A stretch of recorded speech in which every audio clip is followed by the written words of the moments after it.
Southern Cross there coming up with a mistake, attacking their line. Mistake there from Noosa District on their first possession as well.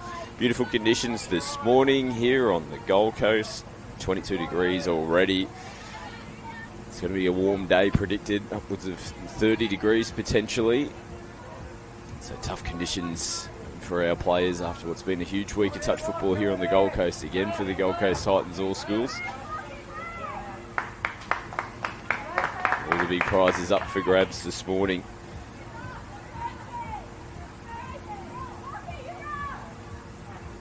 Southern Cross get some replacement players out onto the field now. As those changes redirect, a little mistake in the play of the ball.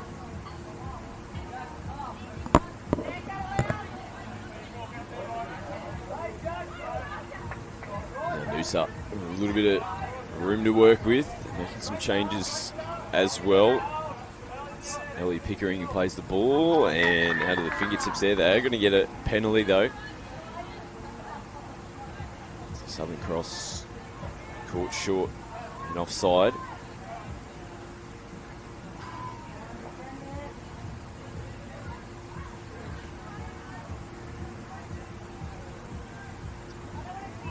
So best attacking opportunity of the game so far early here for Noosa. Dive in between defenders there in the middle. Lachlan Britton comes back. Here he is, wearing the number 7 for Noosa Districts. Oh, it just came off the foot there. Unfortunately, as Lily came into half, came off her own foot pushing forward. Mistaking the play of the ball. Now Southern Cross make their way to the left-hand side of the field, far side of the field from us here on the broadcast. And now Noosa give the penalty away for being offside.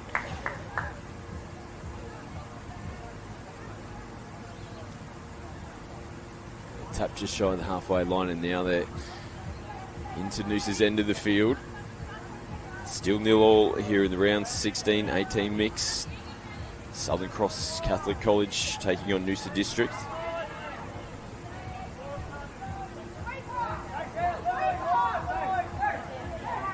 Ooh, loose inside ball would have been on. Caden Ian there looking to link up and support, and they open them up nicely.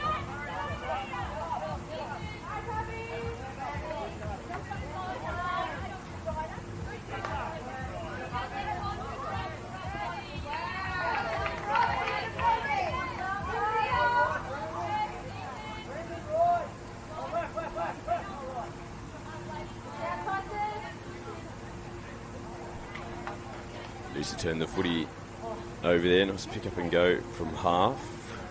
Brendan Dwyer. Big number 1 in the middle. Here he is coming up to make the first touch. Now, nice exchange of passing from Southern Cross. Tight contest here between these two teams. No one really able to get on the front foot as of yet. Score still locked at 0-0. It's a better run coming into the 5th and final touch. So a nice pick up from half. Having a look at options. They've got numbers on the right. Still manages to get in between defenders. Looping ball over the top and taken.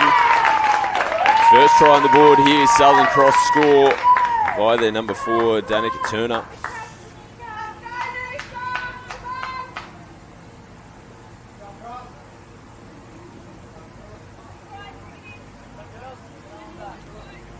Looked like there was not much doing on the back end of that set. Rolly Dennis, number 10 there from Southern Cross. Just picking it up from half. They held off him too long. All of a sudden he was through the defensive line. Nice work from Turner. Tough ball to take. Took it in the corner nicely. Got it down, got the first points on the board. Here in the final 16 round in the 18s mixed division. Teams looking to progress through to the quarterfinals. Winners go through. Losers of these matches head home. Nice touch on Dwyer.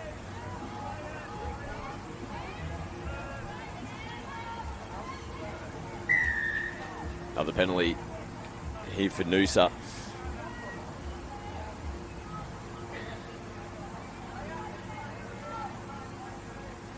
Here's Dwyer again. Nothing there for him. Second touch.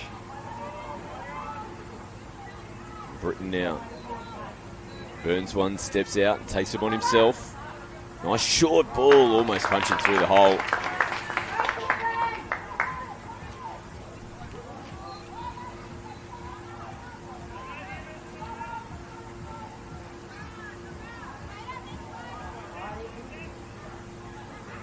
Southern Cross hold out defensively on their first set, defending their line after scoring down the other end. There's another penalty given away from Noosa. Both teams giving a few penalties away.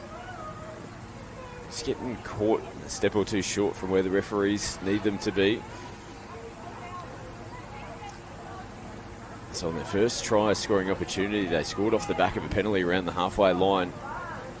They're in good field position again to attack. Sinclair plays it. Footwork. Nice touch in the middle.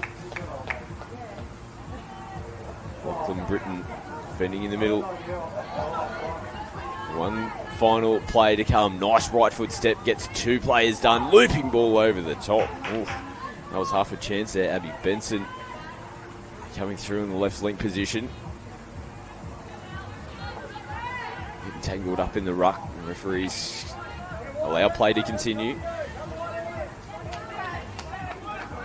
Noosa looking to get some changes. Dwyer plays it just shy of the halfway line. Just run down the sideline as well from Jess Isles. There she is again on the last play of the set.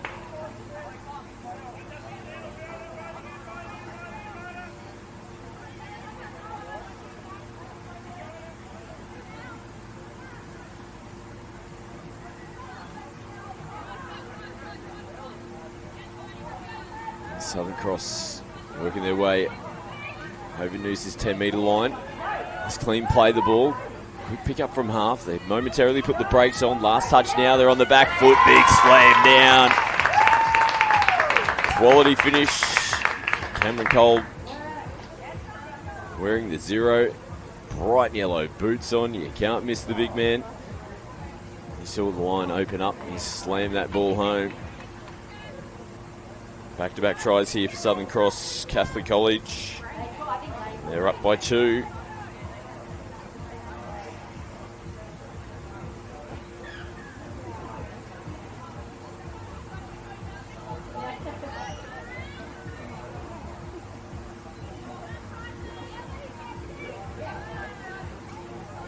Noosa, can they hit back?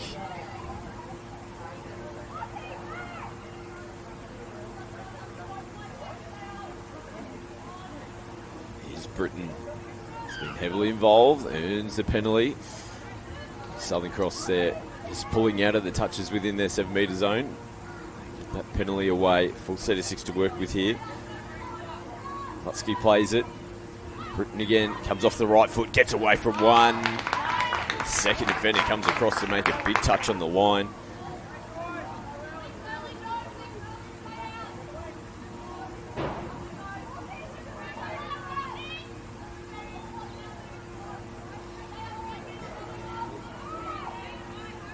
Infield they come. Britton from half, looking dangerous. As Tommy goes long, bit of space out here on the left-hand side. Tough ball to take. Millie Pickering. You have some room to work with. Southern Cross continue to hold on, defending their line at the moment. Haven't leaked in a try as of yet. They're up by 2 on the scoreboard. They're doing a pretty good job to transition to their sub-box as well and get those changes onto the park. And they go lateral across the field. Flat ball back on the inside. Clean pick up and go. It's away from one and ball hits the deck. Almost opened them up again. Riley Dennis, who we saw set up the first try. He was almost on the back end of scoring their third.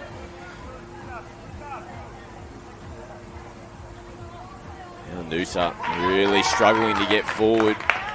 They look a bit tired here. There's no one putting their hand up to get forward.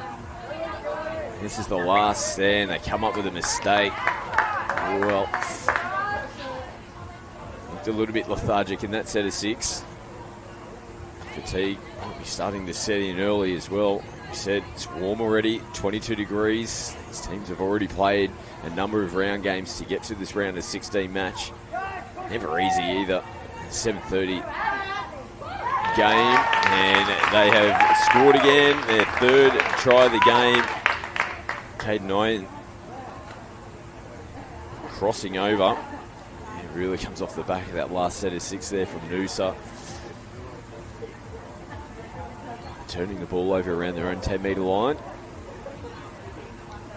Southern Cross capitalise with that field opportunity, field position. Go up by 3 in the final 16 round.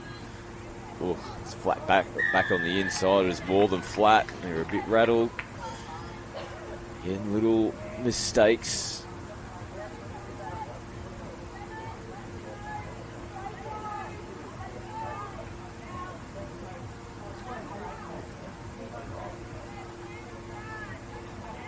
Southern Cross now smelling a little bit of blood in the water. Definitely look like they've got a bit more energy out on the park at the moment. Go the sweep play, cutting back through the middle. Loose ball hits the deck. A slap of the hands. Cameron Kolb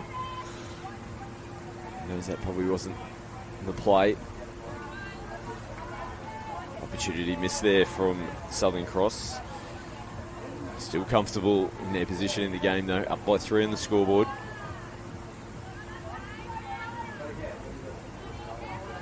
Nice little wraparound play. This gives them a little bit of a leg up to pick some extra metres up moving forward. Shy of the halfway line. They'll play it smack bang on the halfway now. Again, coming into the back end of the set. Not much doing. Managing to get away from one. They loop around. They'll come back and make the touch in the end. Southern Cross played on their 10-metre line. Look at the difference here. Touch 1. Big metres going forward. Now, they're well past their own interchange area, so they get those replacement players coming on. They just have to hold the football up momentarily as those changes make their way onto the park. Still touches to make, 10 metres out from the line. Now they'll play it on the 7-metre line. Short ball on the wrap. They dance away from the defenders. They're on a roll at the moment. Southern Cross, their 4th try of the game.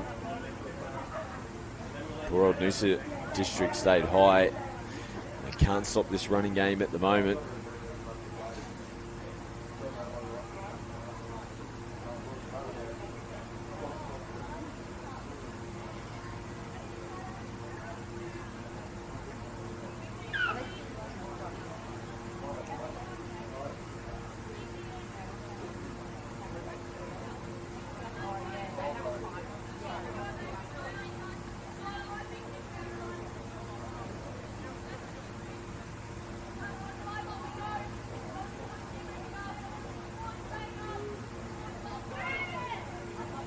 Numbers out on the far side. It's a big ball thrown from the middle of the field. Just didn't quite have enough on it.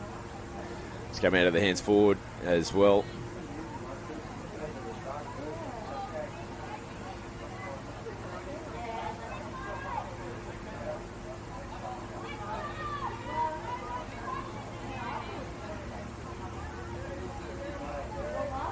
Continue with what's working for them so far in this game. Their running box and their transition from the box. Nice little short ball off the hip. Kolb has gone through again. His 2nd try of the game. They are running away with this one. Southern Cross.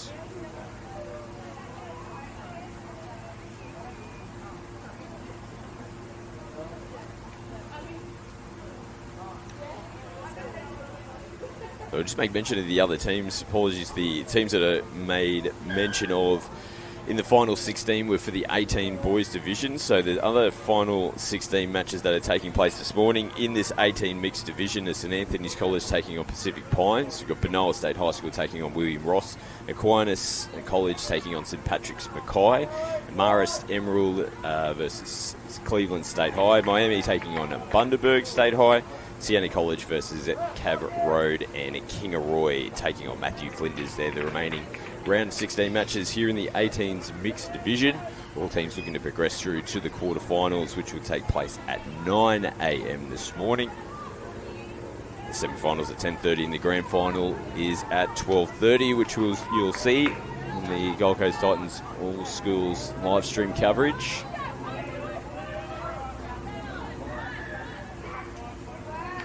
And the penalty for offside. Just can't take a trick at the moment. Poor old Noosa having to do more work and defending their line. Full set of 6 to work with.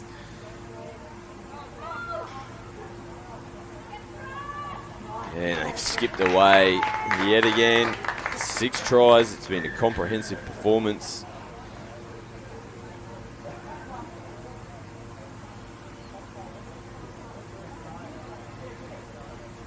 Still plenty of time left in this game as well.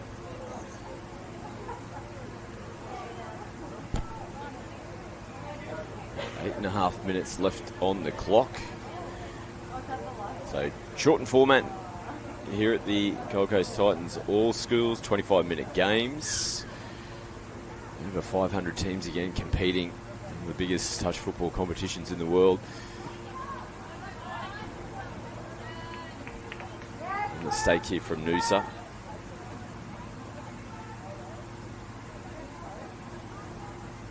It just looks like they've run out of legs in this match. They're a bit light on for troops as well.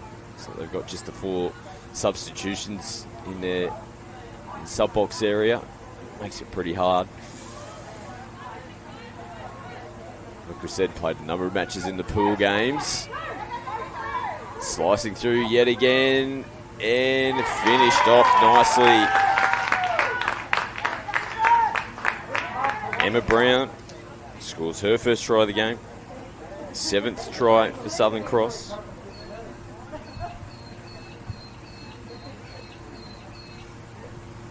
And they're well and truly on their way through to the quarterfinals.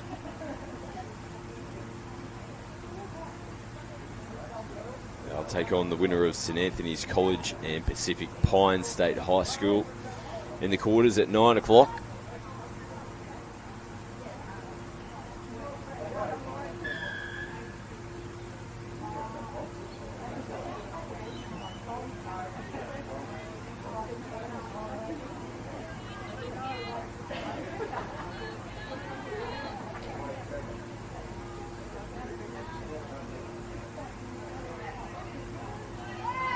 Dwyer in from half.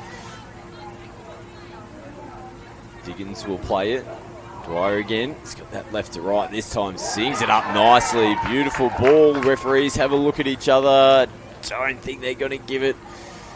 They're going to bring it back for a forward pass.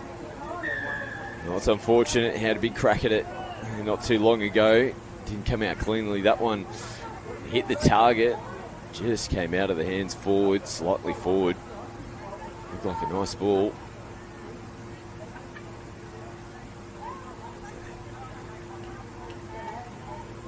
Opportunity to get themselves on the scoreboard. Doesn't work out for them. They've gotten through from half yet again. And just can't connect up. Holy Dennis, he's been in the thick of it. He's got the big white zinc on, the schnoz. There's been a couple of chances where he's almost scored. Good defence as well from this young lady, Riley Diggins. Forced to throw that ball probably earlier than what they wanted to do. It's desperation. She continued to chase the half.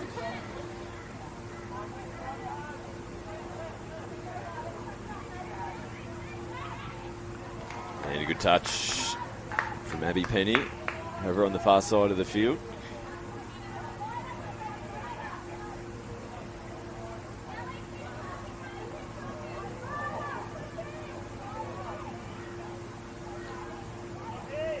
ball hits the deck. Yeah, I think Noosa will get the football back here.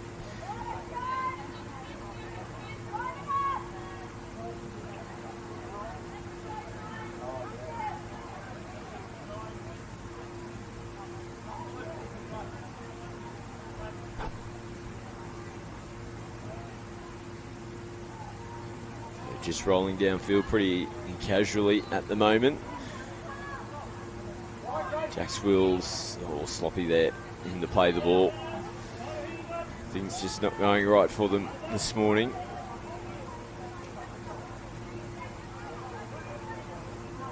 Match to follow, we got the 18 girls coming up. Final 16 round match as well. St. Aidans will be taking on Keebra Park. That match will get underway at 8 o'clock.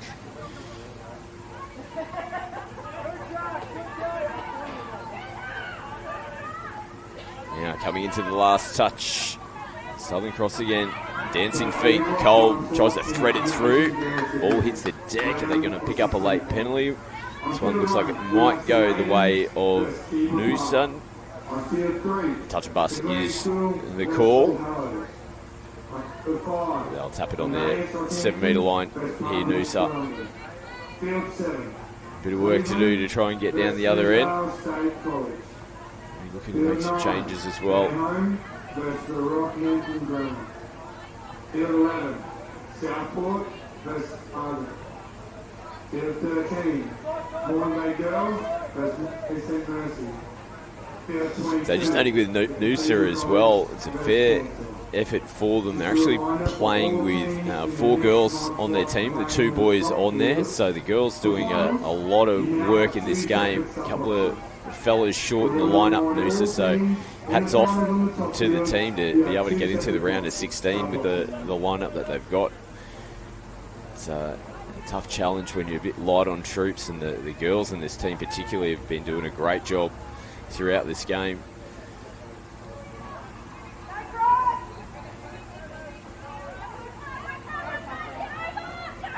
And ball out front, great touch. Did a great job to hold on to the footy there as well. Danica Turner. Good footy from both teams there.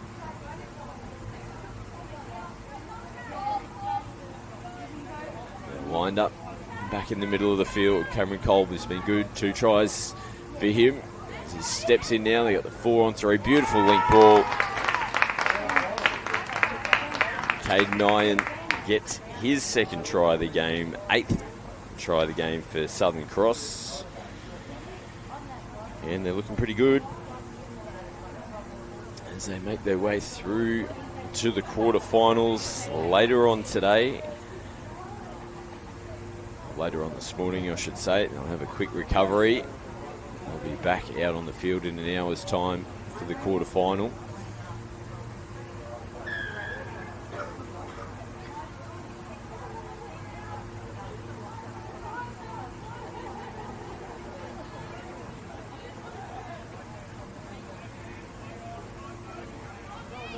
Noosa cutting back through the middle with Lachlan Britton.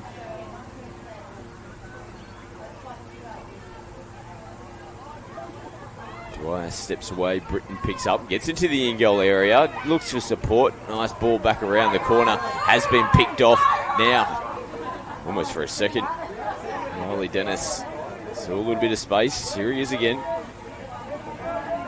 He'll head over for a breather. Beautiful little short ball off the hip. Some space. Down the right-hand side. Turner stretching away. Gets away from one. No touch been made. The referees give it the all clear. Danica Turner gets her 2nd try of the game. 3 players, Katie Nyan, Cameron Kolb, and now Danica Turner, both getting doubles this morning.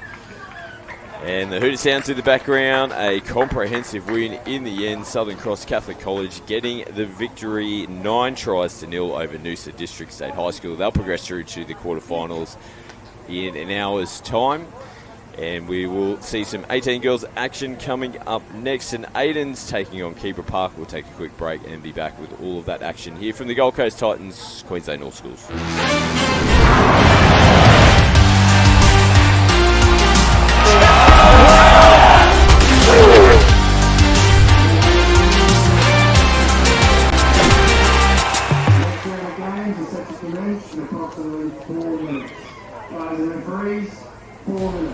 good reason Polaris has been Australia's #1 off-road vehicle brand for more than 20 years. Our fit-for-purpose range of fully electric, petrol and diesel models with 2, 3, 4 and 6-seater options to help you get more done. We've got the biggest range of genuine engineered accessories and even models for the kids. With dealerships across the country for service and support, Polaris is #1 when the day is done.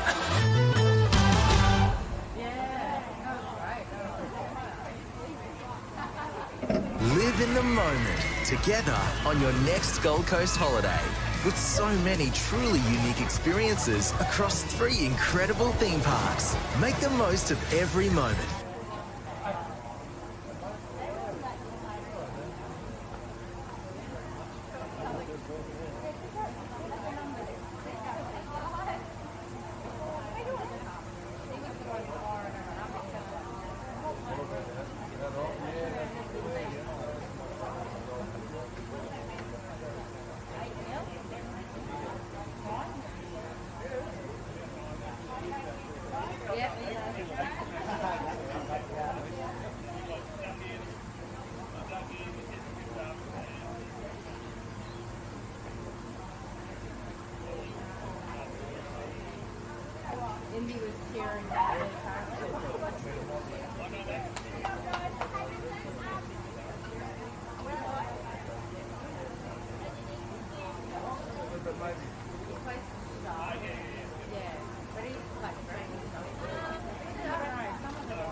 Flies and praise, 2 minutes.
Thirty seconds, flies and praise, 30 seconds.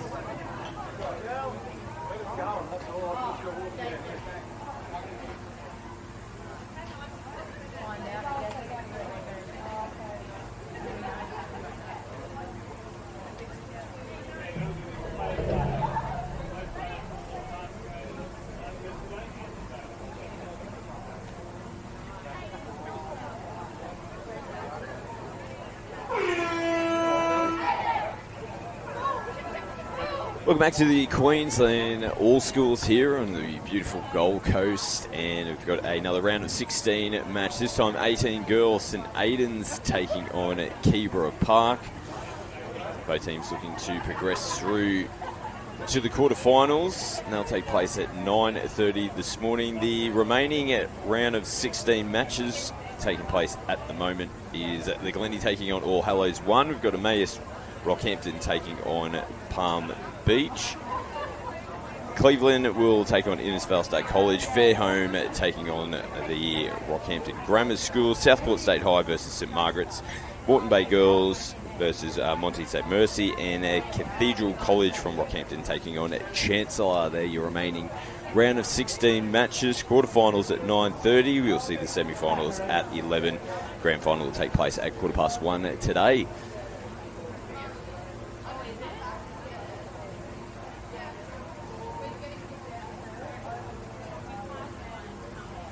Boys. Final 16 match to follow this one. You'll see Shalom College taking on Ignatius Park. So a big morning of finals here at the Gold Coast Titans. Queensland All Schools. Keebra a bit sloppy off there. First set. Just taking a little bit of a bobble in the play the ball there. It's now St. Aidans will come back to the halfway line for their tap off.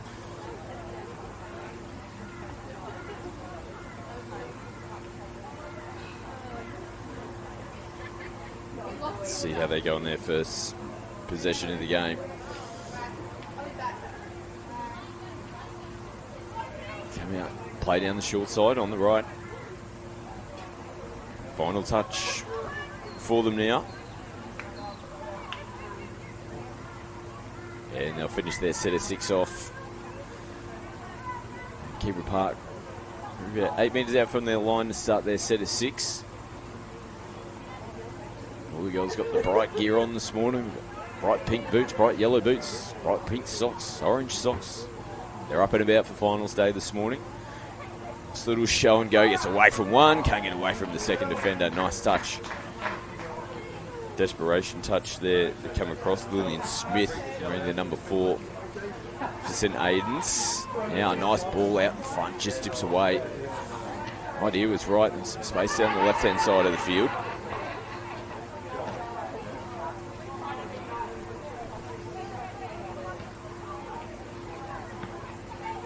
Now they're picking up good metres as they make their way towards the halfway line. Some fresh players on. Nice little pop-out play just off the fingertips. Tough one to take there from Ali Ruri.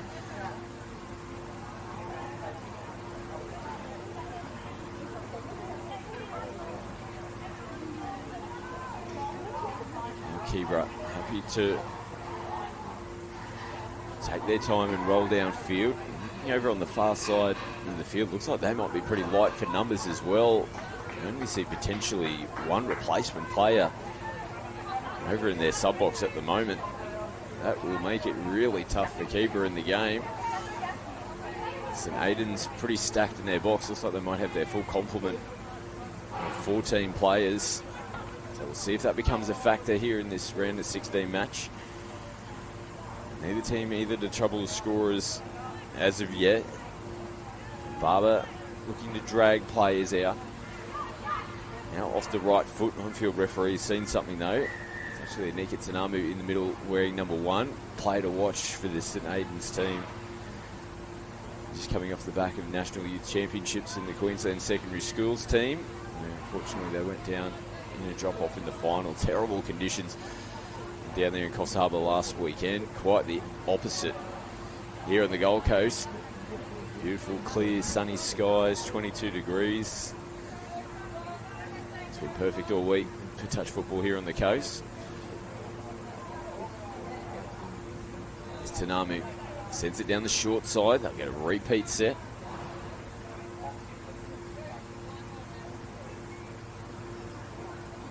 Van Kuo plays the ball to get things back underway. Here's Tanamu. Pops off the right foot, takes it right to the line. They have to come in and slap the footy down again. Tora Luadaka having to slap the footy down and stop that attacking raid from St. Aidans.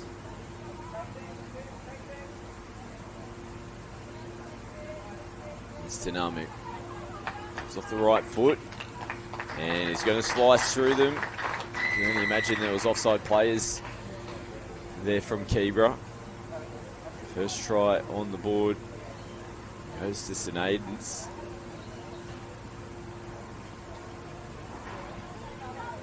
We have the bulk of the possession. Here is confirmation. Only the one player over on the bench there for Keebra Park.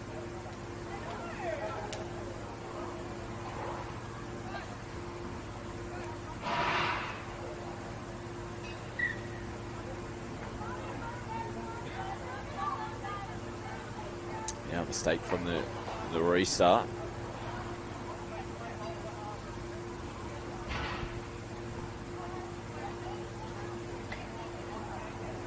Nice ball. Got some numbers down the right-hand side. Wisely deciding to hold on to the football.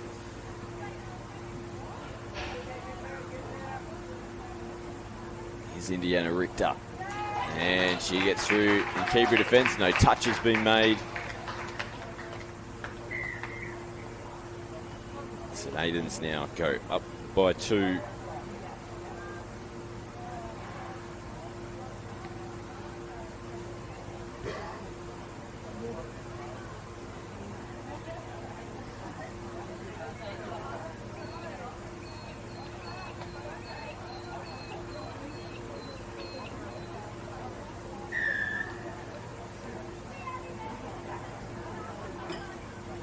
Now Keebra Park straight away from the tap off. What about this? Well, absolutely caught napping there. Keebra Park.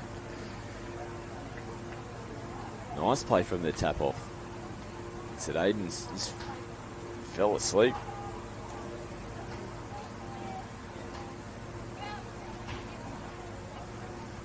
I don't want to do that too many times in the game. Still definitely a lot of talent in this Keebra Park lineup, even though they are light for numbers. Took their opportunity there, caught them napping from the tap restart, gets them back down to a 1-try margin.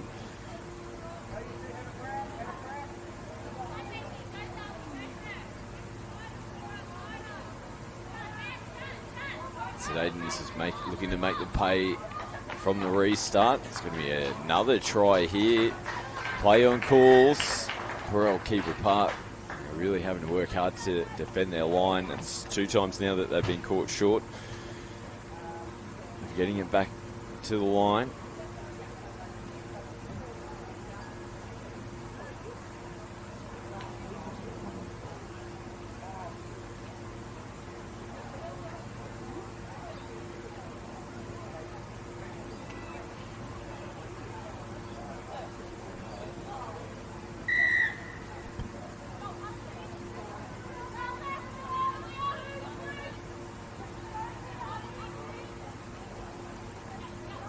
Aidans go back in front. 2 tries. Keebra, though, happy to throw the footy around. This is where they might be able to get a little bit of value. Just playing some unstructured footy. Throw this St. Aidans defence off. Last touch for them now. Let's pick up and go. Beautiful short ball as well, and they've sliced through. There's been no touch made. Yes, there has. Just looked a little bit too casual there in the end. Ali Aruri made the touch, just put the hand up to the referee, coming in, taking the footy there, Skylar Sampson.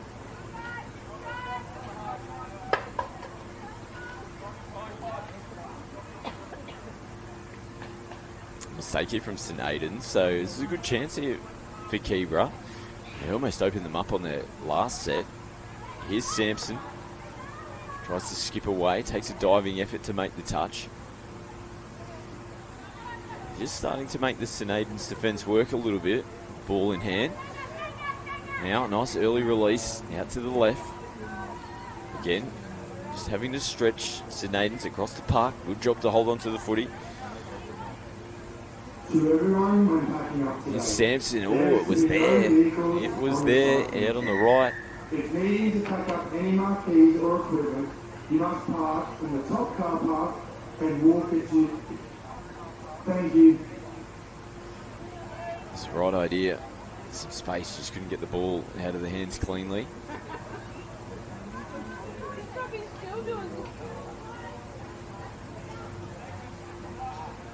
Keebra really working. Try and keep St. Aidans down the centre of the field. They have come up with another error, so it's back-to-back sets now. St. Aidans failed to get out of their own half of the field.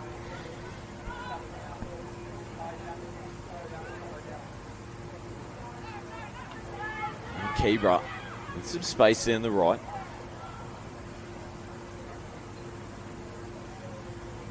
Attack down that short side again. It's a loose ball.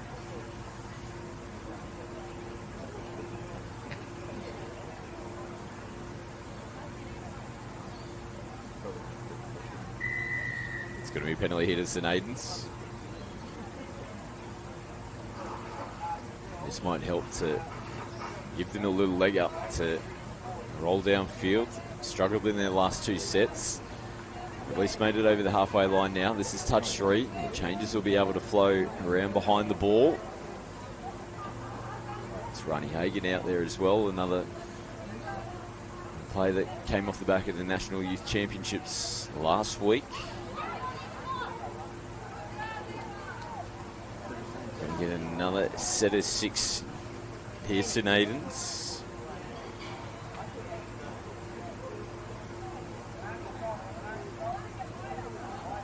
Played on the 7. They attack down the short side. Nice ball out in front. Comes off the fingertips, so Zara Hughes. Right idea for them.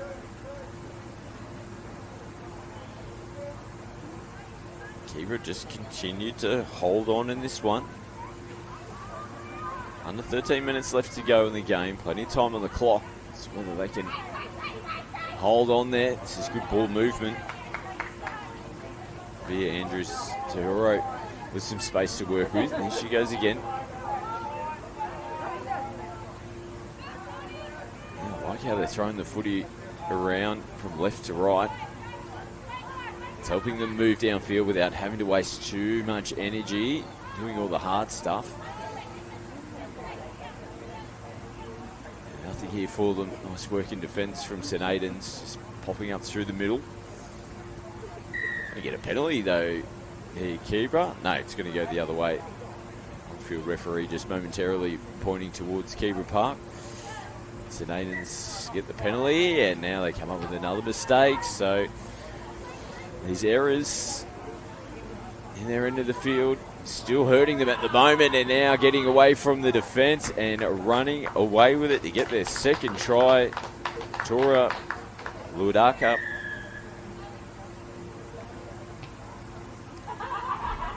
Just continue to scratch and claw in this game.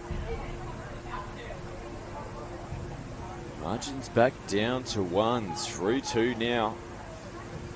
Some performance from Keebra Park to continue to fight and come up with points. But again, the second try that they just scored, similar to their first, not much doing. All of a sudden, just a one-on-one battle and get away from defenders.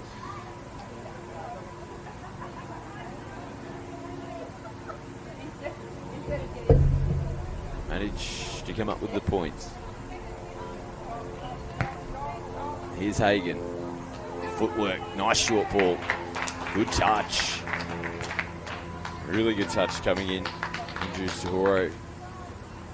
Out here on the wing. We'll see these Keebra Park players have to defend in multiple positions, and they almost open them up down the short side. I feel if the contest continues to be tight, you'll start to see Rani Hagan and Mika Tanamu start to inject themselves a little bit more in the match. Richter as well. Plenty of players with some experience in representative touch footy out in the park at the moment, but they're just doing as much as they need to at this stage. I'm going to go to sleep on Keebra Park though. They've got one eye on the quarterfinals. Got to get through this match first. Keebra are going to push them all the way through to the final whistle. 10 minutes left to go in this game, so plenty of footy to play. It's just whether Keebra Park can manage to hold on and continue to throw the football around like they are at the moment.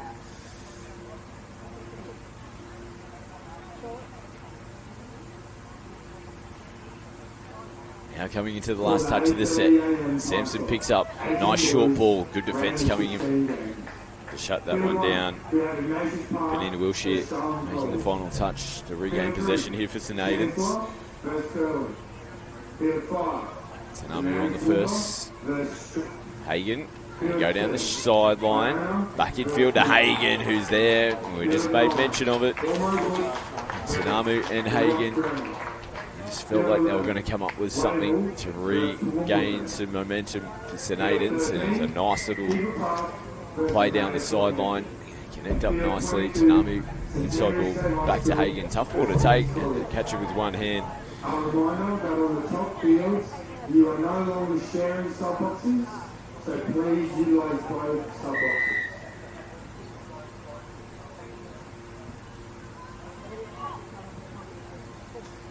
So try makes it a little bit more comfortable now with St Aidans. 2 tries. Still not enough to put the Q in the rack. Keebra, that's forward.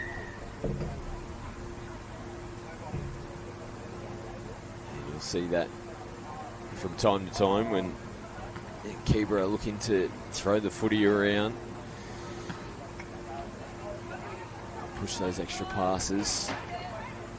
All of a sudden, St Aidans just got a little bit more sting about them. He's ripped it down the sideline and just put a toe over it as well.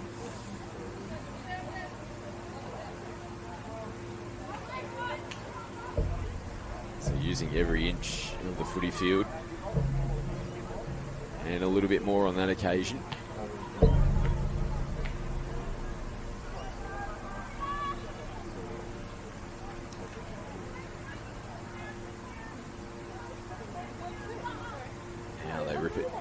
In towards the middle of the field.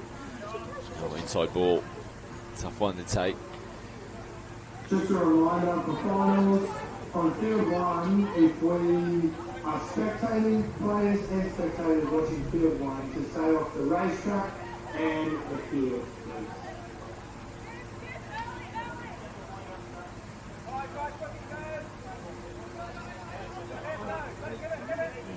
Now Richter picks up from half. Nice touch coming in, pretty comfortable in the end.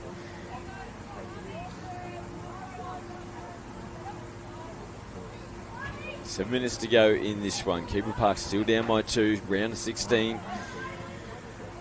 Teams looking to qualify for the quarterfinals. These quarterfinals will come up at 9:30 this morning. Short turnarounds. Teams will have about an hour to get a breather. It is shortened formats, 25-minute games as opposed to the 40-minute games we usually see.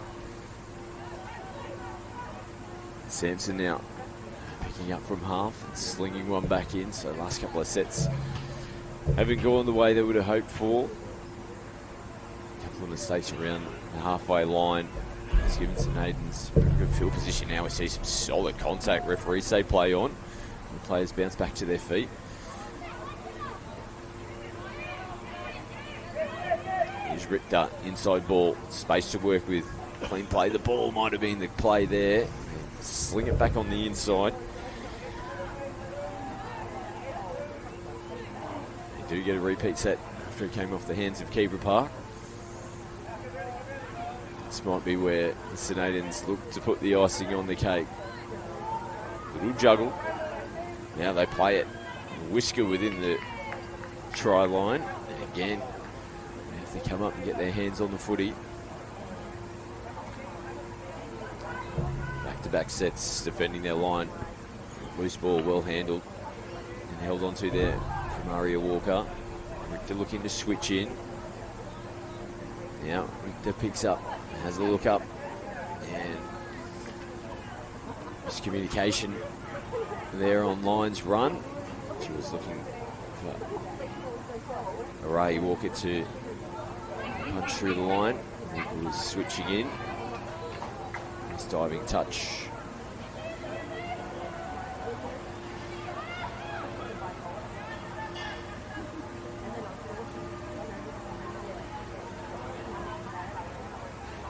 And Keebra Park will turn it over again.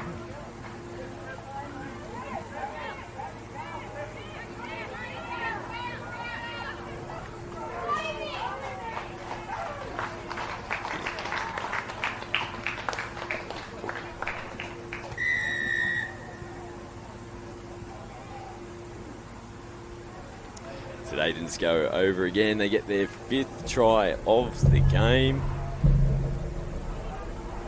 And they've definitely got one foot in the door now. to get into the quarterfinals.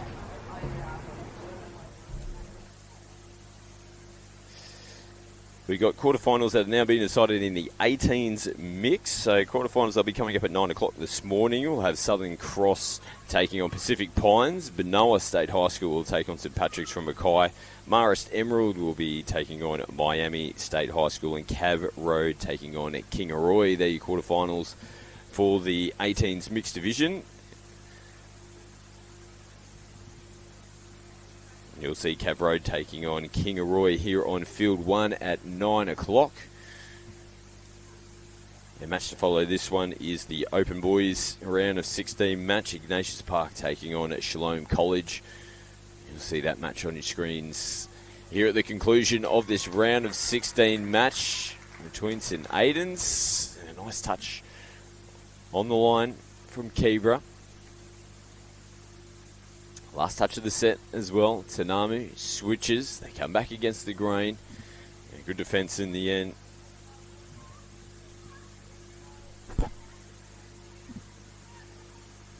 Just under 3 minutes left to go in this one. Now we see a couple of St Aidans players run into each other. In Keebra Park, smell a little bit of blood in the water. They're still getting themselves back into position. They look to throw that extra pass and they turn it away. They last probably 3, 4, maybe 5 sets. They haven't been able to get over their own half, and that's probably where St Aidans have stretched away with this victory. Sampson comes up now to make the touch. And back in field they go. Here's Smith. He'll play it about 8 metres out from the line. Working with Walker. He comes out to the right-hand side. He'll look to go down the short. Diving in at the line. Nice touch made from Luadaka.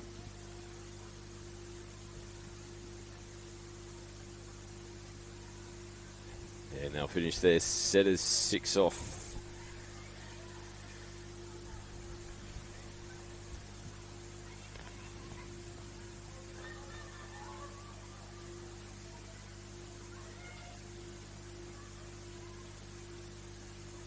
Keebra now going expansive through the hands again, out to the right-hand side of the field. Nice footwork from Needham Brown. Comes back and plays it. It's inside ball. Again, they throw it over the top. And still haven't been able to get over that halfway line. They've had to chance their hand. It's been a brave performance for them. Playing with 7 players. To make it through to the round of 16, a little light on troops. Just shows the quality of the program at Keebra Park. We'll see quite a number of Keebra Park teams throughout this afternoon of finals as St Aidans now bust through again. Tanamu was there in support.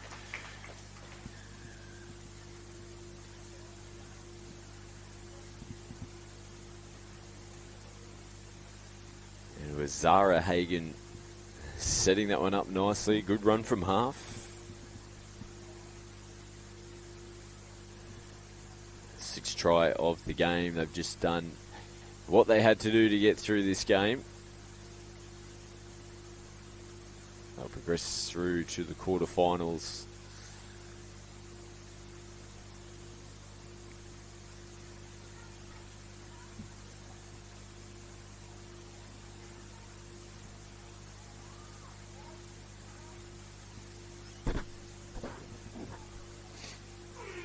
Hooter sounds in the background.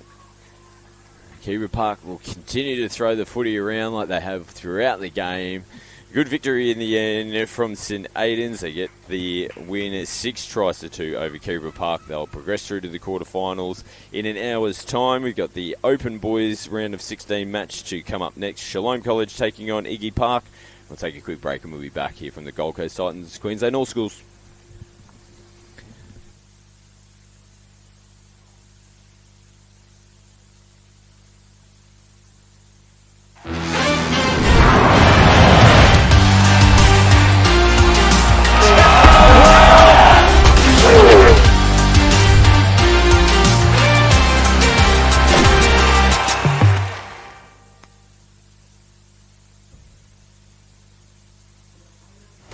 There's a good reason Polaris has been Australia's #1 off-road vehicle brand for more than 20 years. Our fit-for-purpose range of fully electric, petrol and diesel models with 2, 3, 4 and 6-seater options to help you get more done. We've got the biggest range of genuine engineered accessories and even models for the kids. With dealerships across the country for service and support, Polaris is #1 when the day is done.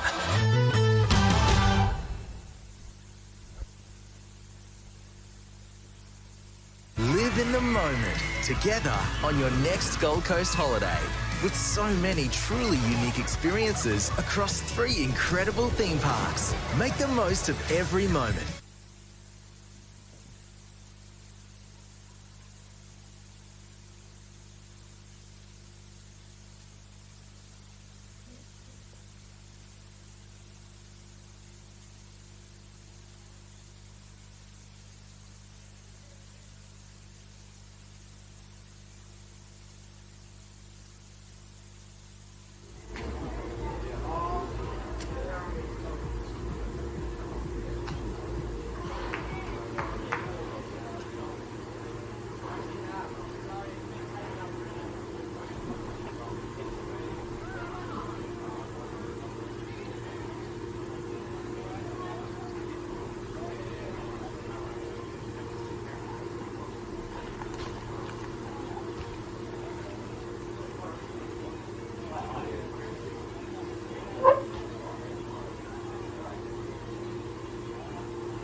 Players and referees, 1 minute until the next round games. 1 minute.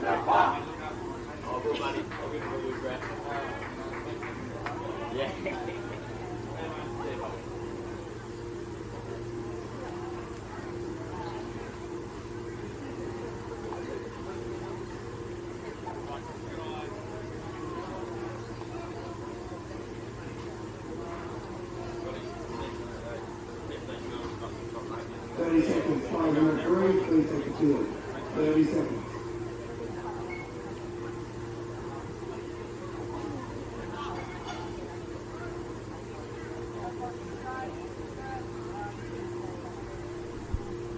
Welcome back to the Gold Coast Titans All Schools. We're round of 16 action now in the Open Boys. Shalom College from up Bundy away taking on Iggy Park, the boys from up north.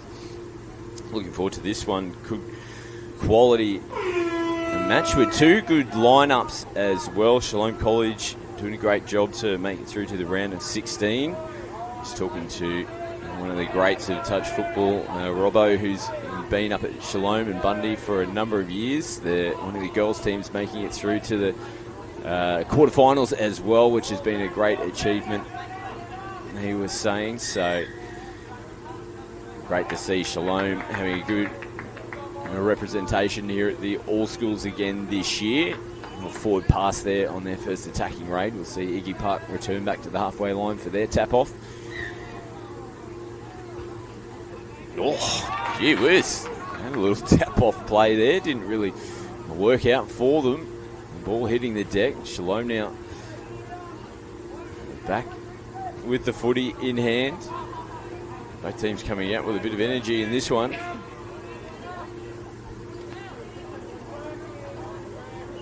Let's see if they can be a bit cleaner. And this time around, Smith plays it outside the 7. This time they pick up. It's a 1-on-1 out there on the left-hand side. Nice wing work in the corner from Trey Paul. He knew, he just watched his man, didn't have to have a look up at the footy. Here's Paul feeding it from half. Might look to be a little bit more structured in this set. I don't mind seeing them test their hand like they did off that tap restart. Always happy to throw the footy around. It's a nice start to their set of 6. They get another penalty. Gives them an extra leg up to get downfield. Ollie Hinsby will tap and restart on the 10-metre line of Shalom.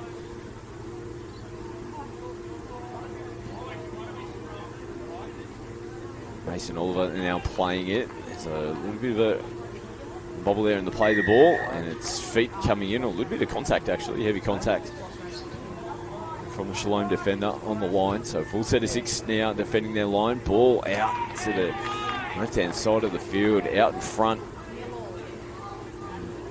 Somewhat of a risky play with touches to still work within that set of 6. Loose ball. Now Shalom sees some space down their sideline. Some changes come onto the park. Over the halfway line they go. Shy of that 10-metre line, which they roll over now. Pretty good defensive set from Ignatius Park. Nice battle of that. Hats out there. 2 players, one with a big floppy, the other one with the Legionnaires. Coming up against each other.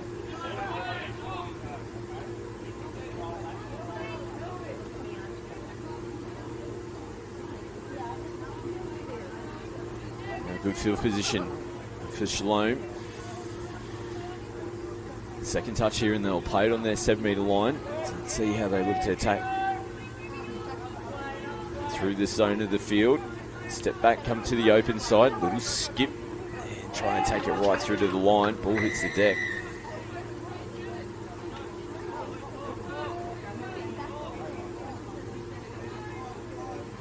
Score still locked up at 0-0.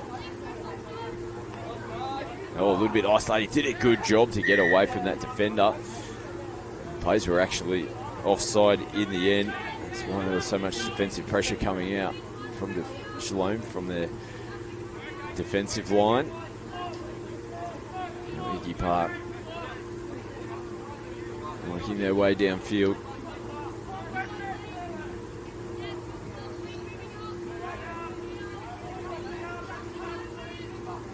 Now the sweep comes around the back. Oh, just having a snatch at it. They're going to get themselves a penalty though.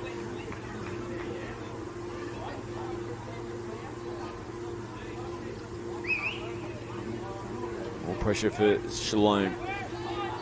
Nations Park definitely had the bulk of possession down this end of the field as they take it right to the line, try to push that extra pass.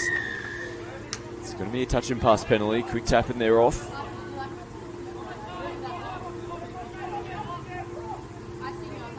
Teams just haven't been quite clinical with the footy in hand. There again, just having to come back to the mark.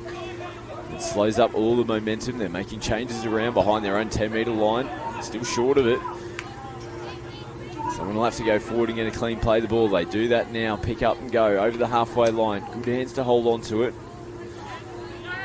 Again, Ignatius Park College, you're going to start their set about 6 metres shy of the halfway.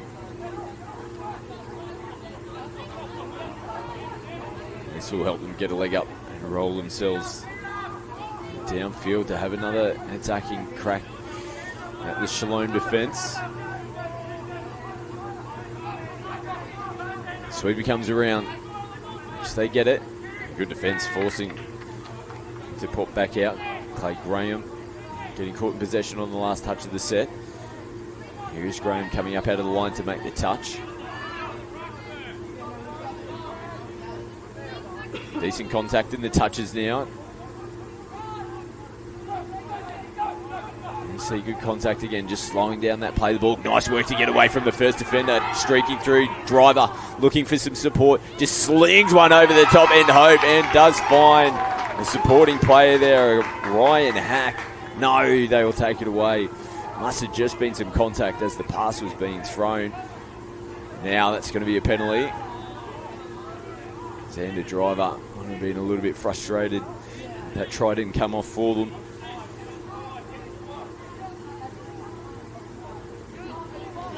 Easy opened him up from half. The big number 1. Scores still remain locked. Now ball goes down. Some support here in front of us in the stands. Some Shalom. Willing their team on, looking to get through to the quarters. Nice play down the sideline. Rest are going to come back though. It's going forward.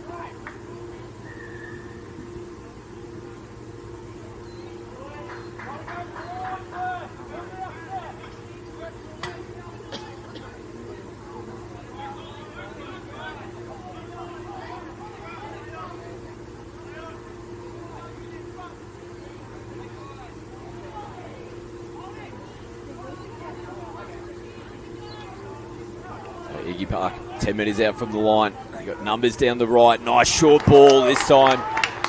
They've opened them up. They're pointing. There's touches being claimed. Big finger pointing. It looked pretty good from here. Shalom, though, putting their protests in, but it is the first try on the board to Ignatius Park. Nice little 3-on-2, just momentarily. Just took that extra second to get that footy down on the across the line.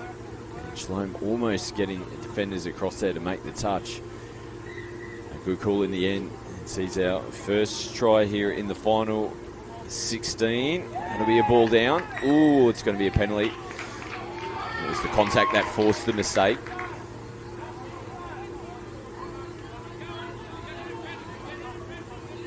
So we're looking to hit straight back. So switch in, Jimmy Gear, short ball from half. Footwork taking them on, comfortable on their line. Nice touch in the middle of the field.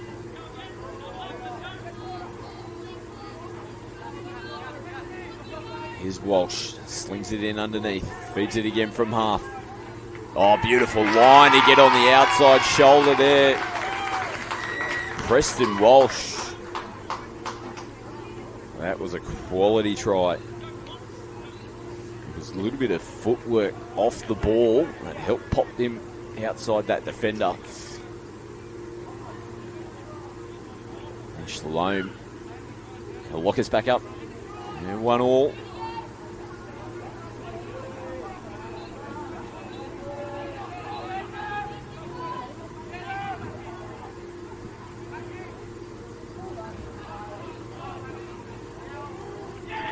Oh.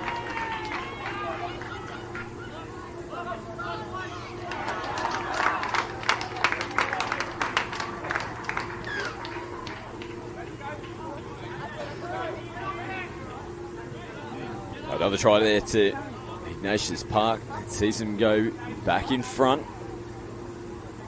2-1. It's a good contest between these two teams. It really took a while for both to get their first tries on the board. Now we're seeing 3 tries in quick succession.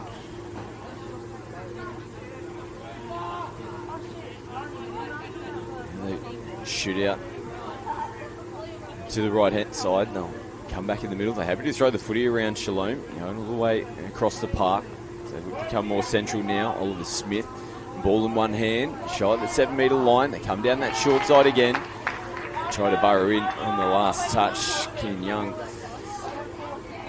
having a dive in at the line. This ball back on the inside. First touch gets him on the front foot. Penalty is given away. Comes off the boot there of Smith. Ken Young, I should say.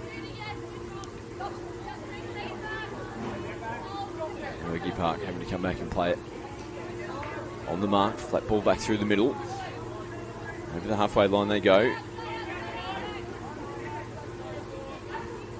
Weir picks up from half, left foot, right foot, sends it across, slings it in. It did come off the hands there, and that's a great call from the referees. Just throwing the ball in hope. It did come off Lachlan Royan, but not played it. No contact made with the hands. And there's been some contact. We see another Shalom player down. And Zoe Jenrick, who's on field, very experienced referee, is just going to call out the captain, or maybe the offending player here from Ignatius Park. Both teams look to be physical in their touches, so it's a forced substitution. So for a very brief second, there'll be a player down. They get the replacement out onto the park now. It helps that penalty was given away around the halfway line. Get the replacement and their full complement of 6 players back out on the field. Good attacking position though here for Shalom. The contact there again forces another mistake. Being nice and physical, both teams.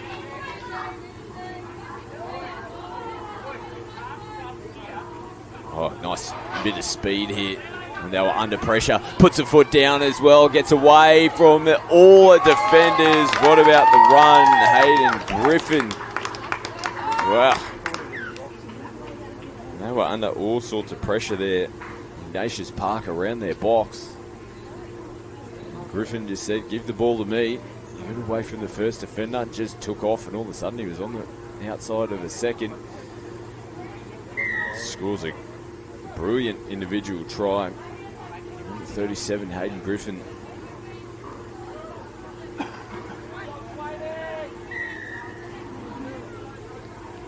Penalty here to Shalom. Down by 2 now on the scoreboard.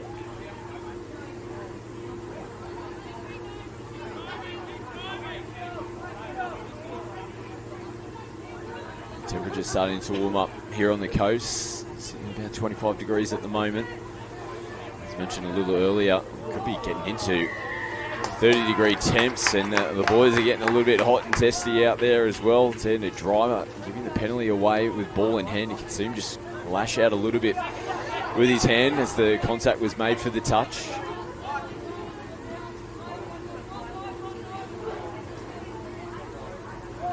Need to keep cool heads at the moment. They're still well and truly in this game. Down by 2 on the scoreboard. Ignatius Park, though, starting to find their groove now. It's a brilliant last pass.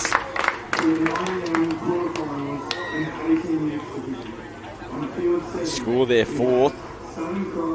And it's starting to be danger signs now here for Shalom. They were well and truly in the contest in the early stages of the game. 3 tries now.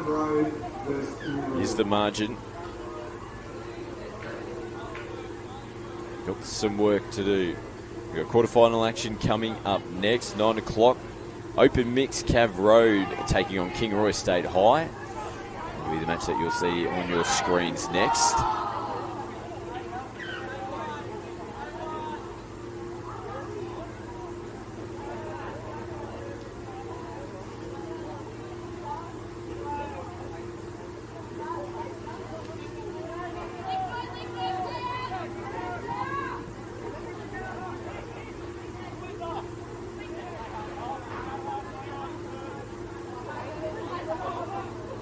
Ignatius Park send it across field. They were a little bit clunky as they were making changes, so smart work just to hoik it out to the far side. Now they've created numbers again. Wow, they're getting some value going down the right-hand side of the field. Jay Starr scores their 5th. It's at least their 3rd try going down that right-hand side of the field. And it's on Shalom's side as well. I'm watching this Ignatius Park team just roll down their left-hand sideline. They have to look to tighten that defensive side of the field up. Iggy Park with 1 foot in the door for a quarter-final. The stalwart team they are at the Queensland All Schools, particularly in the boys division. Such talent from up north.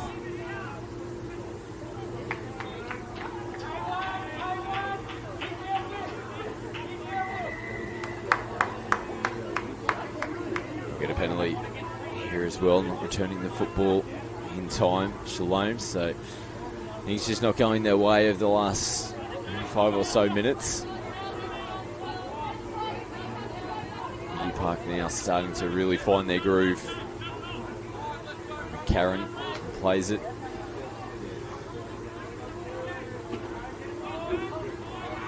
Inside ball, Jay Paul. As they rip, and they'll call it back. Guy Banfield with some space down the left-hand sideline.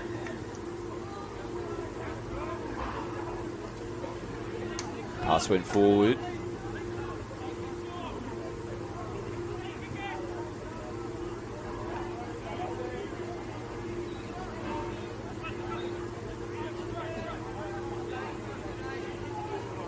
Better set for Shalom and working through. Driver throws the dummy, sends a nice ball out. Angus Moore couldn't pull it through. It's looked dangerous with ball in hand. Zane the driver, we've already seen him punch through from half once. Another good run there.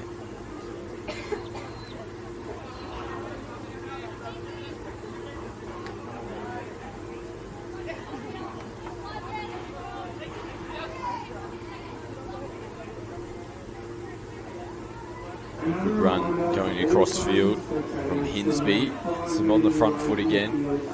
They're rolling downfield nicely again. Coming into the last touch. Footwork here, dancing. They go down the right-hand side again. Why wouldn't you? And a late penalty on the 5th and final play of the set. Players offside. And those ones hurt. Particularly when you've defended a whole set of 6 and then you give the penalty away on the last touch when there really was nothing doing for Ignatius Park. Now we see some fancy footwork. And they're over for their 6th.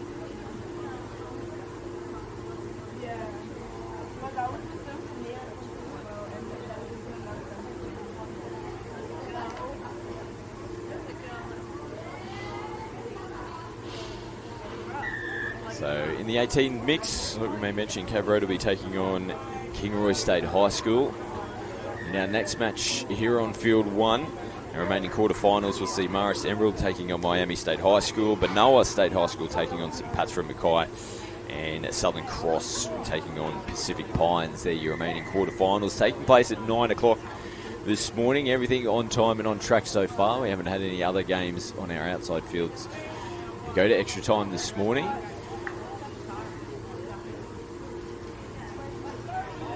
See the quarterfinals in the 18s mixed at 9, semi-finals at 10:30, and the grand final at 12:30 today.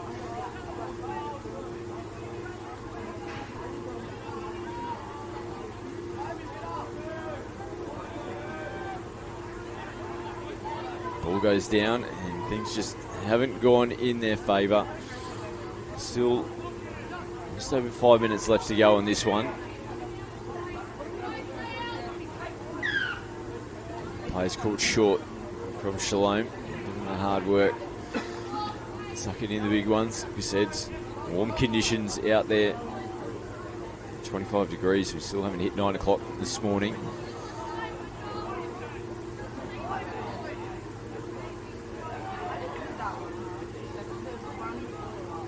Looking for more points here. Swain feeds it from half. There's contact. Just giving cheap penalties away at the moment, Shalom. They know this game is beyond them now. Down by 5. Here's Swain. Nice footwork. Touch has just been made before he can get the football over the line.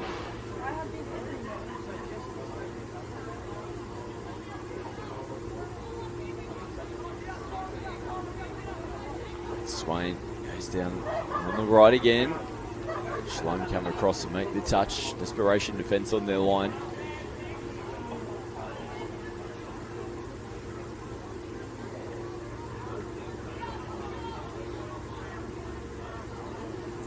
This time they look to go down the short side and they make the defence come in and bite. Good cover defence from the right link position to make the touch there with Luke Giles. He taps and restarts. Here's Giles putting it through the hand. Shalom will just be looking to finish off strongly. It's been another good tournament for them, and some space down the sideline. See you later. Clean pair of heels. Jimmy Gear flicks it back to halfway. Nice little sideline play there for Shalom. It's their second try on the board.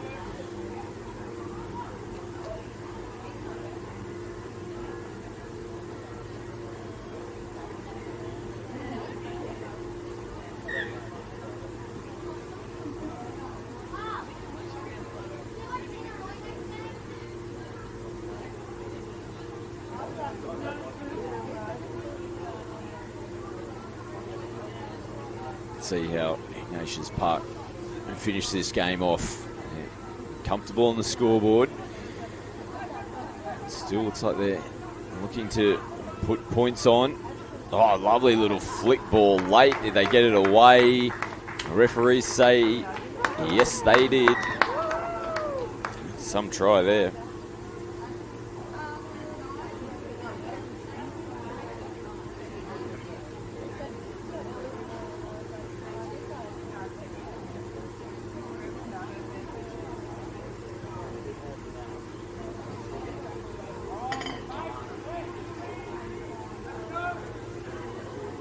So Ignatius Park will progress through to the quarterfinals. They'll take place at 10 o'clock. They'll take on the winner of it, Chancellor v Kerwin, which is one of the other quarterfinals taking place at the moment. Interesting to see if Kerwin get up in that one. This little local derby between Iggy Park and Kerwin. I'm sure a lot of the boys will be very familiar with each other. Chancellor, a very strong touch football team from the sunny coast as well. So we'll keep an eye on the results as they come through. Looking forward to seeing the quarterfinals, semi-finals, and the big GF in the 18 boys, which will take place at 2 o'clock this afternoon.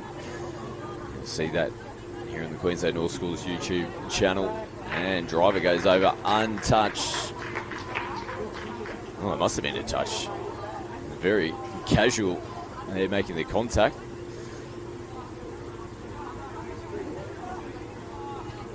Here's again, plays it this time within the 7. They come back to him, and luckily they just get fingertips on the footy. And we're going to go over for their third try. Nate Essery making a desperation lunge at the ball to slap that one down. Here's driver, nice ball, and taken. There was some contact. I'll have to come back. Even though he's juggling it at the time. His hands making contact there from Xavier Freeman. That ball is forward. Big groans from the crowd. There's actually a bobble in to play the ball first. They've got nobody at home here, Iggy Park. They want to put it through their hands, which Shalom do. With some heavy contact and pop back on the feet. Referees will say play on. Here's driver. Nothing doing at the moment. They make the touch. Clock's winding down in this one. Muda will be imminent. As Freeman sweeps around the back. They go away from him. A little pop-out ball over the top. And the hooter sounds. Ignatius Park College are going to make their way through to the quarterfinals. They'll take on the winner of a Chancellor and a Kerwin. The other quarterfinal taking place at the moment. And we will see our first lot of quarterfinal action coming up next.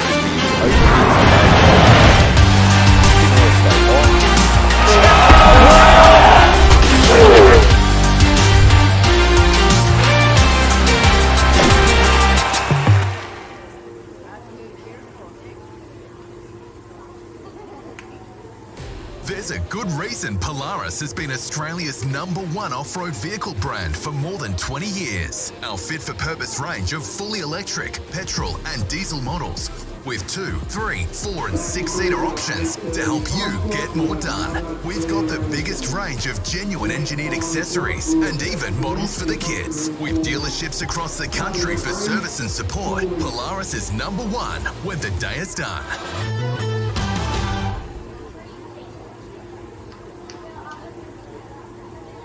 Live in the moment together on your next Gold Coast.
Riders and referees, 2 minutes.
Thirty seconds, riders and referees, please take your turn.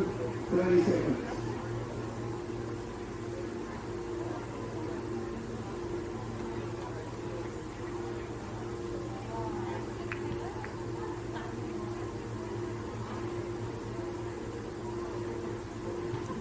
Welcome back to the Gold Coast Titans All Schools here on the beautiful Gold Coast. Nice warm sunny conditions this morning. We're into quarterfinal action now in the open mix. We're going to see Kingaroy taking on Kingaroy State High. Kingaroy wearing the blue and white strip, and Kingaroy in that traditional black and green outfit. We'll have a look at the other quarterfinals that are taking place in this division at the same time this morning. Banoa State High are going to be taking on St Patrick's Mackay. Morris Emerald will be taking on Miami State High, and Southern Cross taking on Pacific Pines. They're your remaining quarterfinals. We're looking to see who can progress through to the semis. Final 4 teams for the open mixed division here at the Gold Coast Titans All Schools. 10:30 is the semi-finals. Winner of this match will take on the winner of Morris Emerald and Miami. 20 25 minutes to play here to see who will get through to the final four of the 18s mixed competition. Kingaroy with the first possession here in the quarterfinal. See how they go. They punch out. Bill was there, falling. The hands go up in the box. The crowd groans. That was a big chance for Kingaroy to get the first points on the board. Sophia Murphy was a tough one to take. They're always tough. You get a little bit of time up your sleeve and be able to reel it in. The boys rip these big bombs from the middle of the field. Half a chance there for Kingaroy to go up by one. Now Cav Road go down the sideline. Nice inside ball. Now they see them bring it back into the middle of the park. Nice expensive play from Cav Road to start this game. Their first touch of the footy. It's going to be a penalty. Kingaroy not moving forward in their 7 metre zone. Another set of 6 here for Cav Road. Nice footwork. Good defence though. Forces them to come back out. Now trying to get on the outside shoulder. Touch has been made. Nice work on the line. Glenn Wright making the touch for Kingaroy.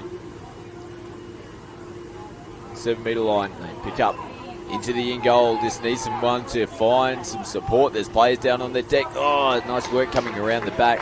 Who didn't have his hands completely on the football, but good defence there to make the touch. Regardless, good footy from both teams there. Cav Road showing some prowess with ball in hand. Now some space. And the left-hand sideline, big meterage there for Kingaroy. Picked up about 10 metres on that play. So now they throw the footy around.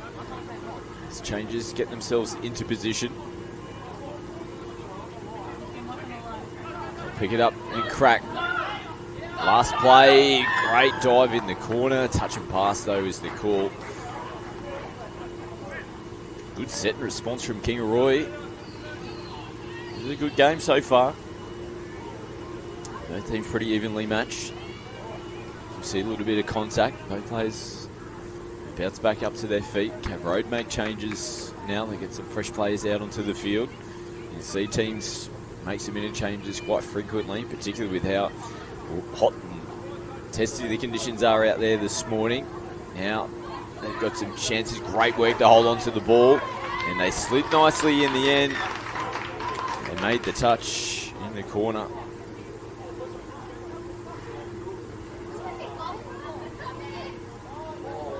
And that one just getting played on the mark. It puts Kingaroy under a bit of pressure here as Cav Road moving up in waves. It's a better option for them to put the ball out through their hands. They're still shy of the halfway line, playing it on the last touch. Nice pick up and go from half. Sees him get away from the first defender. There's some options back on the inside. And there has been a touch that's been claimed. And back down the right-hand side of the field. They will come back for it.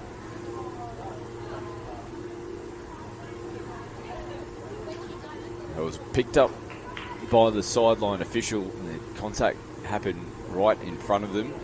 Sometimes the on-field referee, they'll continue to follow the play. It's hard to see every single touch that gets made. The sideline official doing a great job there to see the contact. And it was a great touch as well. Full diving effort. It was Crumpton who had a nice run from half. Cav Road will be looking to respond. Nice dummy, good footwork.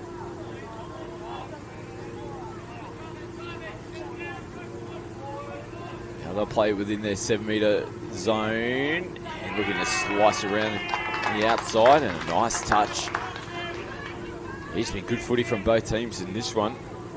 Leonardo Lafonte there. Just getting across. Good metres kicking away from Rory Crumpton. Caleb Trace follows suit, gets Kingaroy into a good position here to have a crack coming into their last. Early release from half. And nice touch in the end from LaFontaine. Score's still locked up here. 0-all. Tight contests in this quarter-final match.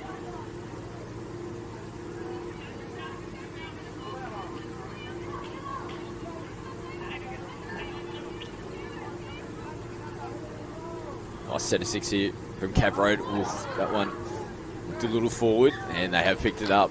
Again, great call from the officials. That's where you see the value of having sideline officials keeping an eye on those passes. It's tough for the on-field referees when they're running backwards, keeping an eye on players being onside, to see those passes come out of the hands forward. The sideline referees did a great job to pick that one up.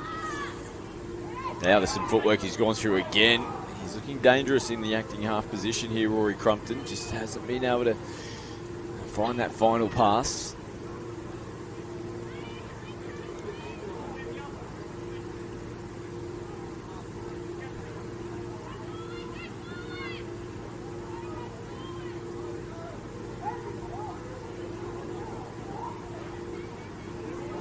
Cav Road headed over to their side of the field to get some changes on the park.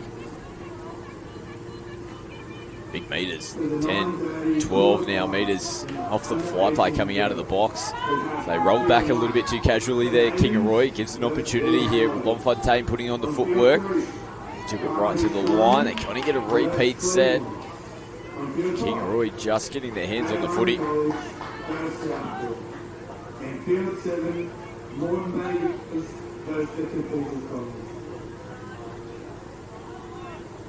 This could be a big set of 6. Points have been hard to come by. Neither team able to trouble the scoreboard as of yet. Can Cav Road be the first team to score? Haven't been able to crack this Kingaroy defence as of yet. Jake Illingsworth plays the ball. Here he is. He'll come back in towards the middle of the field. They're within the 7. Fontaine this time gets through again, slings one out. And again, that desperation defence is there from Kingaroy. Geez, they've defended their line well. Cav Road had cracked them through a couple of times. They've stayed calm. There's groans from the crowd there from that pass. A few Cav Road fans in front of me here in the stands. Great footwork. And slung the ball away there. Callie Trace. It's been good for Kingaroy. Out there in the left leg position, wearing number 1 this morning. Kingaroy looking to get themselves downfield and have a crack at this Cav Road defence. Beautiful little ball, and they will get it through. That's a pretty good way to score your first try of the game here in the quarter-final. Kingaroy. Nice ball work in the middle. Rowan Gordon was heavily involved in that one. Supported in the middle there from Fletcher Prain. So Kingaroy strike first. They go up by 1.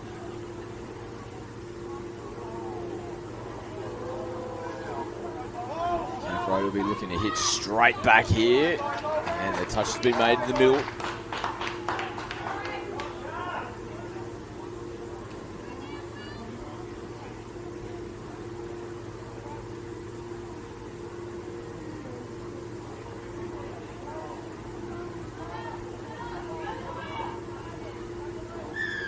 Got to get a penalty here, Cav Road. Kingaroy moving forward.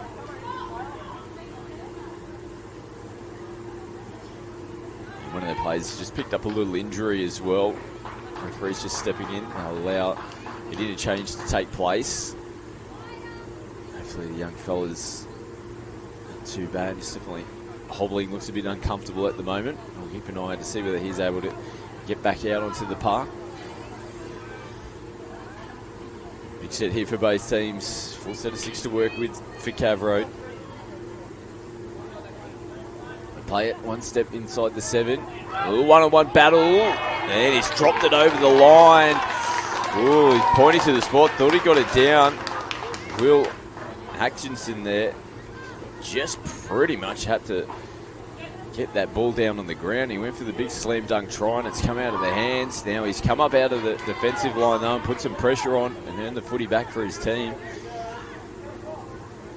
So work to make up for that mistake. That would have seen them level the scores back up.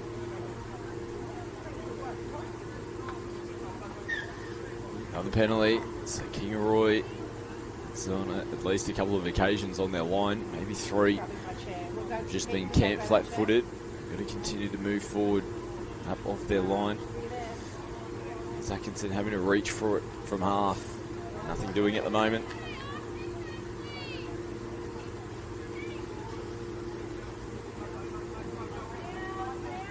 Come out down the short side, back to the open. A bit of footwork, comfortable in defence in the middle.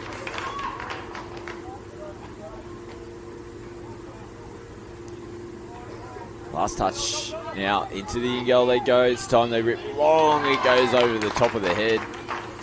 So they are creating opportunities here, Cav Road, but they still just haven't been able to get that first try on the board. Can they continue to hold out defending their line? Kingaroy, well, that is over the mark. They got away with one earlier in the game. They're not going to get away with that one.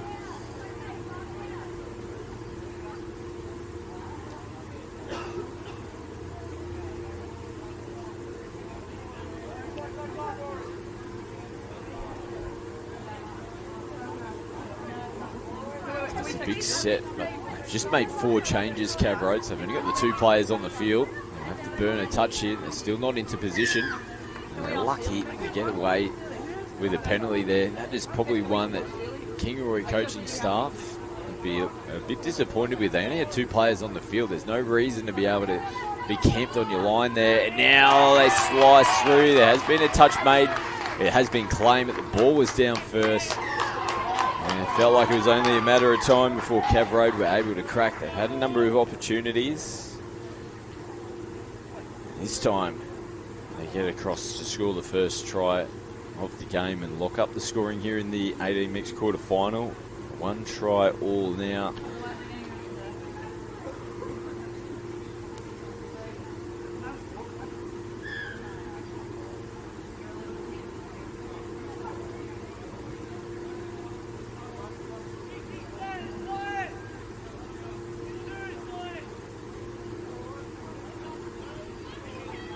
Let's see how Kingaroy respond. See Cav Road score down the other end.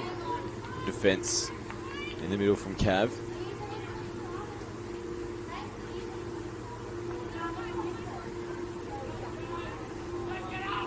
Crumpton plays it, coming into the last, gets it back. Slings it across, great touch.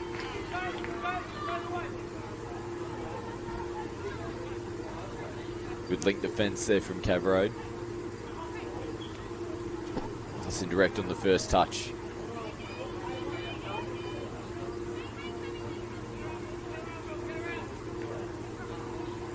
Now they look to go down the sideline, and they will. Nice battle here, skipping away. Cav Road have gone to back-to-back tries. And after it's been pretty much Kingaroy for the early stages of this game, all of a sudden Cav Road have wrangled back a bit of momentum here. They've reclaimed the lead as well. Sneaky play down the sideline. Kingaroy napping. Teams use that play now as it comes up in goods a lot of times, more often than not.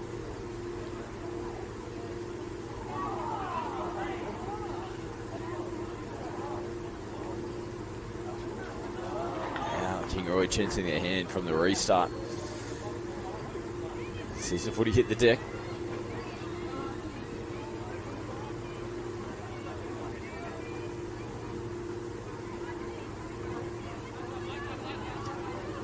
Still plenty of time left to play out in this one. Just over 10 minutes. Last touch for them now. They look a little bit skinny getting back on side. Another good call from the refs. I think you could tell they knew that they were a bit short, even just the way that the contact was made there, or they were almost grabbing to stop Cav Road from progressing through.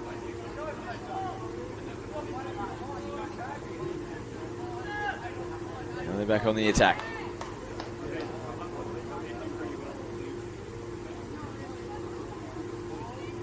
Still 4 touches to come. Fontaine's looking to sweep down the short side, and nothing there. Troy Brown caught in possession from half. Stuck to the set here for Kingaroy.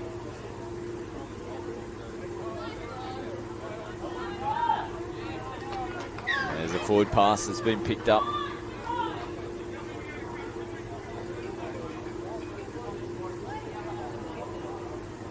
So a couple of mistakes starting to creep into Kingaroy. Now, with them being down on the scoreboard, they need to tidy up those couple of areas. We've seen Cav Road making changes yet again. 4 players just coming onto the field. Kingaroy need to make sure they keep going forward here in their 7-metre zone. Now, short side, diving in at the line. Last touch. Defence on the line yet again.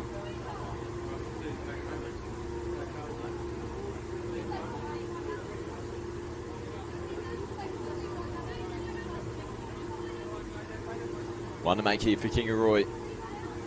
Cav Road chance their hand. They come back in field. And they'll come up and shut the set down. Took a couple of metres off them as well. They need to get themselves back into the game. Just as I say that. We'll put the mock on them there. I was going to say, Kingaroy just need to complete a set of 6. They've turned the footy over yet again. More pressure defending their line. Under 8 to go now.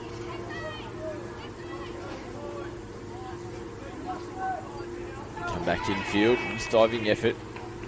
Defend the line nicely again.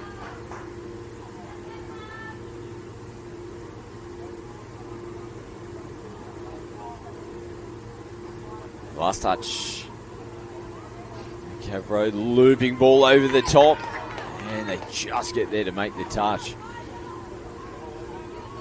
This has to be a clean set here for Kingaroy. Nice start for them. There's some space down the right sideline. Looking to get some support back in the inside. It's gone forward. You would think referees are going to play on.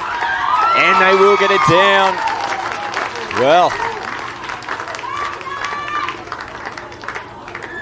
Didn't they need that? Kingaroy stayed high. And a little change up for them. They've struggled to hold on to the footy, particularly when they've been trying to transition to their interchange area. And they rolled the ball, went down Cav Road side of the field. They saw some space down the right-hand sideline. Speculated ball back on the inside. Referees were happy with it. And it sees the scores locked back up at 2 tries apiece. And we've got a game on our hands here in the quarterfinal. Scores do happen to be locked up at full time. We will go into extra time to see who will progress through to the semi-finals. But a lot of time left on the clock. Let's see how this one unfolds in this game. There's another penalty. Gee whiz, they've given some penalties away on their line, not moving forward, Kingaroy.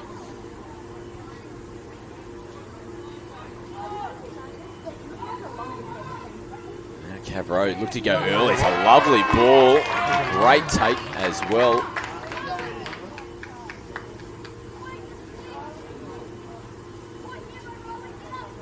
Vanderbilt out here in the right league position.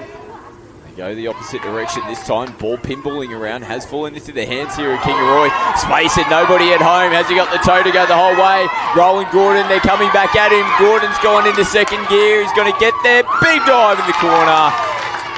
Wow, what a turnaround here from Kingaroy. A couple of plays that really have been fortunate for them. Referee has yet to point to the spot, but they will now. Kingaroy in front now by 1 try. 3 tries to 2. 5 minutes to go here in the quarterfinal. Oh, seen a little bit of everything in this QF. Well, long-range tries from Kingaroy stayed high. Against the grain. Into this game. It's a big period in the middle stages where Cavroad definitely had all the momentum. Swung back now in favour of Kingaroy. No room to work with down the right-hand side of the field. This is the last touch for them now. They'll have to chance their hand.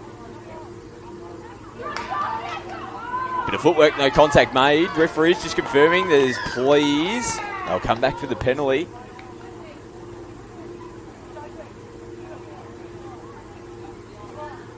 He's almost snuck down the right-hand sideline. Wasn't expecting them to go that way.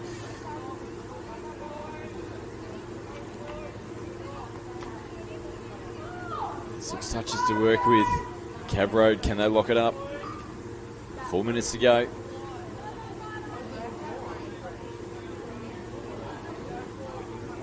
Now they step in field and nice defensive read. Quick play the ball, and they go again. Beautiful ball out in front. Again, Kingaroy's stoic on their line. And nothing doing. They'll have to give the football back. Good defensive set in the end. After having to do repeats from the penalty. Now this is where they really got themselves into the game, picking up meters with a bit of unstructured footy.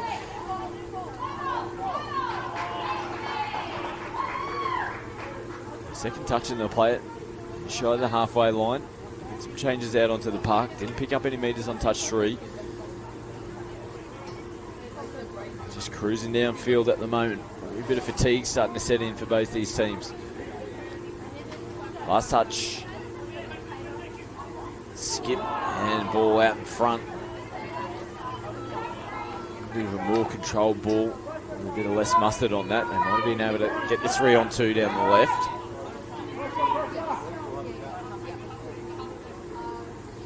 Two and a half to go here in the quarterfinal. Cav Road need to go downfield. Can they lock us up?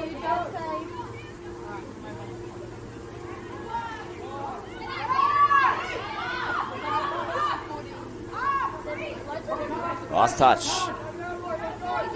LaFontaine, no one there. He's looking left, he's looking right.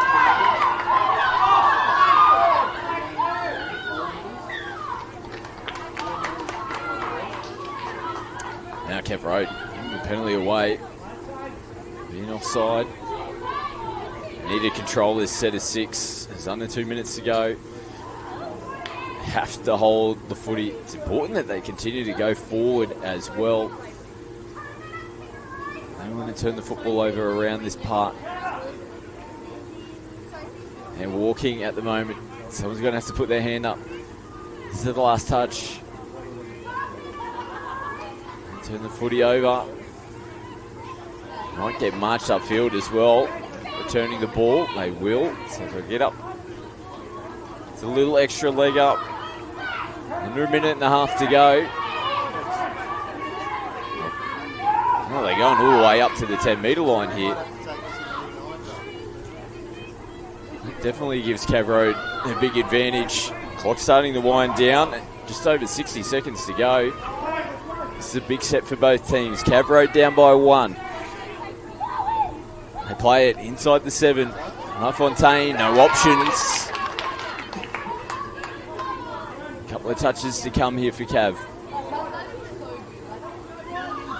They give the penalty away. Again, not moving forward. Still got to be careful here. The hooter sounds in the background. Cav Road has got one last chance. And the ball hits the deck.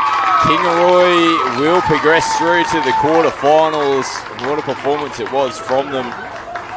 Down on the feet there, Cav Road, a quality quarterfinal here in the 18s mixed division. We're going to see the 18 girls quarterfinals come up next, or Hallows will be taking on St Aidans. We'll take a quick break and be back with more quarterfinal action here from the Gold Coast Titans All Schools.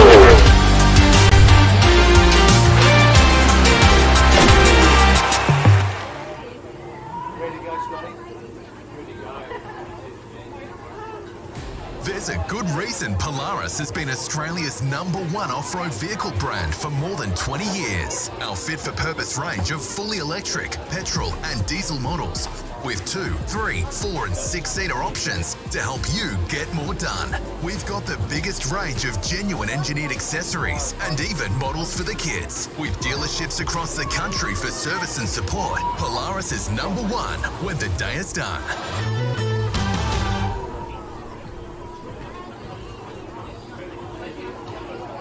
Live in the moment together on your next Gold Coast holiday with so many truly unique experiences across 3 incredible theme parks. Make the most of every moment.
Seconds, players and referees, please take the field.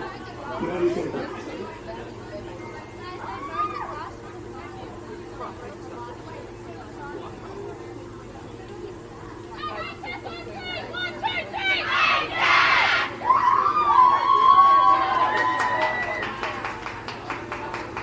Welcome back to the Gold Coast Titans All Schools. It's finals day here on a Sunday on the beautiful Gold Coast.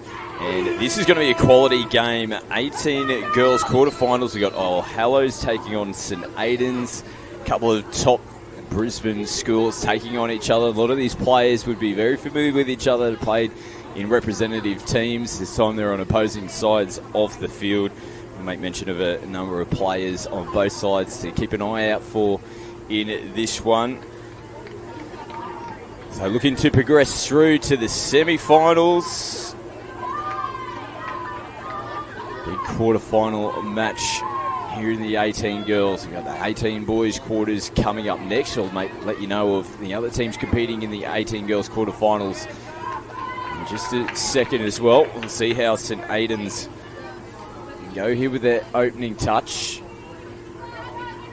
Tanamu will be back on the inside. They'll come back to the halfway line. So Hallows hold out in their first set. So our other quarterfinal matches, Palm Beach Currumbin will take on Cleveland Fairholme College are taking on Southport State High School. Moreton Bay Girls are taking on the Cathedral College from Rockhampton. There are your remaining quarterfinals. They're all taking place at this 9:30 time slot as well. Semi-finals will take place at 11 o'clock this morning. Now all Hallows on the run. Audrey Rayfield come back in field. One of the many players to watch for this All Hallows team as they receive the penalty.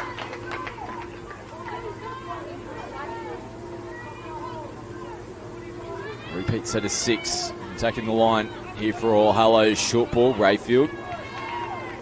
Defence is there to make the touch. All Hallows taking their time.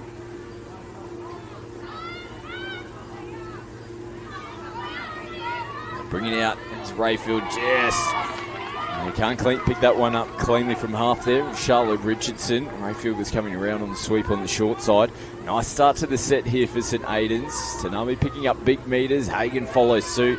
Second touch. They're already over the halfway line. Third touch now as they get some changes onto the field. Nice work skipping away from the first offender. Just forces the mistake though. They couldn't quite get it cleanly down onto the ground. Yana Richter coming out of the interchange box.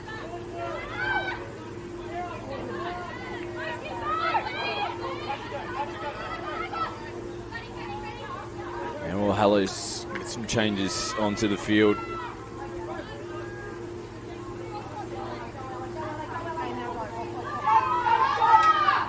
And nice cover. Coming across and make the touch there on Ella Denny.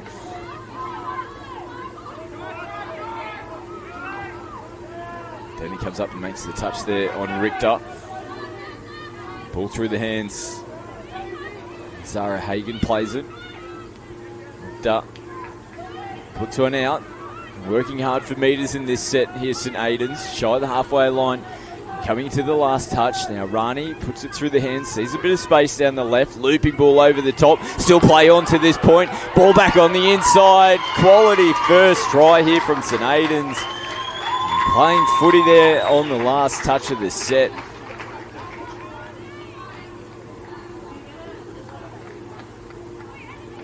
And that's a pretty good way to get your first try on the board.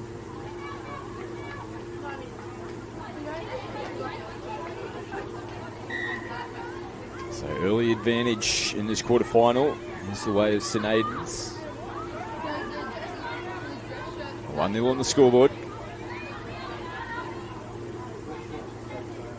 Hallows looking to respond from the restart. Nothing doing, last touch. I don't think they're aware of the count. They do now. Just sees him sling a ball out to the corner there of Cara Moffat.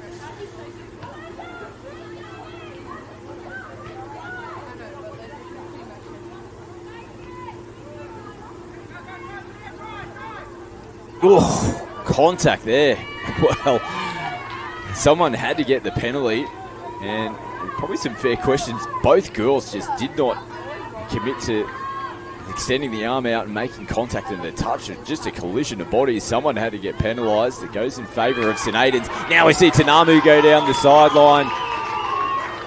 Well, they've opened him up down their side of the field on 2 occasions now.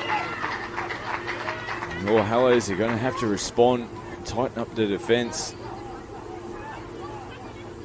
Down the right-hand side of the field for them. 2-0 now. St Aidans Anglican College in front. Made the early statement here in the QF.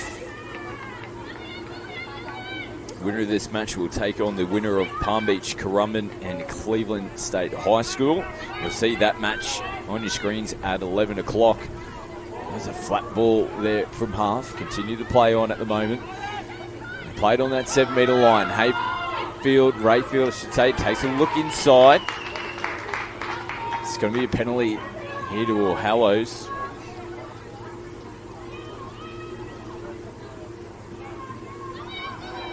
Repeat set on the line. Rayfield, heavy touches again. Now we're seeing contact. Jeez, the girls are getting physical in this one. Marley Ruri coming up out of the line. One of those ones where you play it within the 7, you're going to expect to get sniped, and that's what they did. They can't stop Audrey Rayfield. He points to the spot, and the crowd goes up in front, and Aidans protesting the call. Referee's already pointed. They're not going to take that one away from them. Or Hallows hit back and get their first try on the board, 2-1. Is the score still in favour of St Aidans? Audrey Rayfield, the try scorer. She gets her hands on the footy multiple times during the set. She ends up scoring it to get all Hallows on the board. And St Aidans through Richter. Here she is, ball in hand. It's up with Hagen. No one in place in half, so they'll take this touch here to set up. She's acting half there, I thought. Play on. And the set closes down in the end. So no harm, no foul. There's all Hallows. Start their set on their 7-metre line. A little bit sloppy, no half in place. Good option to sling it out to the wing. St Aidans, this is a set here. It's the third touch and they're still not at their 10-metre line. They can continue to press up and put some pressure on. Changes onto the park now, coming into the last touch as they pick up and go from half. They're going to get a repeat set and the last touch of the set. Well, they've worked for every inch there, all Hallows, and they get the value by earning the repeat set on the back end of the touch count.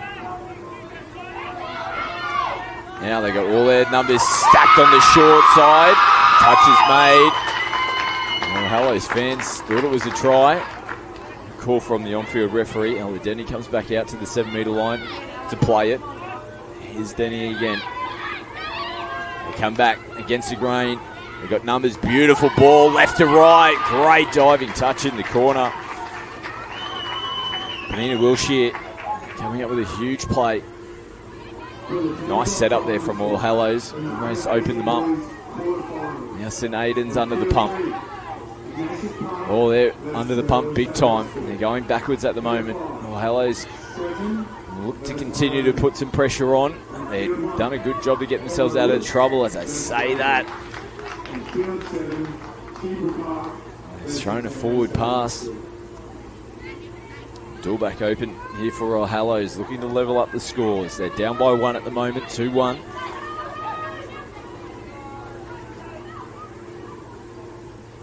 Oh, and just snatching at that one. Loose ball back on the inside. St Aidans hold on. Tanamu on the first touch. She'll do plenty of work in this set. Anika Tanamu working with Rani Hagen. Danger signs here for all Hallows. Rayfield comes up and makes the touch. She'll be pretty familiar with these two players in the middle. The St Aidans. Last touch now. Hagen has a look up. Just holds it momentarily. They put it through their hands and all Hallows and get their defence across the park to make the touch. Good footy from both teams there. Good set from St Aidans to get them all the way downfield. And now a little bit isolated. He's going to have to stand up.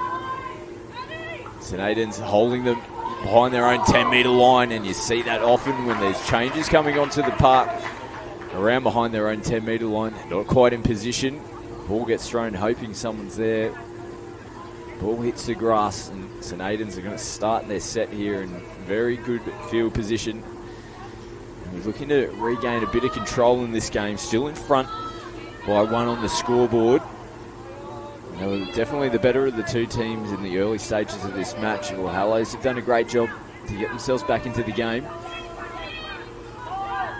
Tanamu comes back into Richter. They're in 6s and 7s now. Early play the ball. Great job to hold on and throw that out to the corner. Great response. St Aidans go up by 2. Score their third try of the game. Smart footy. Comes off the back of that mistake from all Hallows and coming out of their end of the field.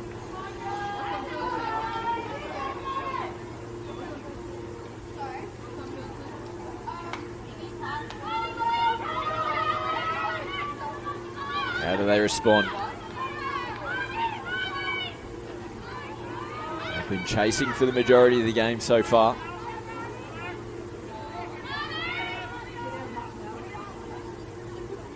No half in place. Gabriel Blade having to stretch to get across there. Manages to get away from one. It's taking a little deflection here. Referee just confirming.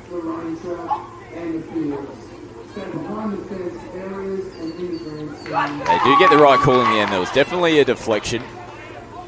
Repeat set here for All Hallows. Now Rayfield again comes off that left foot. Runs into the defenders in the middle of the field. Barber there, Ronnie Hagan.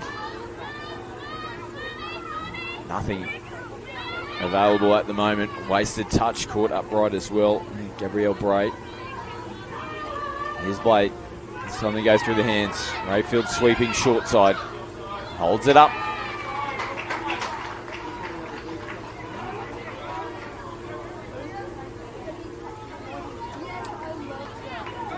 Last touch. Oh, Hallows. Don't want any of it. They finish it off in the corner.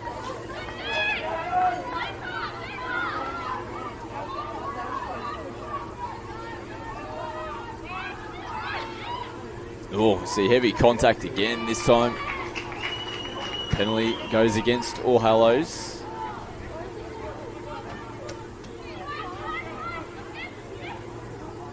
Good opening first touch. Oh, and off the fingertips there. Fortunate, steaming onto the ball. Hallows will take this opportunity just to get themselves set. They'll make a couple of changes at the same time. So they'll probably burn the next couple of touches as replacement players get into position. Manicott plays it. Here comes another replacement player out the back, and Eladeni just shy of the 7 metre line. Last touch, they got their numbers on the right, ball out in front. Going to get a penalty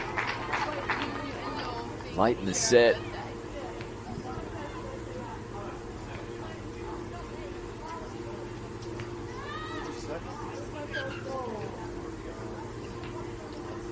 Six touches to work with here for All Hallows. They're down by 2 on the scoreboard. It's 18 girls quarterfinal. Now attacking the line. Richter was there to make the touch. Might have been a step or two short. And All Hallows have scored their second. And they continue to hang in this match. Now down by 1. Yet again, they've been in this position before.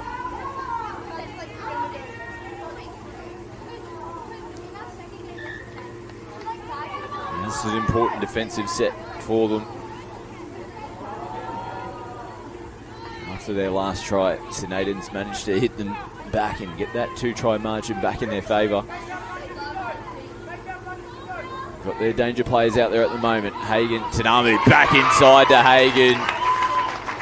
It's a pretty tough ask to stop those two. And yet again, St. Aidans hit them straight back. Okay, back in front by 2 tries. Still plenty of time on the clock. 10 minutes left in this one.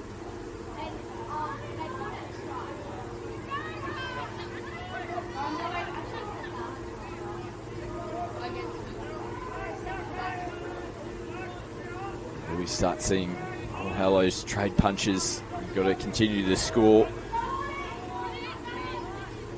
Looking a little bit flat and attacking the line in this set. This is the last touch for them now. They have to chance their hands. And Aidan's punching out of the line early. And they try to sling it out into the corner.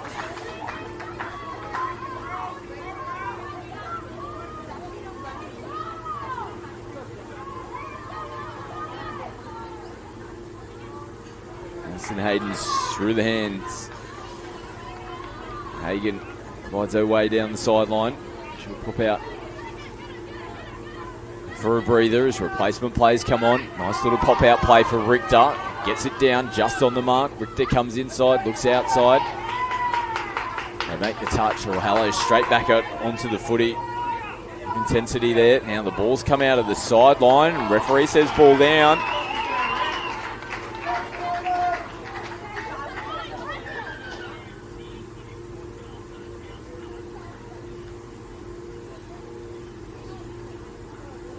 Just getting one of the All Hallows players called out by the referee. Might be their captain.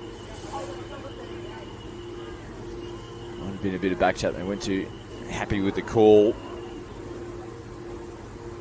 See, the ball did spew over the sideline. A little bit of back chat there from All Hallows. They'll just calm things down now. Sometimes those calls might go against you, whether it was right or wrong. They can't let that affect them. They're trying to get themselves back into the game. Off the back of that mistake, St. Aidans attacking the line. They go up by 3. It's going to take a mammoth task for All Hallows to get back into it. Nice diving touch on the line. They've got one to make, which they come up and do. Now they need to be clean with the footy. They've got a big set to come here. Start their set on the far side of the field. Second touch, not too bad so far. As Denny gets them down the sideline. They'll make some changes now behind their 10 metre. Getting away from the first defender. Those extra metres help as they get over the halfway line now. Last touch. Ball out in front. They're winning the territory battle at the moment, St. Aidans.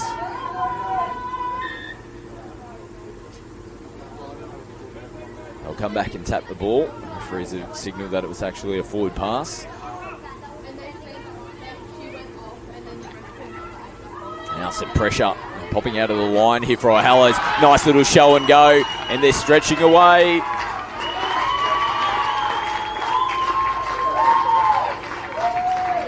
Mali Aruri scores the 5th try for St. Aidans. The game is starting to slip away now from All Hallows. The crowd is trying to rally behind them.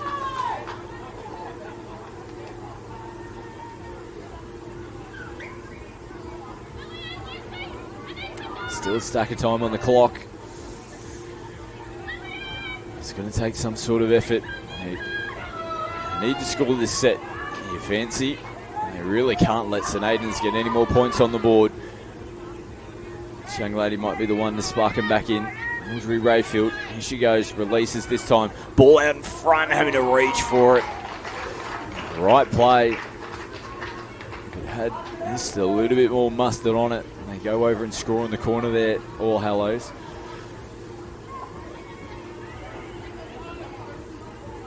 Now St. Aidans playing it simple. Ball down. Oh, it's going to go against All Hallows. They got the boot in on the footy. So another fortuitous one for them. Looked like they were doing a pretty good job in the lead-up touches. Just a little stray boot in the ruck. See St. Aidans now get a full set of 6 to work with. Barber feeds it to Hagen. Another penalty though. This is just valuable time off the clock as well.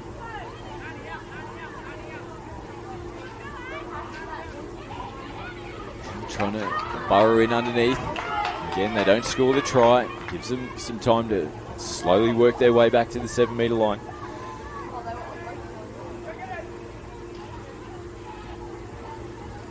Hagen plays it, steps out, comes off the right foot. It's it done on Rayfield. It's unfortunate. She's been so good for our Hallows through this game. Again, Rani Hagen injecting herself into the game.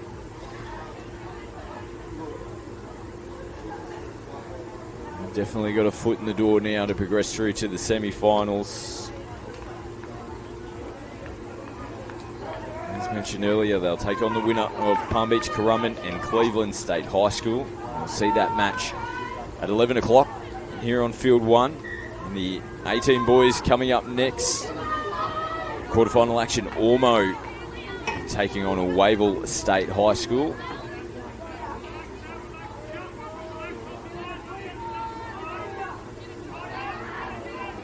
Oh, Hallows on the last touch. Early ball. He almost just probably got caught in two minds there for a second. Had some space to work with. Just needed a gun to the corner. Extra second just gave St. Aidans defender just that opportunity to come across and make the touch. They've been really good in the last 5 or so minutes. St. Aidans defending their line stoically, and they've come up with points down the other end. Nice short ball. Tanami slings it. Nobody at home.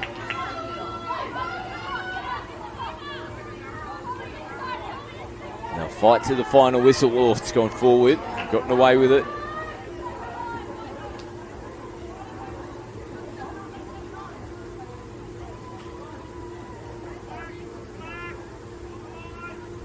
Last touch. All their numbers on the left-hand side. Ball out in front. And fatigue looks like it's starting to set in a bit as well. Hitting 27 degrees now here in the Gold Coast. Expected to hit a top of around 30 today. These are really tough conditions, even though they're shorter matches. It's 25 minutes straight. The girls have played a lot of games. A lot of footy to get to this point, and it looks like it's ball down on the ground. It's going to be a penalty against All Hallows. They can't buy a penalty here in the later stages of this match.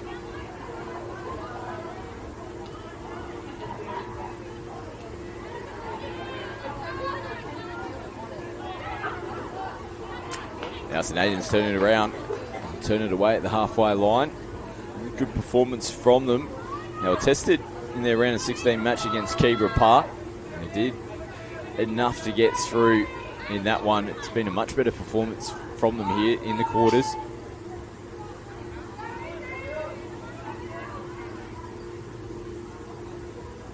Wavell from half, dishes early, come back on the inside. Working with Charlotte Richardson there. This defensive wall from St. Aidans continues to be strong.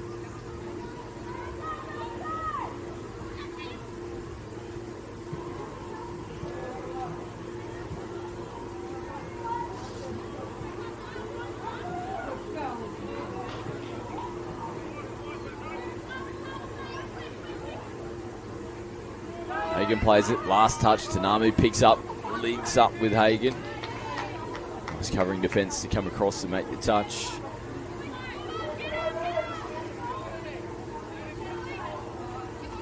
Now All Hallows working hard to get down the other end of the field.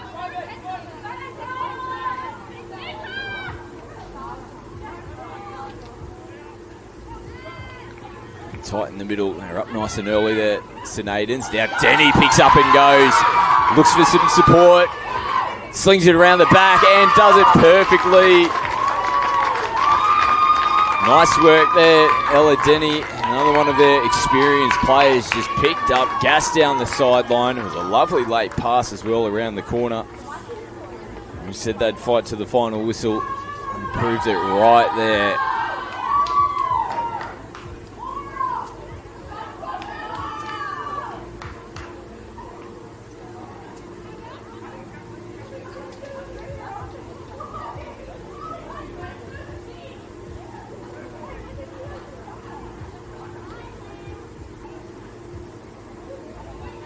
So 18 boys quarterfinals come up next. As you mentioned, Ormo versus Wavell is the match you'll see on screen.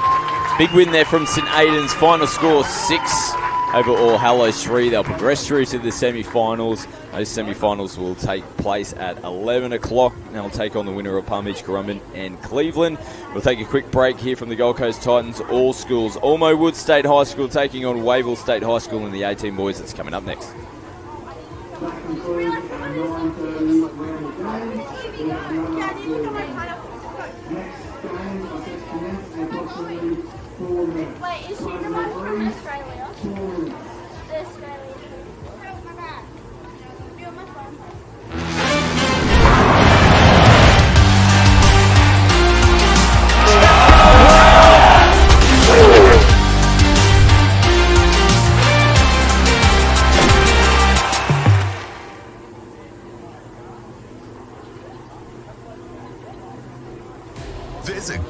Listen, Polaris has been Australia's #1 off-road vehicle brand for more than 20 years. Our fit-for-purpose range of fully electric, petrol and diesel models with 2, 3, 4 and 6-seater options to help you get more done. We've got the biggest range of genuine engineered accessories and even models for the kids. With dealerships across the country for service and support, Polaris is #1 when the day is done.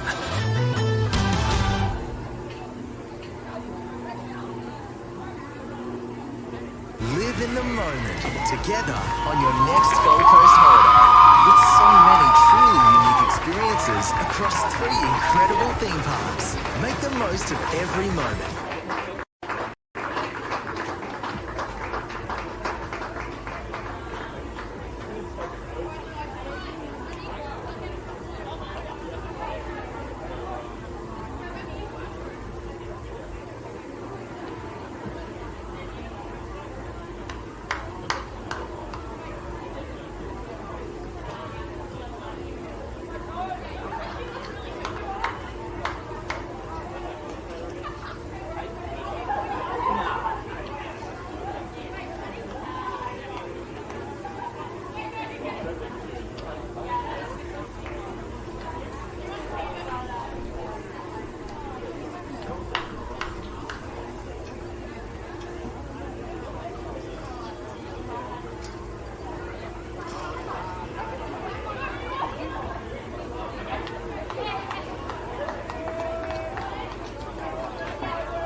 Seconds, 5 minutes, breathe, 30 seconds field. 30 seconds.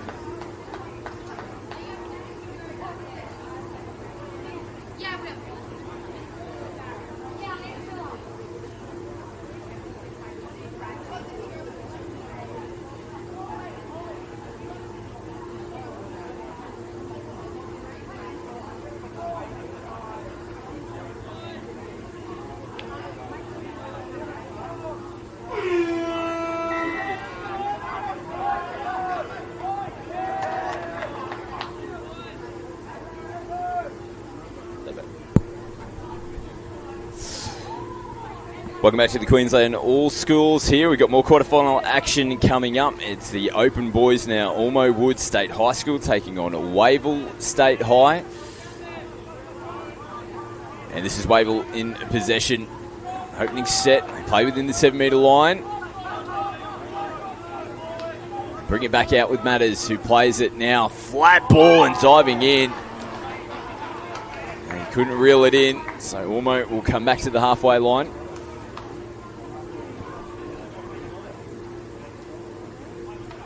Bad start there, and their first touch there from Wavell. Now our other quarterfinals taking place, and we're trying to keep an eye on the score in this one. Local derby from up north, Ignatius Park taking on Kerwin, Stretton taking on Iona, We've got Onmore Woods and Wavell Heights here on Field 1 and Keebra versus Centenary. We'll keep you up to date with all the results in the Opens. Teams looking to progress through to the semi-finals. Winners go through. Losers will finish up their competition. It's Ormo on their first possession. Can't crack through.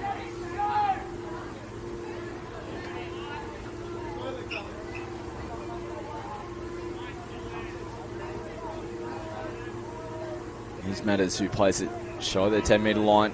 Metres on the second, marching them up towards the halfway. Going to earn themselves a penalty.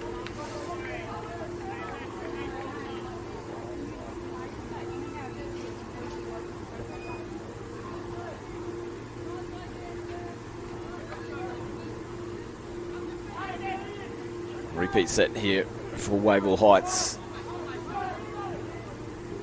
Ball was dishes from half, and they've sliced through to get the first try on the board. No, they're going to say touch. Well, for a moment there, I thought Sarah Jenrick was going to point to the spot. Now they come down short side. Nice ball back through the middle, and a good touch in response. Good footy from both teams there. Krutanati making the touch. They got a little deflection though, so get a repeat set. Back-to-back sets here, attacking the line. Now this is going to make his way out onto the park. Burn some touches while they wait for him to get into position. Here he comes now. A little bit disjointed there. They weren't quite sure what position to get into. Matters now comes off that right foot. And they've made contact on him again. It's been big defence here from Ormo Woods. On their line for 2 sets in a row. Headers again, this time juggles. Tries to skip away. Got away from one. There's a bit of finger pointing going on here. A little shake of the head.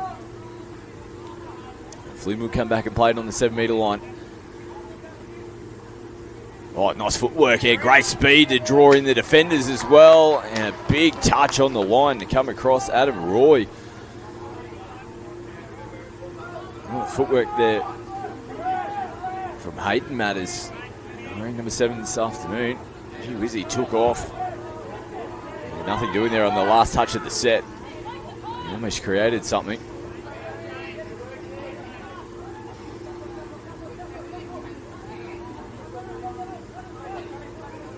Now Ormo working their way downfield nicely this set of 6. Last touch, little short ball, little juggle as well. Devin Harrison getting his hands on the footy there on the back end of the set for Ormo.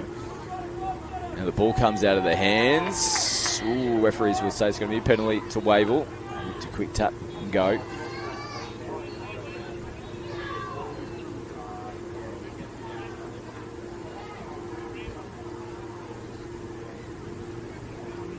Now Flynn goes short. And Hayden pushes it through the hands. It took a little deflection.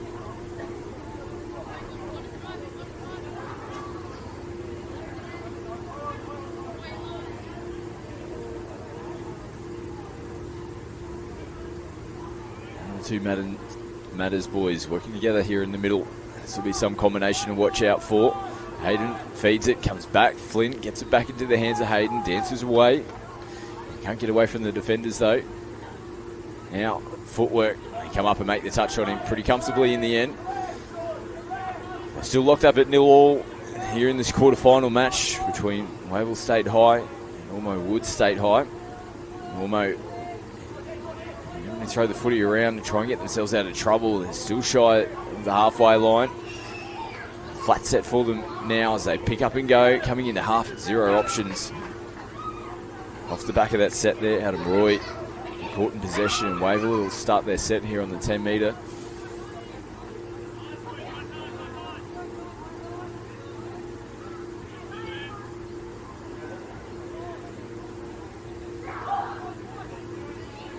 Wavell rolling downfield.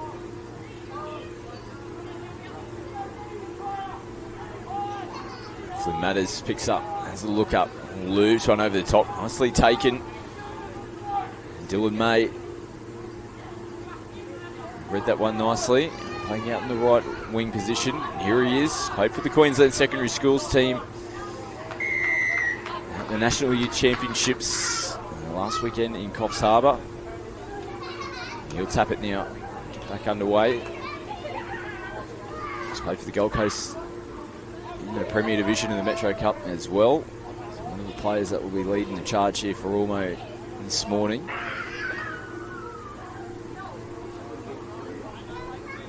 Good opportunity here for Ormo. Last touch now, played on that 7 metre line. A little stutter into the in-goal area they go. They held off, looping ball over the top. Oh, wow, it was nice work in the end. They've just gone over the sideline, I think. Kimber Muir's just confirming.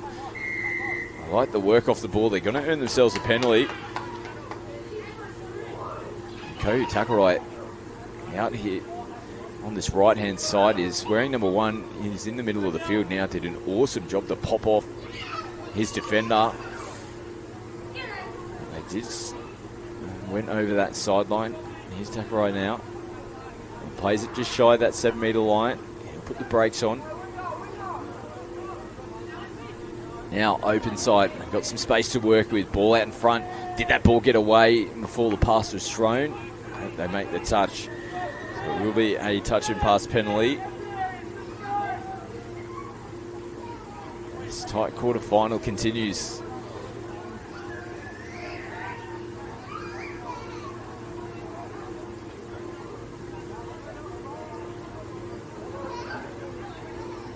It's Hayden Matters who plays it. He'll get himself in a half. Picks up, has a look, goes flat. It's been picked off here. They're looking for support and finds it. Kingaroy in support. Nice work. Matters comes up and makes the touch. He's the man that threw the intercept. He got straight on the bike and made the chase. Ormo making some changes now as May takes the touch. They'll make another couple of changes. Only the 4 players out on the field at the moment. They get the 0 touch from that intercept as well. So 7 touches to work with in this set.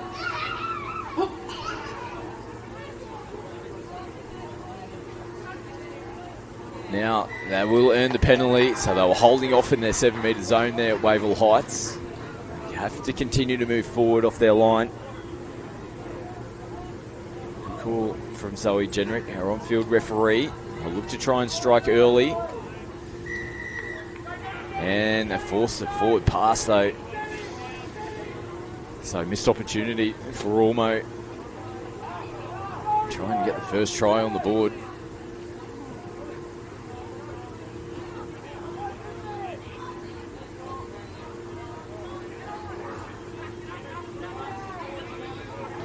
This tight contest continues. No one able to trouble the scoreboard as of yet. Flynn Matters comes off the left foot. Can't get away. Nice touch in the end. Stuck with his man. It might have been Walker who made the final touch there for Ormo. Slinging out. There's a bit of intent in this set to start with as they get the changes on.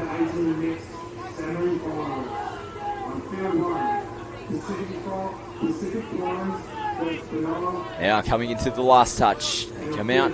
Darris who comes off the right foot. Nice ball back on the inside. Denham Harrison in the number 3. That final play almost opened them up off the right foot. It's a grinding contest between these teams. No one giving an inch at the moment. Who's going to crack it open? Last touch.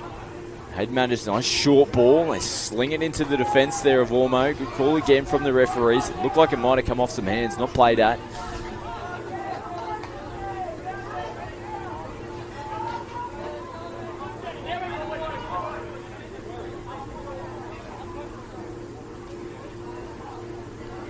Working their way downfield nicely. This will be the last touchdown. They pick up there on the back foot. Wavell, looping ball over to May. Tries to sling it back in. It's come out of the hands forward.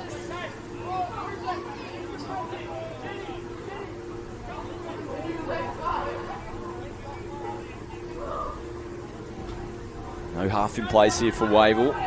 Ormo hold back in defence.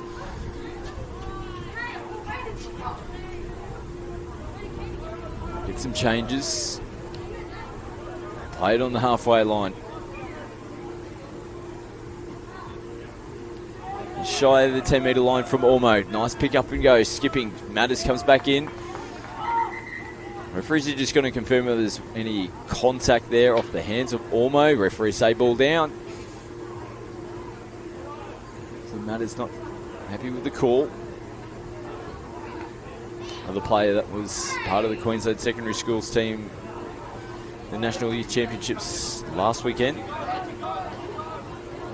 see a lot of these players backing up. It's a heavy touch football calendar in this time of year.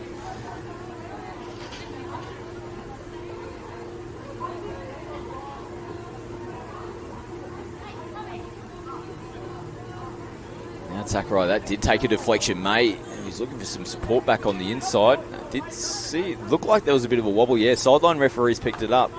Great job from the referees.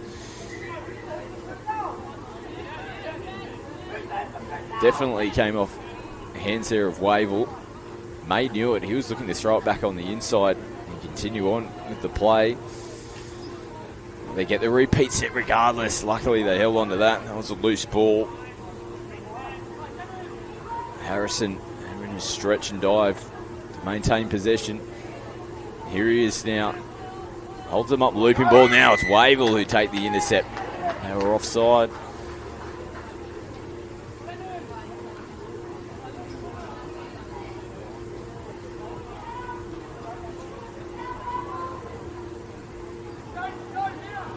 Big set of 6 here for Ormo. Still looking for first points.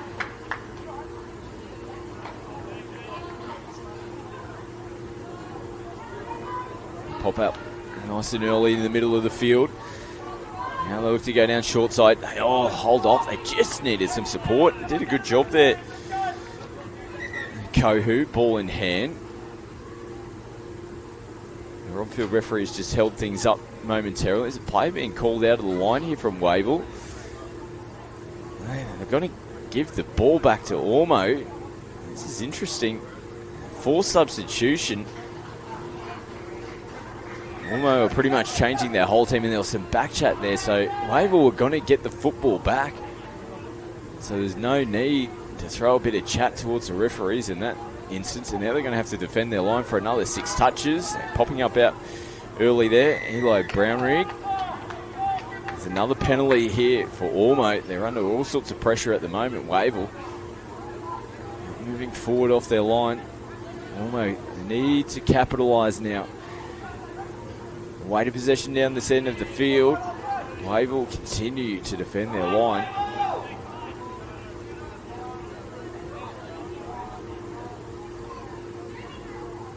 Now they played on the 7, flat ball from half. It's ball and flat. Kevin Muir, their on-field referee, picks it up, so they cannot take those chances, those back-to-back chances that they had.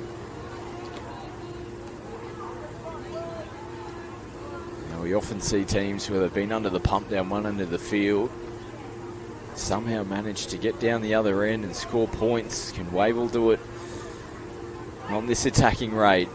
Hayden Matters picks up, has a look up, outside in run, and a diving effort. Touch made on the boot, was claimed straight away. Cruz and Nutty there making the touch. And now Wavell, so again, arguing the call. Didn't give the footy back to the mark.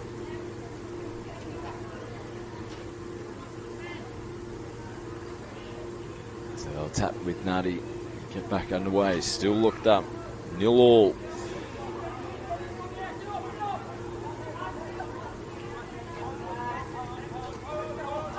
Under a bit of pressure now as they're making changes. Harrison plays it.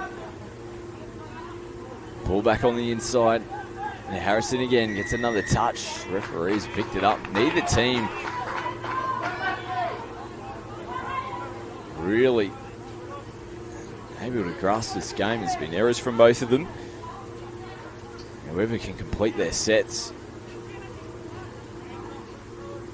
might be the one to take control back of the game. Or get some sort of control in this game. Wavell have got a good opportunity to get the first try on the board. Flynn Matters plays it. Hayden picks it up with the left, has a look up, sends a nice ball out to the corner, and they finally open them up. It was only a matter of time before we going to get our first points on the board. Had to wait a little bit for it.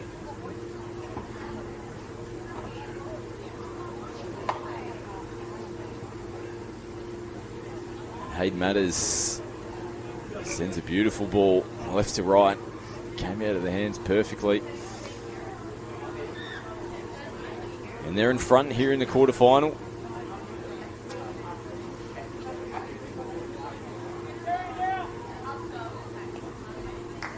Winner of this match will take on the winner of the Keebra Park and Centenary quarter. Semi-finals will be taking place at 11:30. You'll see the winner of this match in their semi-final. It'll be on field 1, 11:30.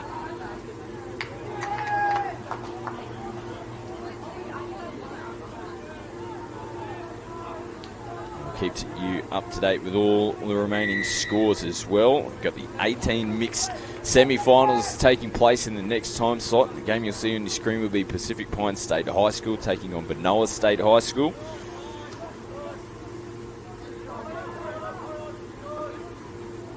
And the second semi-final in the 18s mixed is Marist Emerald taking on Kingaroy.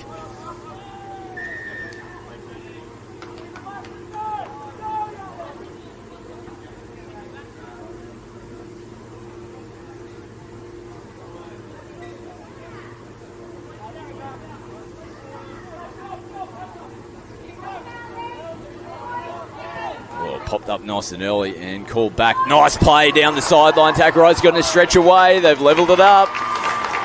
Really, really good footy there from Ormo. There was a player called offside. They took advantage.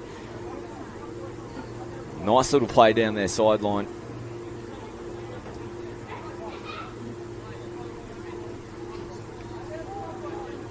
Game on. 1-1 here in the quarterfinal.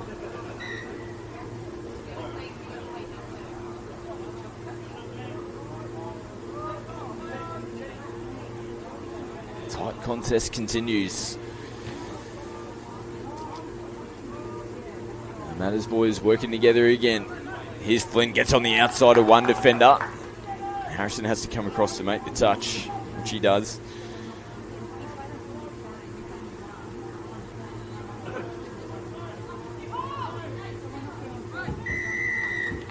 It's going to be a penalty. Going to continue to move forward. Just popped out momentarily and making contact on the touch. Hayden feeds it. Back inside. Oh, they'll pull him back for the forward pass. And actually touch and pass. Ormo, hold on. There's danger signs there for Wavell. Or for Ormo, I should say, on their line. Wavell almost cracking them open again with that combination of the Matters brothers. Now, rolling downfield nicely. Roy plays it. They've got their players on the right and they choose to go down the left-hand side. Oh, that ball's gone about 6 metres forward.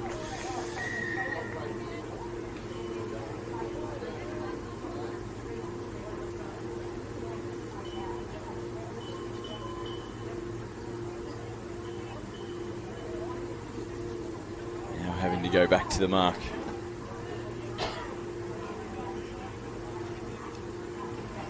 Warm conditions out there now for the players. Not much breeze. 28 degrees here on the Gold Coast. Now, Matters decides to hold it. Gets away from one. Gets clipped on the boot in the end. And coming back infield. There was some contact potentially made earlier as Matters was trying to skip away.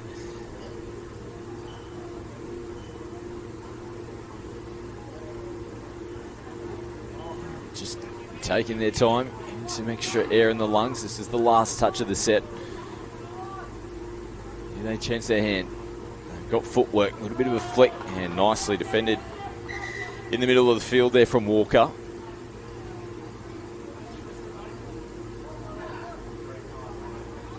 Now, referees are just having a little quick chat. Matters pops over to the sideline. So it was actually a little bit of a halt in play there as Flynn Matters went over to the sideline. He was hobbling like maybe on his left ankle. We'll keep an eye on that. Now Harrison sends it to Takerai, open side, links, nice ball. Oh, beautiful little battle on there. May, he's having a stretch. Oh, he just stumbled momentarily. Oh, that was just enough for the cover defence to come across and make the touch. Unfortunate there from Dylan May. He gets those legs pumping. He is in the corner. Scores remain tied at 1 apiece. The contest this has been between both teams. Low scoring. Probably expecting to see a few more tries than what we've seen so far. Only the 2 in the game. Now Matters takes himself. There's been no contact on him and gets some support back on the inside. Hayden Matters, he set up the first. He sets up the second. And he tries at a premium. That might be a crucial one here for Wavell Heights.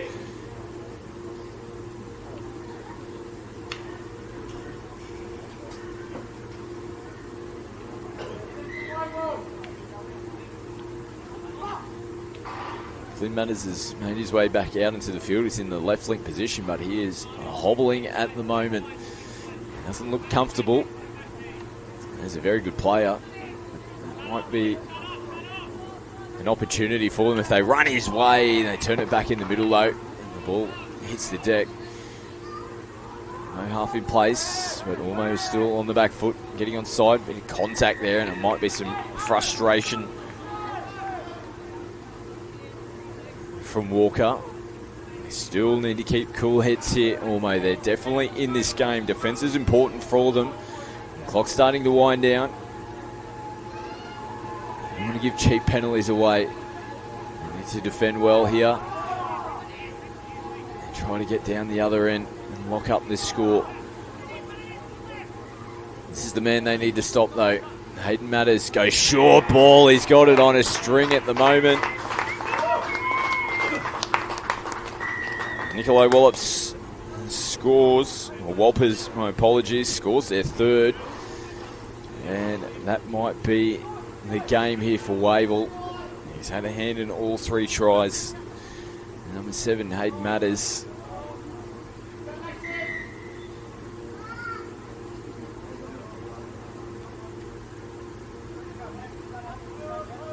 Well, they need to score this set.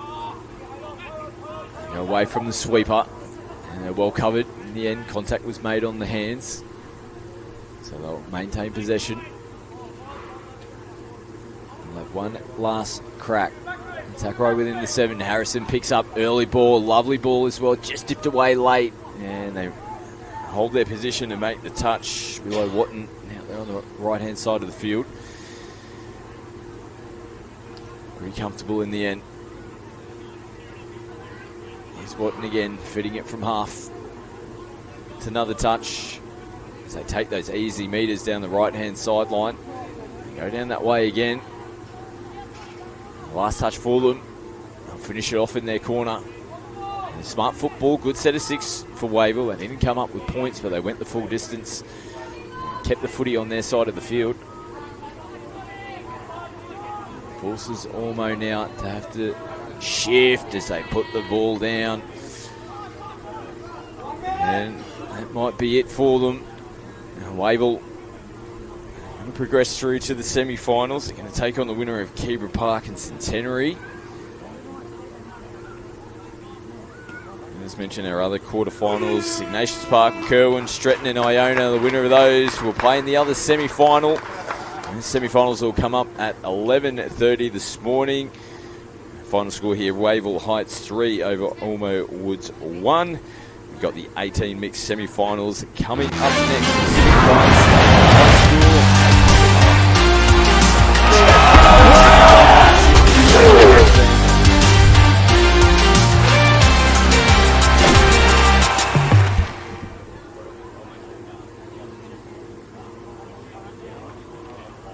There's a good reason Polaris has been Australia's #1 off-road vehicle brand for more than 20 years. Our fit-for-purpose range of fully electric, petrol and diesel models with 2, 3, 4 and 6-seater options to help you get more done. We've got the biggest range of genuine engineered accessories and even models for the kids. With dealerships across the country for service and support, Polaris is number one when the day is done.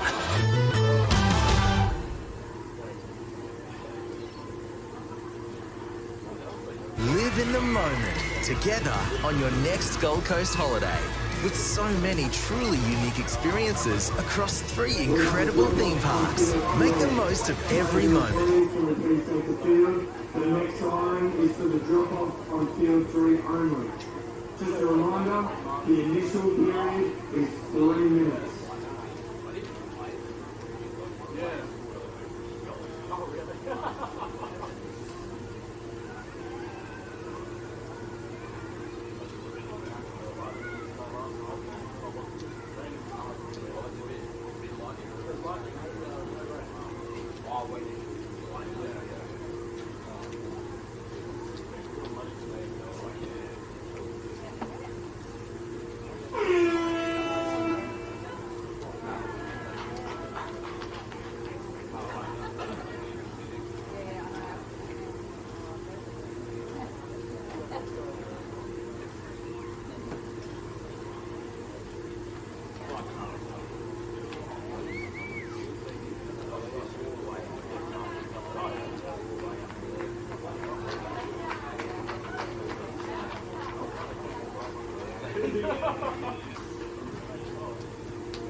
We now have a clear round of games. The drop-off in field 3 has finished. The next round of games is set to commence in 1 minute. Players and referees, 1 minute.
Players and referees, please take the field.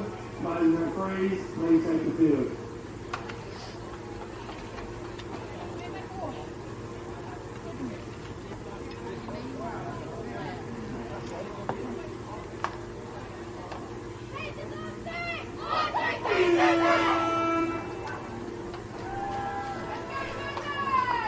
Welcome back to the Gold Coast Titans All Schools here on a beautiful, sunny and warm Gold Coast. It's about 28 degrees at the moment. We've got semi-final action taking place now in the 18 mix of Pacific Pines taking on Banoa State High School.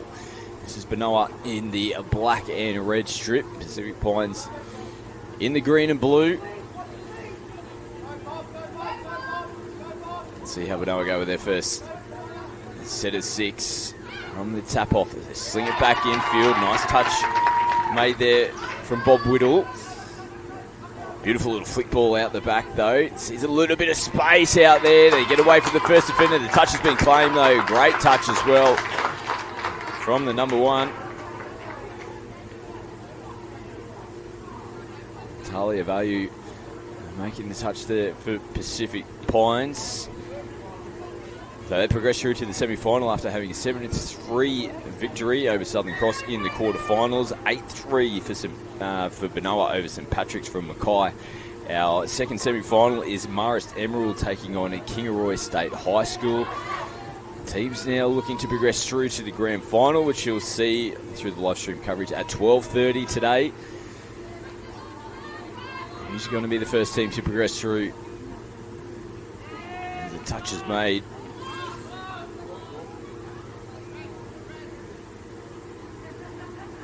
Last touch of the set. And nothing doing there on the end for Pacific Pines. So Banoa regain possession. Go direct on the first touch. Look to make some changes.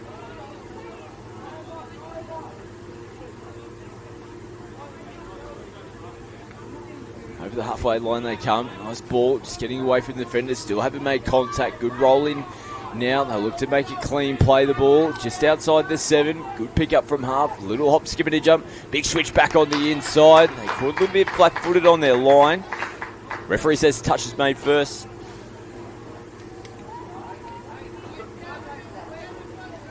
So Pacific Pines just hanging on there. Good set of 6 for Banoa. Best of the game so far. Players offside. Having to scramble, get across to make the touch. In the end, Adelaide Morgan getting on the wheels. Make a good touch down the sideline. The last touch of the set now. Pacific Pines, they've got numbers. They put it through their hands. Into the corner they go. They're going to score the first try of the game. Tanae Robson crosses over to open up the scoring here. Pacific Pines State High School, they score first.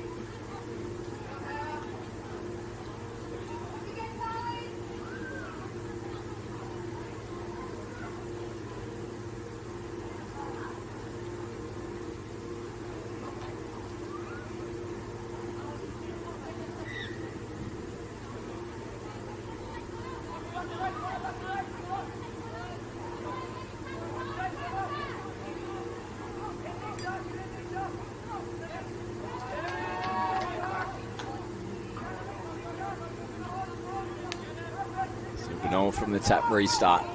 Looking to lock the scores back up. Here's Tiamo taking them on. Ball in one hand. There's been no touch made. Banoa cross over to get their first try on the board. And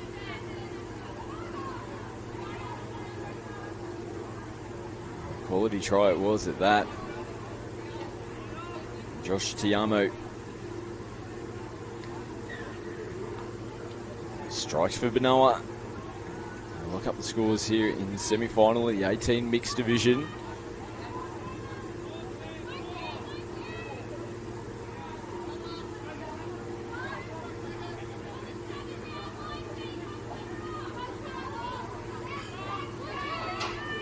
So he comes around the back, just ball out in front.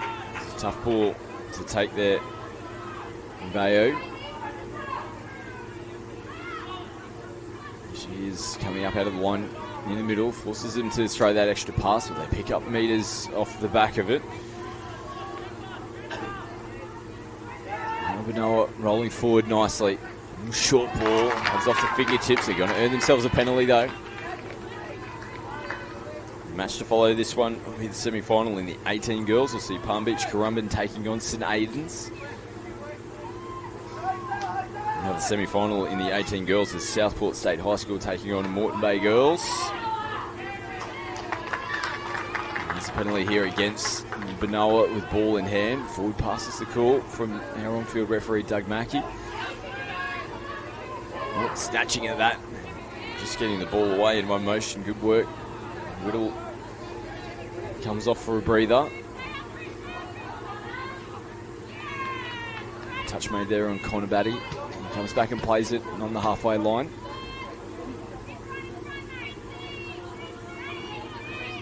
Now, nice run from half, a little bit of space, slinging a ball out into the corner.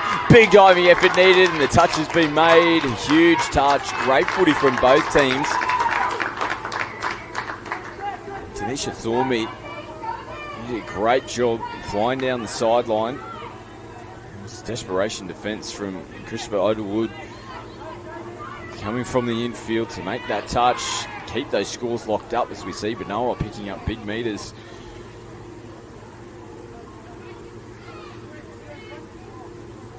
They have to come back and play the ball on the mark. Just slows them up momentarily as they'll look to straighten up the point of attack through the middle of the field now. Over Pacific Pines 10-metre line. Coming into the last touch of the set. A little bit flat, not too sure whether they know it's the last. They put the hammer down now as Tiamo, try scorer for Banoa, is caught in possession.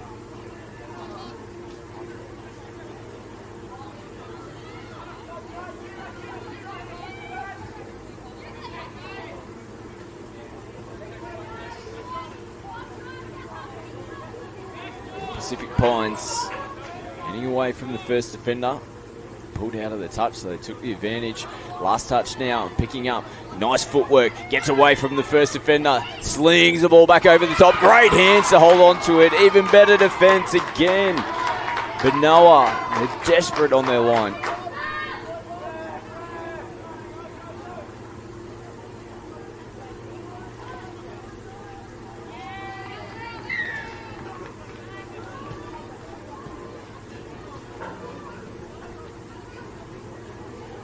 Get the penalty, and a needed one as well. So struggling to get forward. It's been good footy from both teams. Pacific Pines really throwing questions at Banoa. Probably look the more dangerous of the two down an attacking 7-metre zone. See again here, Banoa coming up with some errors.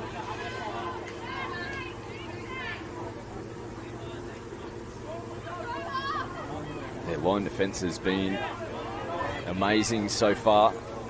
The score's still locked up at 1 apiece.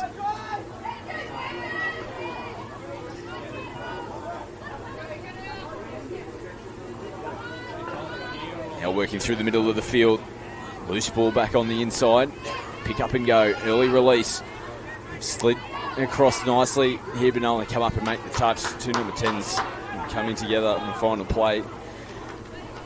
Josh Langworthy making the touch to regain possession here for Banoa. They start their set in pretty good field position. They didn't punch too far downfield in that set of 6 there, Pacific Pines. This could be an opportunity for Banoa. Can they score, get themselves in front? This is the last touch. They're well outside their 7. Looping ball over the top. They got the 2-on-1. Oh, that's a big ball out in the corner. Oh, just needed to be cleaner out of the hands, and they roll over untouched. They would have taken the lead. There's a chance it's gone begging there. Big opportunity for Banoa. Really tight contest. We saw the same in our 18 boys in the quarter in the game before. Really tight for at least half of the match. And it opened up a little bit towards the back end. We're going to see something similar. Now they direct through the middle, and away from the first defender. They're on the back foot here, Banoa. They've got some time to have a look at the line. The referees are going to point to the spot. Pacific Pines go back in front 2-1. Now in the semi-finals of the 18s mixed. Jaya White heavily involved there. Number 11 for Pacific Pines. Lovely ball. I think it might have been Talia Value who scored for the team in green. Now look at this, Banoa straight away from the tap off and down the sideline. Gee whiz, had to make that touch. And still writing the score down on the sheet and looked up, and all of a sudden Banoa stretching down the sideline as they burn a touch here. Just getting players back into position. Tiamo now holds it.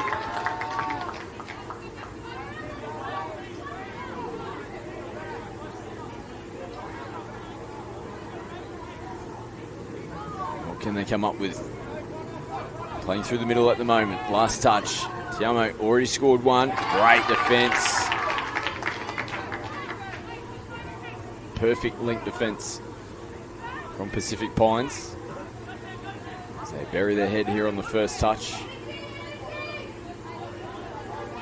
Now they go down the sideline. Smart footy. Hit the ball down on the grat.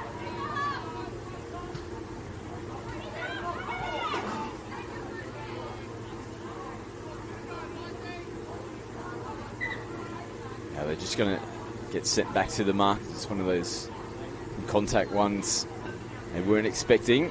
Referees let them go back. No room down the sideline. There's still one more touch to make here. We've got numbers on the right-hand side of the field. Ball out in front. Oh, great footwork. Gets away from one. Can't get away from the second. She's a live wire out there. The number one, Talia Value, we've seen her score a try already. Almost opened them up again with that footwork. And she's coming up to make the touch. And just a step or two short. And the penalty is blown.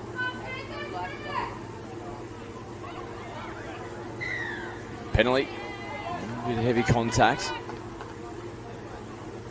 Doesn't hurt them too much early in the touch count. Now the players out of position here for Pacific Pines. Rolling downfield nicely. Third touch.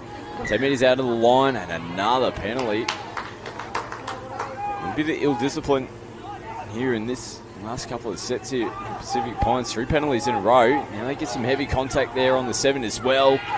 Ball in one hand, diving in at the line.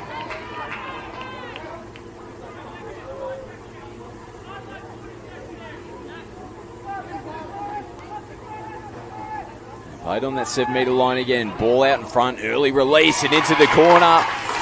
Well, they were caught napping there. That was just smart football. Didn't really have to do too much apart from put it through their hands. And there was acres of space out here for Ivana out on the right wing.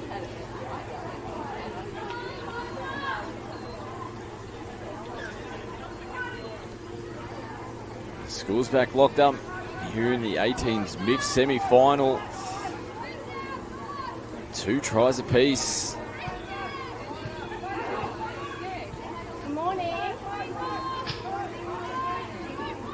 Ball around the shoulders. Good defence in the middle. Devan Tekai has to come back. Here's Devan, so the huge ball out. Will be out on the running track, far side. We needed to finish it off. And throwing it right to left. And put it over on the other side of the field. So Banoa, they'll just truck it down their sideline here.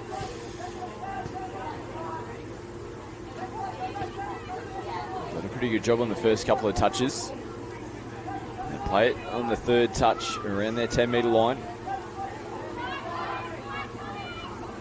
Still getting players into position and a penalty in the back end of the set. Connor Batty called offside.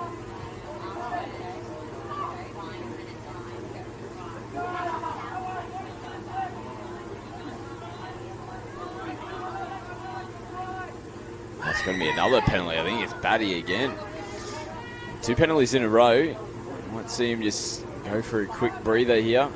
Zoe Generick saying, come to me. We'll have a quick chat. Just lazy penalties to give away. He's got to stay on field though. Nicely handled from Zoe. Giving us another offside penalty away. Might have a quick breather. Nice footwork there coming off the right foot. Good inside defence. Having to come across to make the touch there. There's Devon wearing number 6.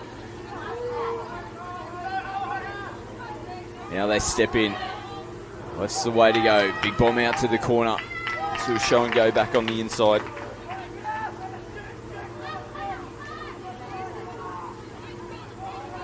Last touch. Early release, and this is working trumps for them. And that's how we saw them. Similar vein score their last try. They're on the back foot rather than putting it through the hands and running with the ball. Just sent that early pass. They'll still retrieving back to the line.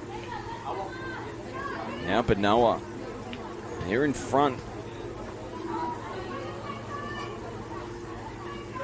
First time they've been in front in this game. Back-to-back tries. Now Pacific Pines go expensive straight away from the tap-off.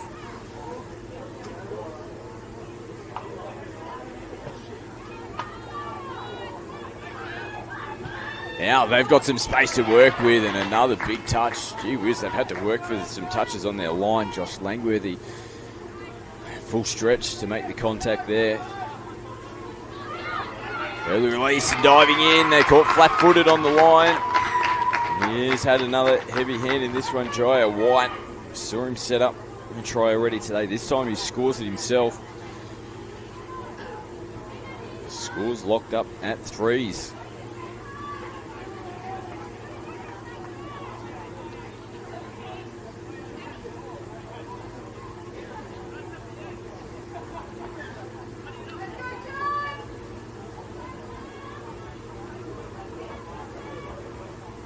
We've got a game on our hands here in this 18 mix semi-final. Still 8 minutes to go in this one. Geez, they've opened him up through the middle again. We've seen him score 1 try already. That's his second of the semi-final. Josh Tiamo had some space to work with through the middle of the park. All of a sudden, after we've had a grinding contest between both these two teams, pretty back and forth. Starting to see a couple of points come into it now. I reckon we'll see a few more as well. But no, we'll reclaim the lead. We're in front now, 4-3.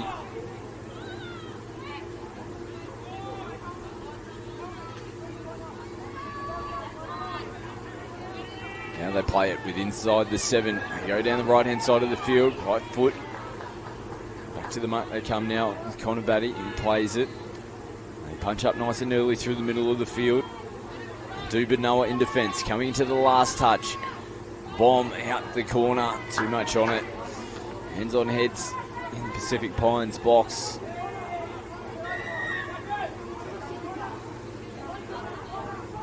Probably wasn't the play.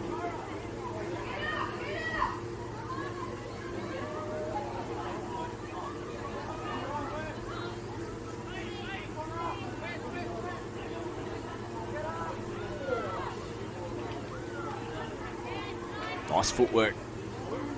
We've seen him open up a couple of times already. Luke Nada.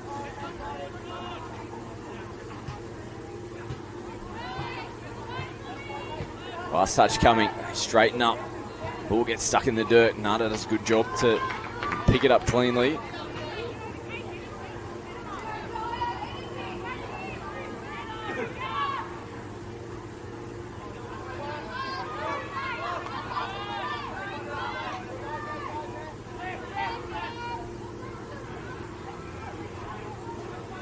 Pacific Pines working, no half in place. Scramble across Tanisha Thornbury to get into position. Bit of space to work with down here on the right. Cut back in field. Bob Whittle plays it. Keep an eye on White. He gets himself into half now. They're on the back foot. They look like they're short and they're going to roll over. Oh, he's had an absolute hand in everything. He has the number 11, Jaya White. Set up 2, scored 1 himself. Pacific Pines back level, 4 tries apiece.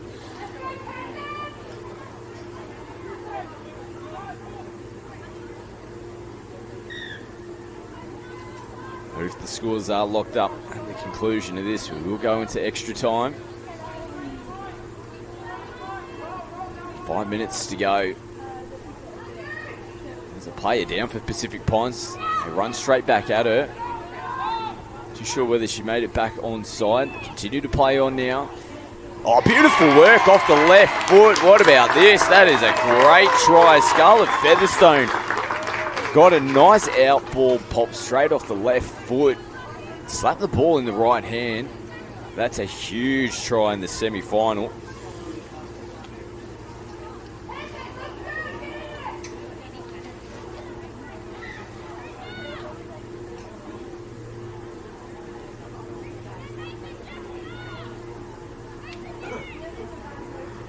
Banoa back in front, 5-4. Play on's the call at the moment. Still got touches to work with. Looking to lock the scores back up. 4 minutes to go in the semi-final. Now they, little short ball back on the inside. They make the touch. Held off him a little bit. One to make. Flick ball out the back. Slapped out to the sideline. Ball hits the grass. Pacific Pines can't lock it up.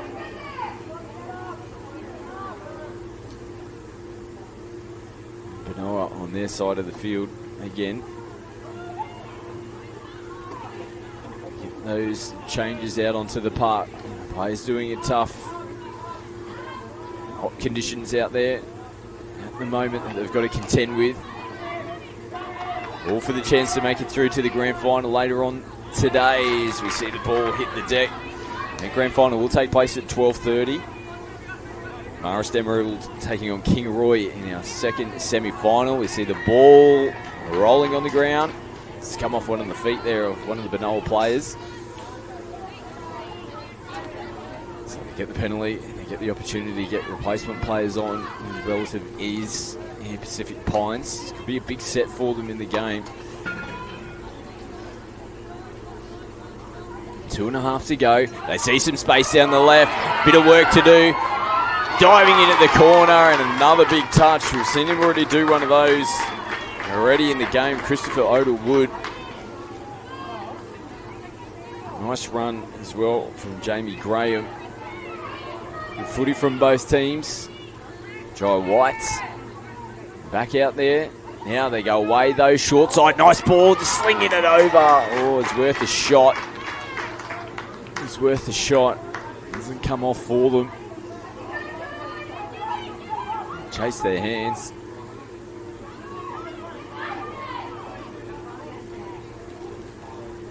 Under 2 minutes now. Banoa still in front. This is a big set for both teams.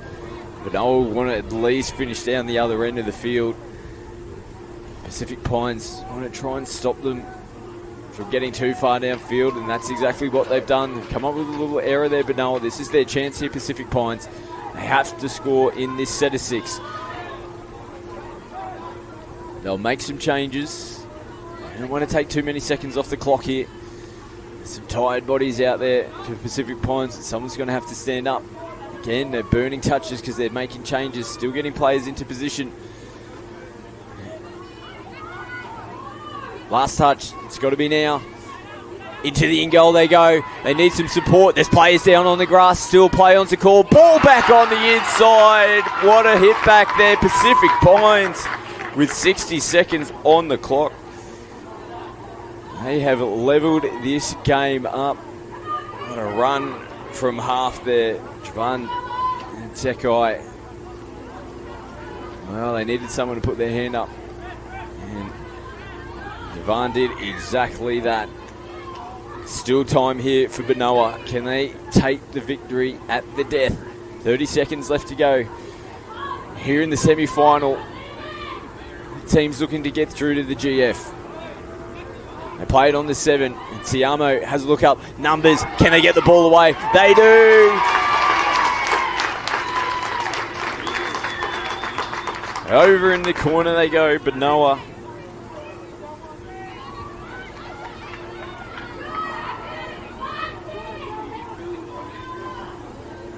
The Hooter has to be close. They might have one touch. This is it. They've got to come up and make the touch, and they do. Banoa scoring at the death.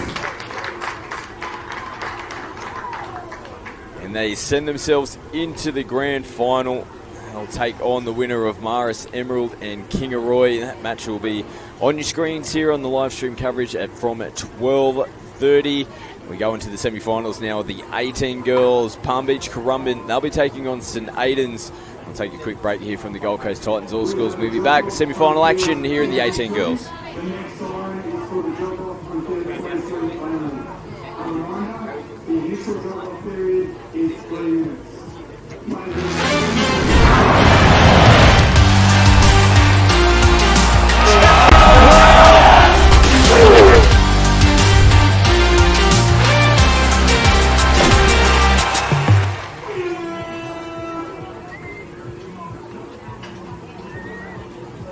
There's a good reason Polaris has been Australia's #1 off-road vehicle brand for more than 20 years. Our fit-for-purpose range of fully electric, petrol and diesel models with 2, 3, 4 and 6-seater options to help you get more done. We've got the biggest range of genuine engineered accessories and even models for the kids. With dealerships across the country for service and support, Polaris is #1 when the day is done.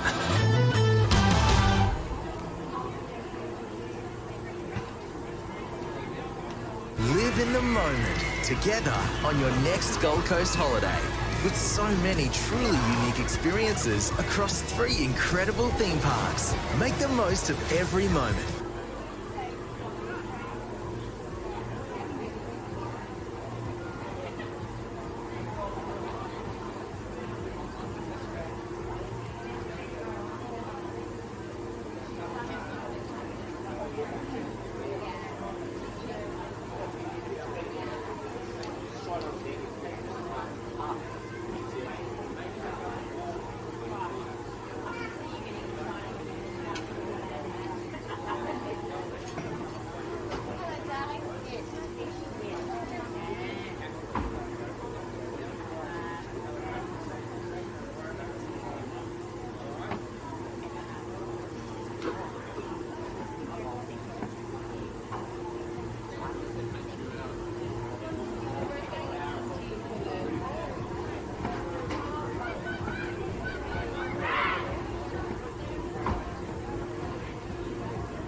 approximately 1 minute.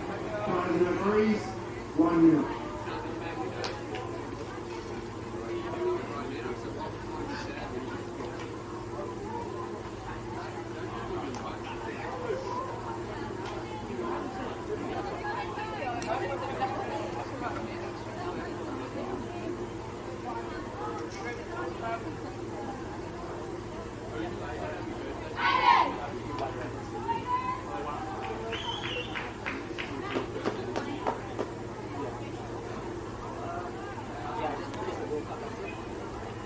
Semi-final time now in the Gold Coast Titans All Schools 18 Girls Division. We've got Palm Beach Currumbin taking on St Aidans, and our second semi-final, which is taking place out on field 23 at the moment, is Southport State High School taking on Moreton Bay Girls. Both teams looking to progress through to the grand final. You'll see that on your screens at 1:15 today.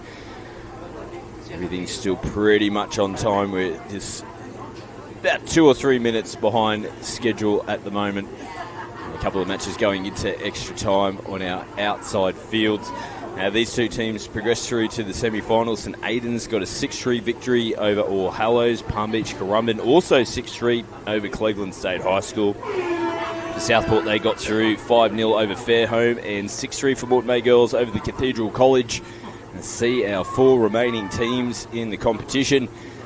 St Aidans in the first possession here, wearing the white strip. Palm Beach Currumbin in that famous red and white.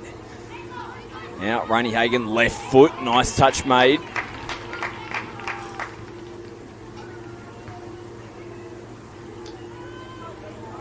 One to make here for PBC. We'll switch in at the line, so Palm Beach will head back to the halfway line. They'll get their tap restart. Semi-finals in the 18 boys. Going to have Centenary State High School taking on Wavell High. And in our other semi-final, Kerwin State High School will be taking on Iona College. 18 boys semi-finals take place at 11:30. It's getting down to crunch time here at the Gold Coast Titans All Schools. Semi-finals taking place. Teams looking to progress through to the grand final. Half a chance there for PBC. Out on the left-hand side. Pass has just gone forward out of the hands.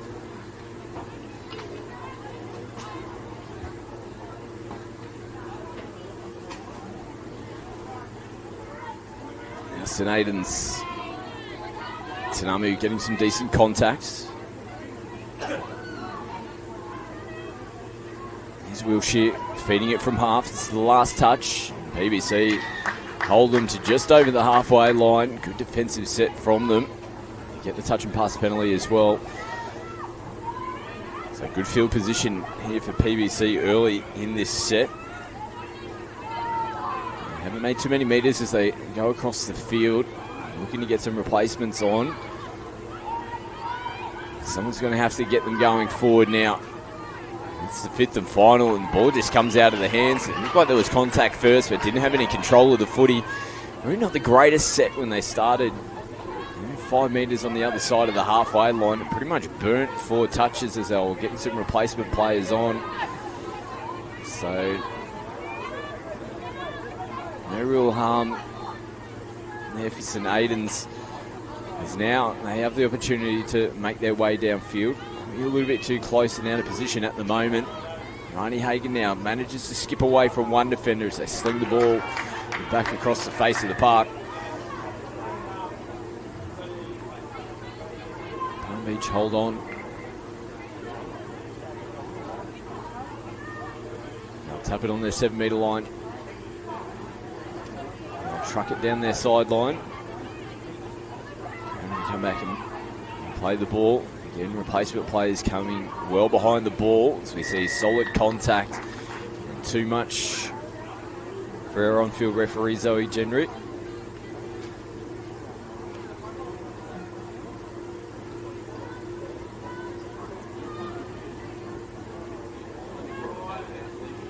Palm Beach played on the halfway line. That's a better run going forward. Picks up 10 metres. Now they get on the front foot. Nixon plays it. On the 7, they go. Better set this time around. It's now. They'll come back. Forward pass back on the inside. It's picked up. Tight contest to start the semi-final.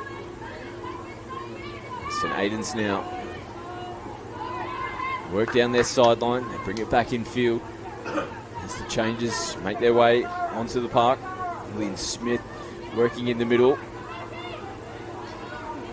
They come back to Smith now. Bit of space to work with. Nice little short ball off the hip. Good defence coming across. Oh, they get the penalty away. A bit of heavy contact there. It's a tough one because she had her back turned as well. Wasn't expecting, didn't know where that outside in defence was coming in. Still got to make sure that contact's not too forceful. St. Aidans put the ball through their hands. There's been no contact made. And they're the first team to score here in the semi-final.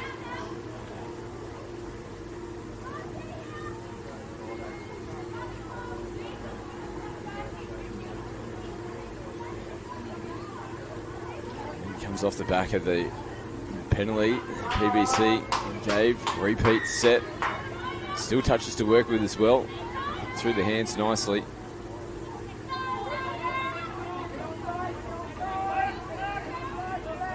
Palm Beach looking to hit back from the restart. St. Aidans scoring first here in the 18-girl semi-final. Now they look to come down the short side. Skipping work. Got away from the first defender. And Oceanic Graham.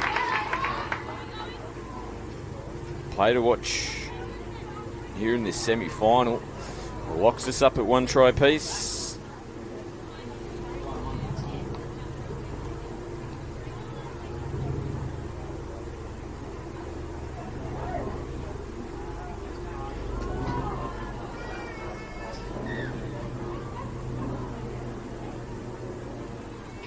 Back underway. Ronnie Hagan with the tap. Nice ball back on the inside. Working with Leah Barber in the middle of the field here for St. Aidans. Take their time as they look to set up and attack this Palm Beach defence yet again. Hagan steps, short ball back into Barber.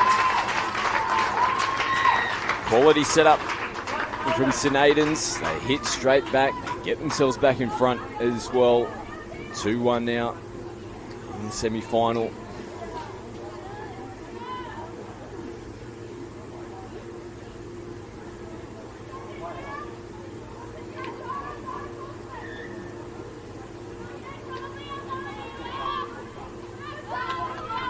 Pressure back on PBC. We saw them score off the tap restart last time around.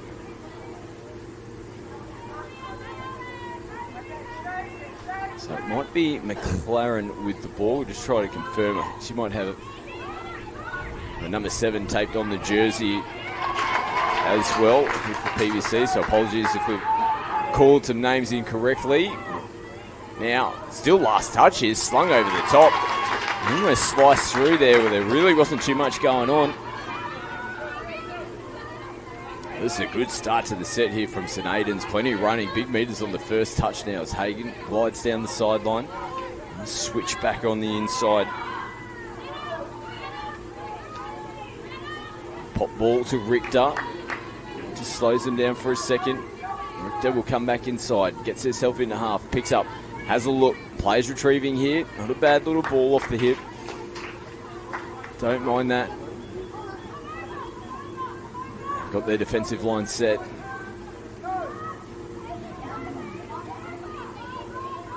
Palm Beach go down the sideline. Get some decent meters there on the first touch. Richter comes up out of the line. Put some pressure on. Some replacement players come around behind the 10. It's a nice little kick out to pick up some extra meters. Now the ball hits the deck. So Palm Beach turn it away around the halfway line.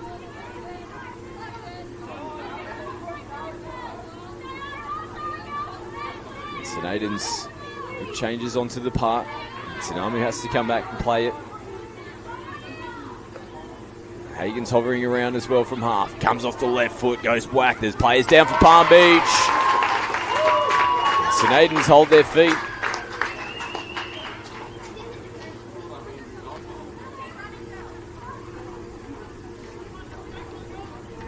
Third try of the game.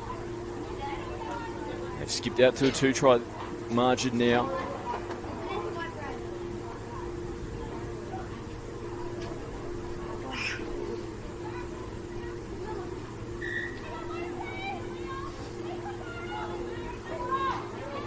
Nice tap start for here.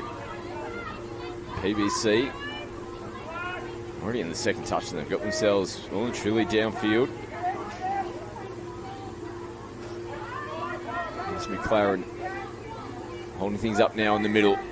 They get themselves a penalty. St. Aidans not moving forward off the line. Full set of 6. PBC. McLaren plays it. Receives a flat ball. No, yeah, it was forward. Zoe Genrick on the sideline. They've got to bring it back. I think this is the right call. They went for the quickie play in the middle and was just probably half a step in front.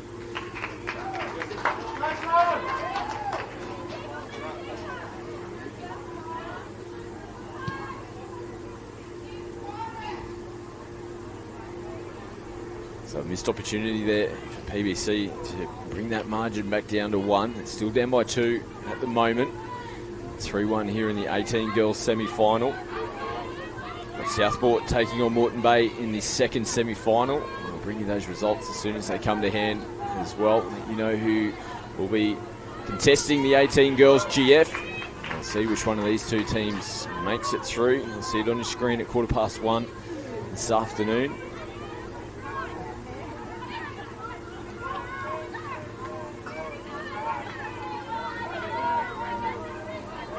Midfield position here for Palm Beach. This will help their cause as well. We do have the grand final decided in the 18s mixed division. We're going to see Marist College Emerald taking on Banoa. That match will take place at 12:30. And a little mistake there from PBC. Ball down is the call. So it will be a bit of a break at the conclusion of this game. Just making sure all the teams get an adequate break between semi-finals and finals. So 18's mixed grand final, Marist College Emerald and Banoa State High School taking place at 12:30. Here on Field 1, you'll see all the coverage with the live stream on the Queensland North Schools YouTube page. As now we see a loose ball, intercept taken, so 0 touch here for Palm Beach Currumbin. Both teams really working hard. Now space down the right hand side. Big diving touch needed. Malia Ruri. She doesn't make that touch. They were gone. Still shy of their halfway line. That's better work. There's no half in place here from PBC. Allows Ruri to pop up out of the line. Switched it. They've still got one more touch to come here. Switched straight back into where the defender was. They've got all their numbers on the left. Sort of pick up the scoop out of half. Turn the ball over there with Brianna Barrett. So they start their set here on the 10-metre line. Oh, picked off. They're gone. See you later. Oceani Graham. She scored the first try. She scored their second. Just went to sleep a little bit with the footy in hand there. St. Aidans didn't see Graham coming. She shot out of a cannon. And they needed that PBC. They're against it a little bit. And all of a sudden, the intercept try there. Oceani Graham gets them back into this semi-final. Down by 1. 3-2 is the score.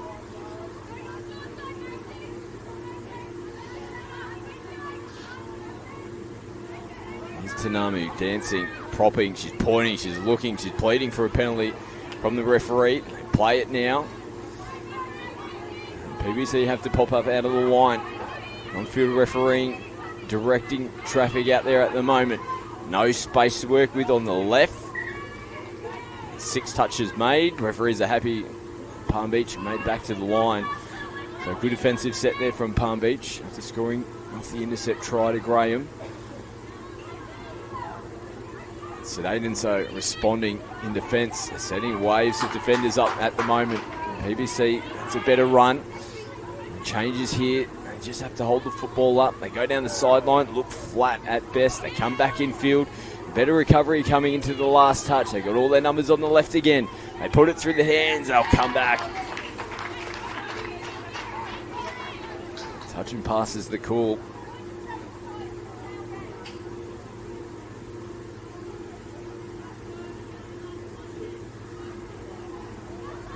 Might have jumped the gun before the tap was made there, Palm Beach. No harm though. They continue to play on. Meters down the sideline. Zara Hughes. Nice work to skip back infield. Lani Conlon. Penalty earned. Conlon taps. Gets things back underway straight away. Here's Richter. Comes infield. Receives it back from Barber. Richter. Nothing there for her.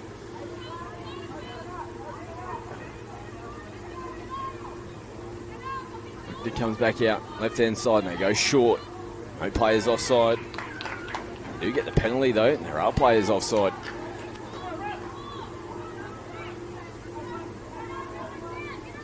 Lani Conlon will burn the first touch. Arnie Hagen makes her way out onto the field.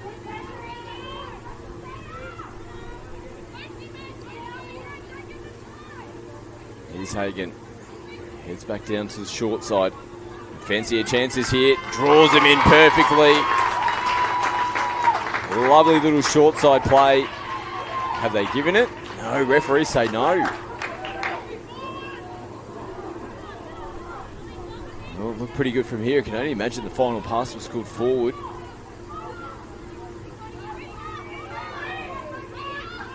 Now Palm Beach doing an away set. So they're heading down the sideline here of St. Aidans, making changes on the far side of the field. Now having to throw the ball back in the middle. Nice punch out of the box here from McLaren. Pick up from half. They send it out. They'll take the touch. Completed there, Crystal Meehan. He comes up and makes the first touch here for PBC. Nice short ball off the hit from Hagen. Links up with Richter. Malia Ruri comes back to play it. Tanamu gets it down, steps infield, ball out in front, takes him on herself. They're going to point to the spot. All referees are happy. Well, he almost scored one not too long ago. This time they can't be stopped. Nika Tanamu scores their 4th. They go back in front by 2 tries.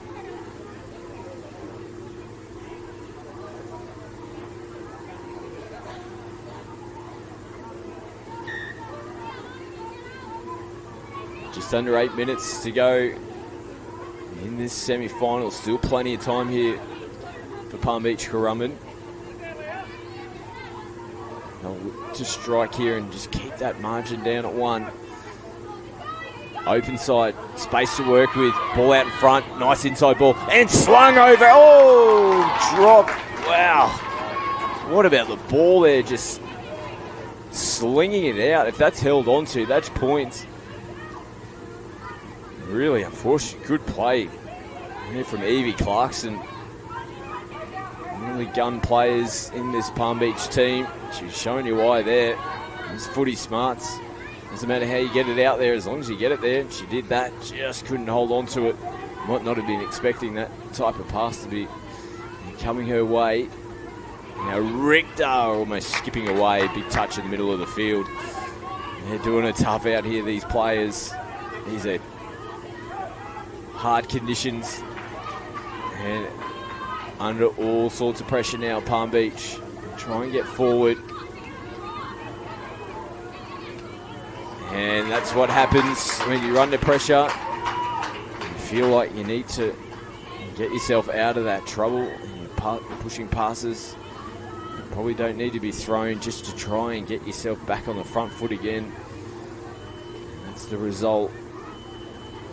This is a huge defensive set needed here for Palm Beach. They don't want to go down by 3. We've got Hagan out on the field controlling things at the moment. And they link up nicely. The 2 Hagan girls. Zara, has she gone across? No, they're going to say the touch has been made. Zara Hagan comes back in and plays it. Ronnie links up with Indiana Richter. They come back. Great hands. Just comes out as she hits the grass. Ball out in front.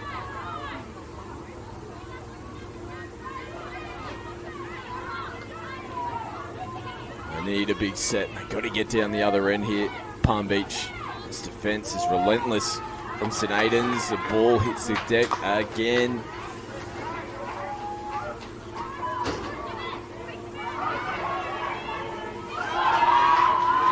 Now St. Aidans go on the attack straight away.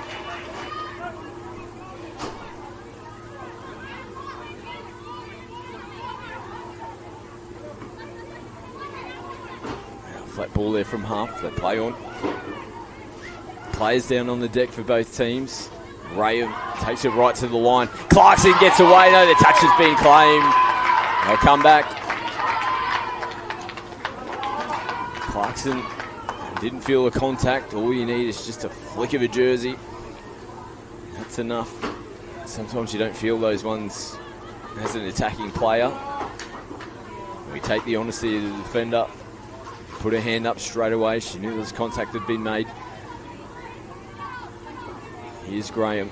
Might be Graham and Clarkson. Need to open the game up here for PBC. They go down that short side, still throwing the footy around. Nothing there. Tanamu embarking for a penalty, which they do eventually blow for the touch and pass. Here's the Nika out through the hands. Oh, that was flat as well. Back on the inside.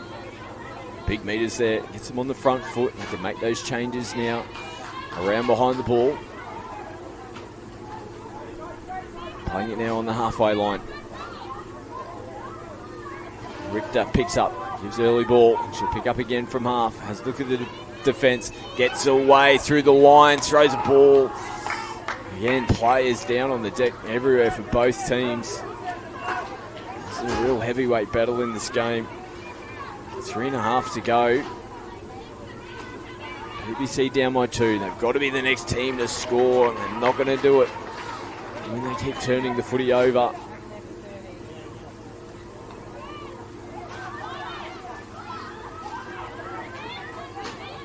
St. Aidans, this might be the final nail. They can score in this set. It's Indiana Richter. Contact made on it as of yet. And there's the penalty. It's just, it's a tough one. You're defending in your 7 metre zone. You think that the attacking player is going to make that contact on you. You start to pull back and retrieve, but you can't do that in that area. Beautiful ball. Now on the short side they go.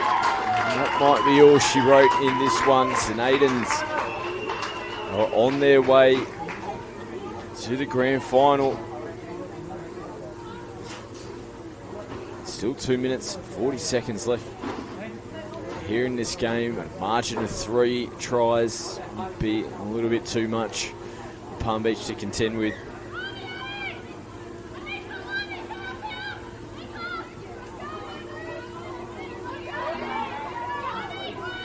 The winner to take on the winner of Southport and Moreton Bay girls. I'll let you know that result as soon as it comes through. 18 mixed grand final to come up at 12:30. We'll take a quick break at the conclusion of this game. We'll be back with all remaining games.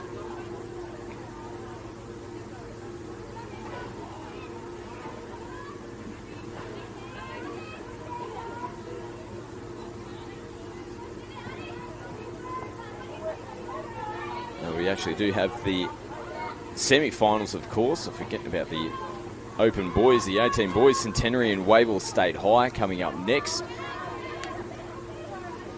Make sure you stay tuned for that one. Semi-finals, open boys. The other semi-final is Kerwin taking on Iona. Open boys semi-finals coming up next on the live stream.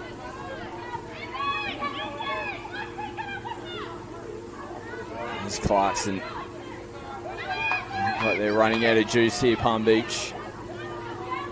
Ball back on the inside. Touch has been made. Under 60 seconds now. Clarkson plays it. They come back their way. 3 on 2. Sling it out to the corner. Can't hit a target. They've been gallant in defeat. They've really made St. Aidans work for this victory.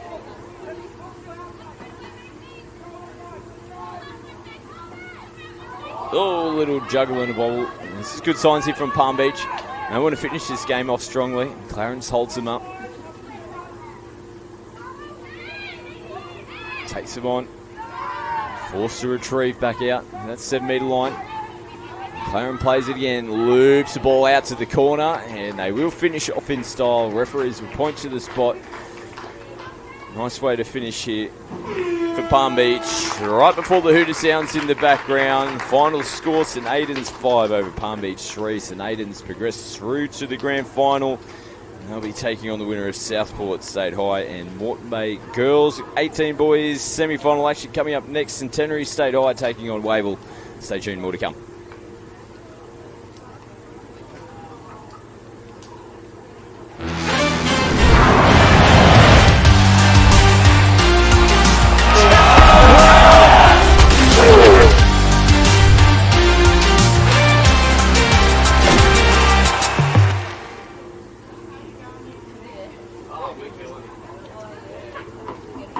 There's a good reason Polaris has been Australia's #1 off-road vehicle brand for more than 20 years. Our fit-for-purpose range of fully electric, petrol and diesel models with 2, 3, 4 and 6-seater options to help you get more done. We've got the biggest range of genuine engineered accessories and even models for the kids. With dealerships across the country for service and support, Polaris is #1 when the day is done.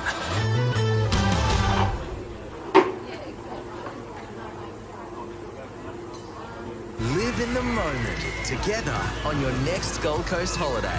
With so many truly unique experiences across 3 incredible theme parks. Make the most of every moment.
Welcome back to the Gold Coast Titans All Schools semi-final action. 18 boys. We've got Centenary State High School taking on Wavell State High School to see who's going to progress through to the GF. In our second semi-final, Kerwin taking on Iona College. Grand final will be taking place at 2 o'clock today. We're down to the final 4 teams here in the 18 boys. Wavell, you've got the first possession here in the semi-final. Last touch for them now. Oh, ball. No, they say forward. Unfortunate. Hayden Matters, he was instrumental in the quarterfinal performance from Wavell. Saw them progress through to the semis here. They defeated Ormo Woods there 3-1. Centenary beating Keebra 8-6. And the second semi-final teams that progressed through, Kerwin 5-4 over Keebra Park and Iona 8-6 over Stretton in the quarterfinals. Saw our remaining 4 teams progress through to the semis. Let's have a look at Centenary here. Ball out, take a little deflection there. Play on's the call at the moment. 0 touch as well. As Wavell will just get straight back to work.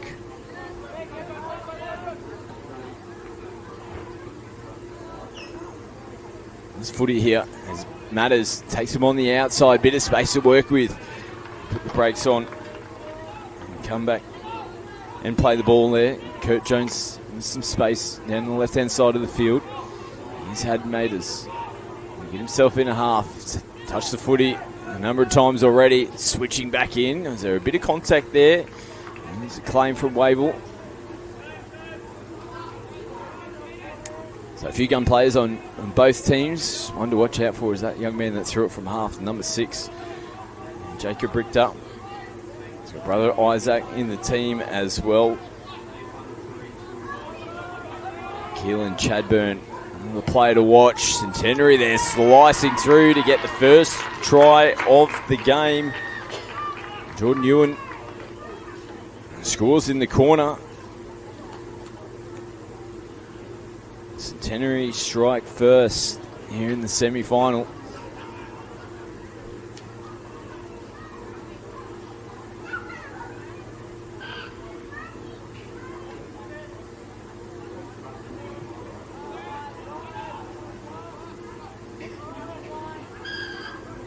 And penalty from Wavell, forward pass. So can't come up with the goods from the restart. Centenary working hard for their meters. Slick though, coming out of the box. Rolling downfield nicely, coming into the last touch on the back foot here. Wavell, beautiful ball. There they get it away. Play on's the call. Couldn't have waited any longer to get that final pass away.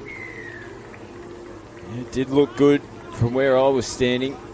Referees agree and point to the spot. Centenary have the early advantage here in this semi. They go up by 2 tries.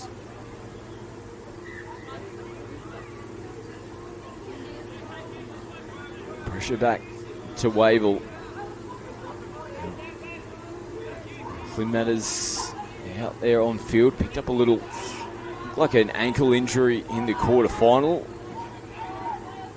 Let's see how he goes. Oh, puts it on the dime. The ankle's holding up okay at the moment. He still looks a little bit proppy on it.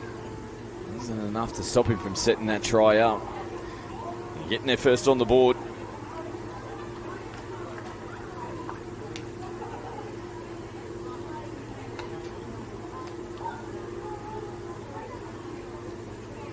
So 2-1.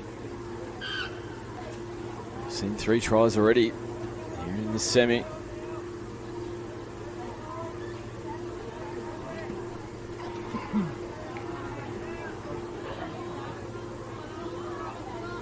Rico Nagati plays it.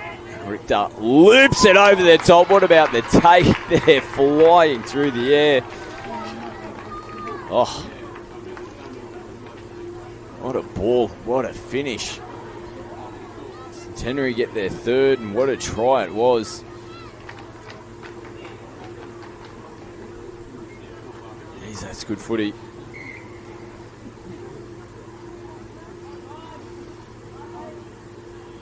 No matters having to play back through the middle. Goes to Flint.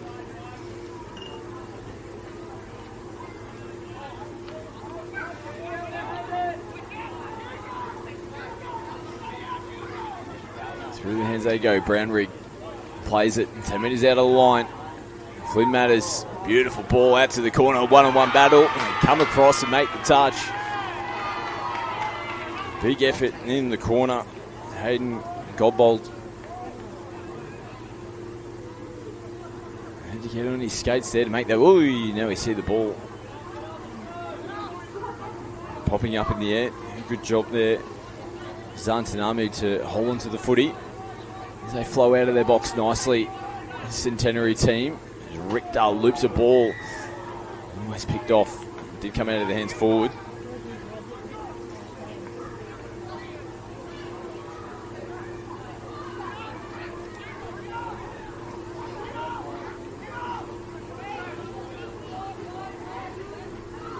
Now a bit of space on the right-hand side of the field.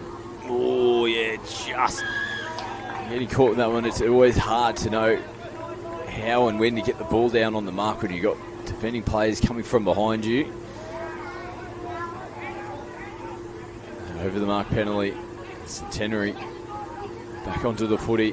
Definitely look like the more lively of the two teams at the moment in terms of energy and running into the line. Look at this, clean pick up again. Anchor ball this time, picked off nicely. Zero touch. Manners gets away from the first defender. Wavell now looking a little bit more energetic with ball in hand, doing the hard work in the middle of the field.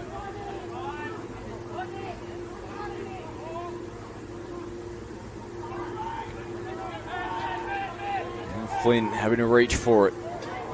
Takes a little deflection off the head. And there's contact at the same time as the ball was taken.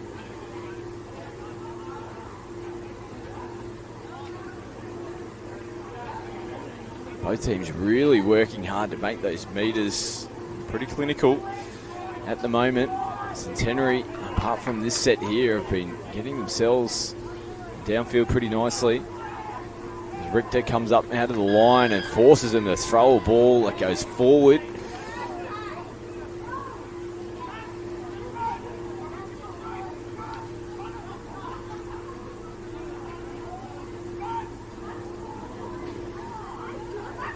Good field position here for Centenary. They look dangerous down this end of the field. Here's Richter, just slows things down. Play it within that 7. Oh, it's a magic ball. And even better defence to come up and make the touch there from Eli Brownrigg.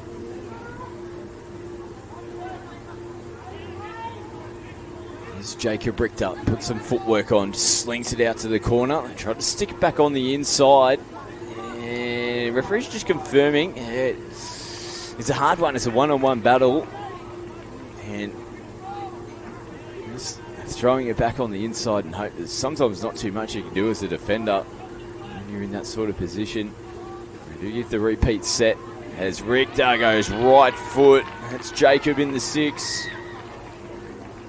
Oh, Centenary started this one strongly. In front by 3 tries already. Scored their 4th try of the game. Wavell are up against it here.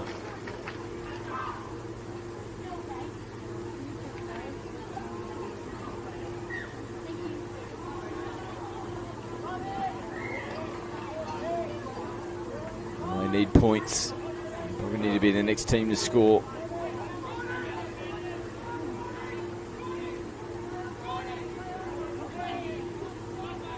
Matters receives it back.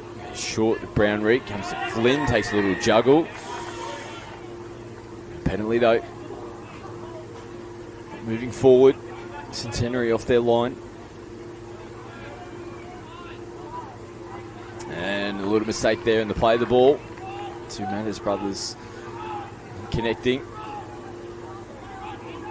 Centenary just gets straight back to work here as they make their way downfield. Shy of the halfway line, which they'll roll over now. Nice strike coming out, clean play the ball. They try to put the brakes on, and the 6 touches made.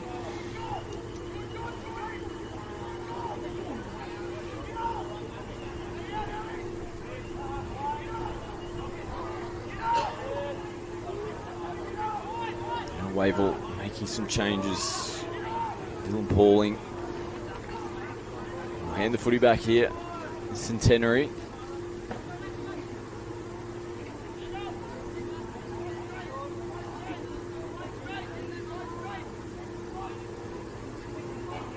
Slide across field. A little bit isolated there as replacement players start to make their way out into position. One touch to come. Nice clean play the ball. Beautiful pick up there from Richter. Puts the brakes on. Sums it up perfectly. Retrieving players from Wavell. They can't stop this running game at the moment. Centenary stayed high.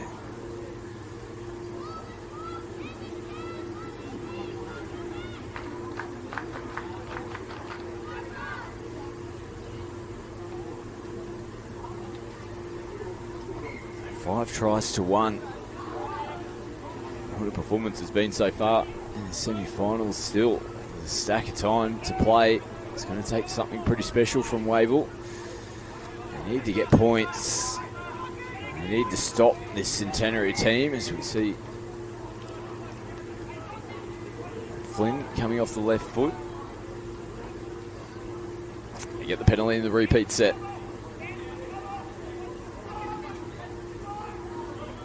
They hold them up and come back out.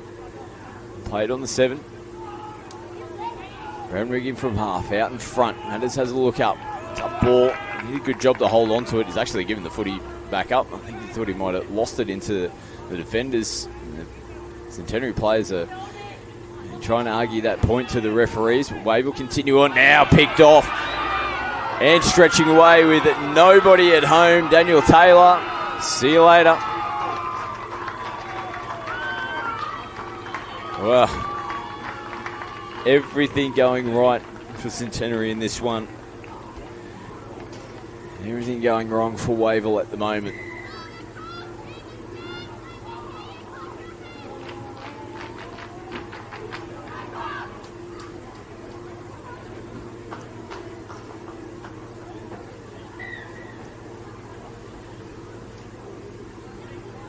It's a big margin now. 5 tries.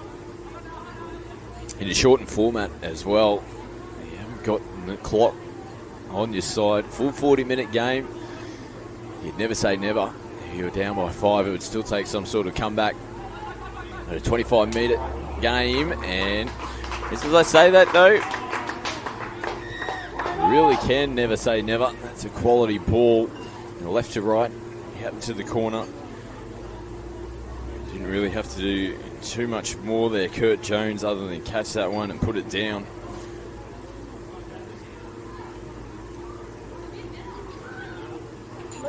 So they chip away at that margin. Still 4 tries. Defence is so important for them now. They really can't afford to let Centenary score too many more.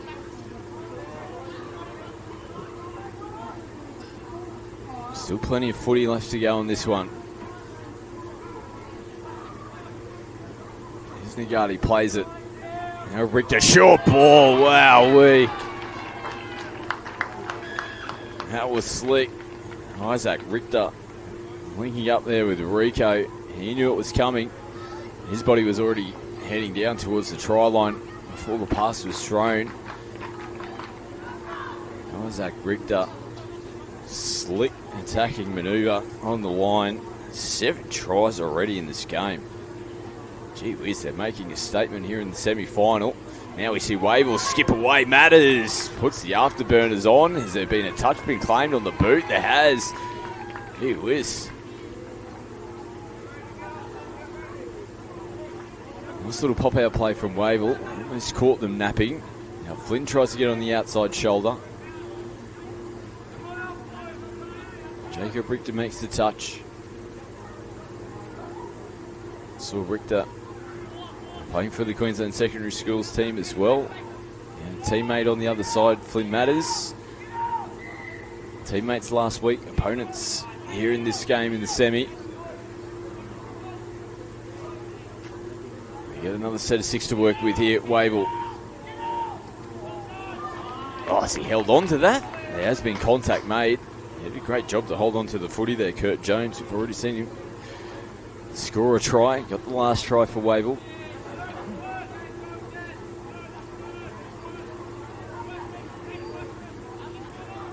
And we come back into the middle of the park. Nice link ball. Matters slings it through. Nice work there from Hayden Matters. Not much room to work with. Still manages to get the ball through. And another try on the board. Third of the match. 7-3 is the score, still in favour of Centenary State High.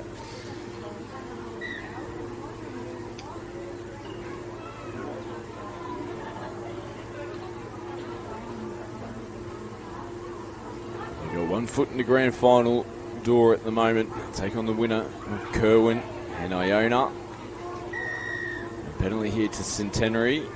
18's mixed grand final. They come up at 12:30, so we will take a quick short break at the conclusion of this. As Richter there just takes a little spill. So 12:30 will be the next match that we'll see. We'll take a half an hour break. 18 mixed grand final. Marist College Emerald will be taking on Banoa in that one.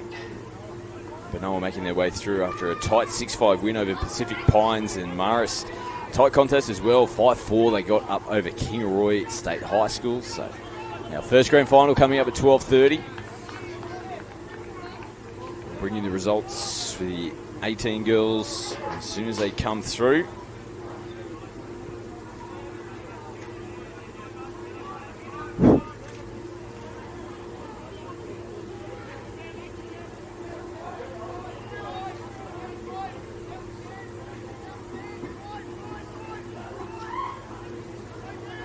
Centenary on the attack again. Nothing there for them, pretty comfortable. Touch in the end, Nikolai Walpers.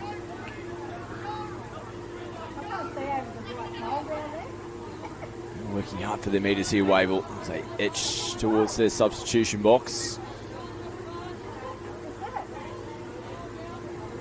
Over the halfway line they go. Max Adams plays it. Matters picks up, sends it back out to the right. He's getting into position now. Come back for the touch and pass.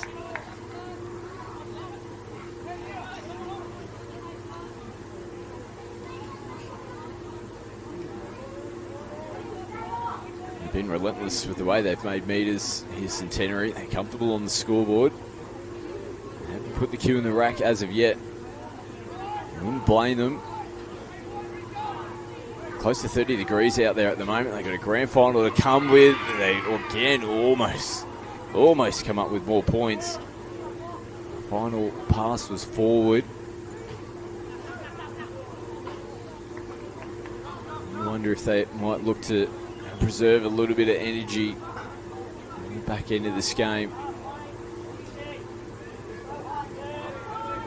Big grand final later on this afternoon. You'll see that one at 2 o'clock. Wavell will get marched downfield as well. A little bit frustrated with how the semi-final has unfolded for them.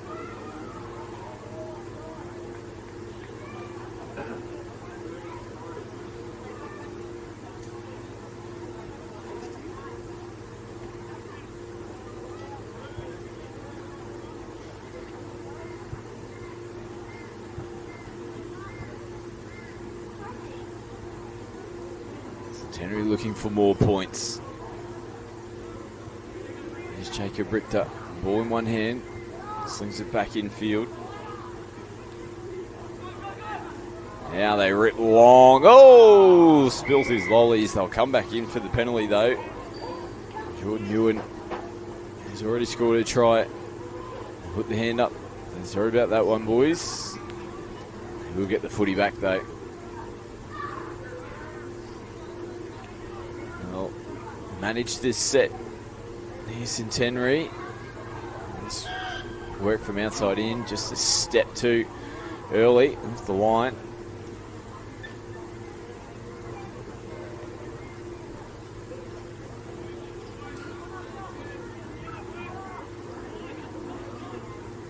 Another repeat set. The hands there. I think they're looking for the full-time whistle here, Wavell. Now the sweeper coming around the back, steps back in, puts the ball in one hand. The touch has been made.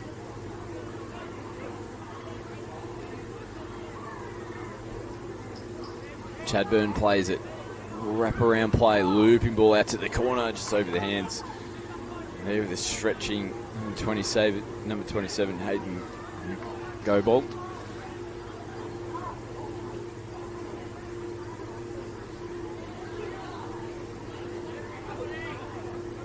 Now some space down the right. And the footwork as well. From below Wharton, who gets himself into half now.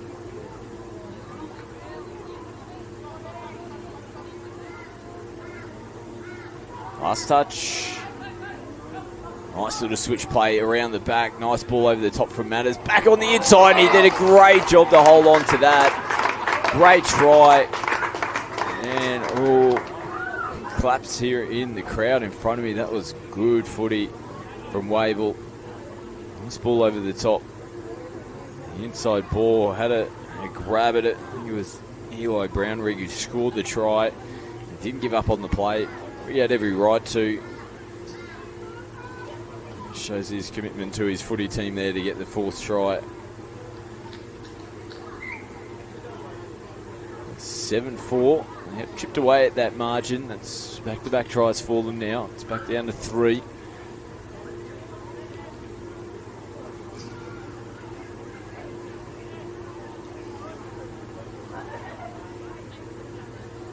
Jermaine plays it on the last short ball and going through a big hole. Another try for them. Their 8th of the game. As Rico Nagati scores another try. It's been very good. Centenary. Wavell though looking to tap and get back underway. Good signs from them.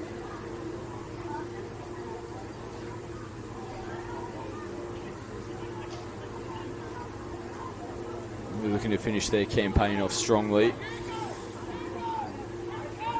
Here's Matters. Holds it up. Very strong footy school. Very big rugby league program. I'm sure a number of these boys are involved in that as well. Showing their wares on the touch footy field as well. No mean feat to get to a semi-final here at the All Schools. Final pass doesn't connect.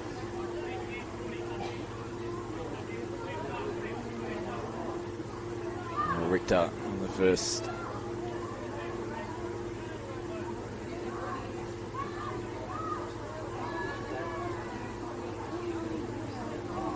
So we'll see our first grand final coming up at 12:30. 18s mixed. Marist College Emerald taking on Banoa. Make sure you stay with us. Grand finals to come. 18s mixed will be followed by the 18 girls. Waiting for our final results to come through on the 18 girls division. You'll see the 18 girls grand final at 1:15. That'll be followed by the 18 boys at 2 o'clock, and that'll wrap out in the Queensland Titans, or the Gold Coast Titans, Queensland All Schools, I should say.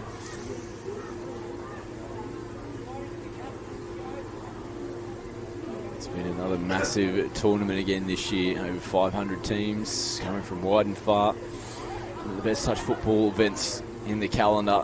It's always heavily supported by school systems throughout Queensland.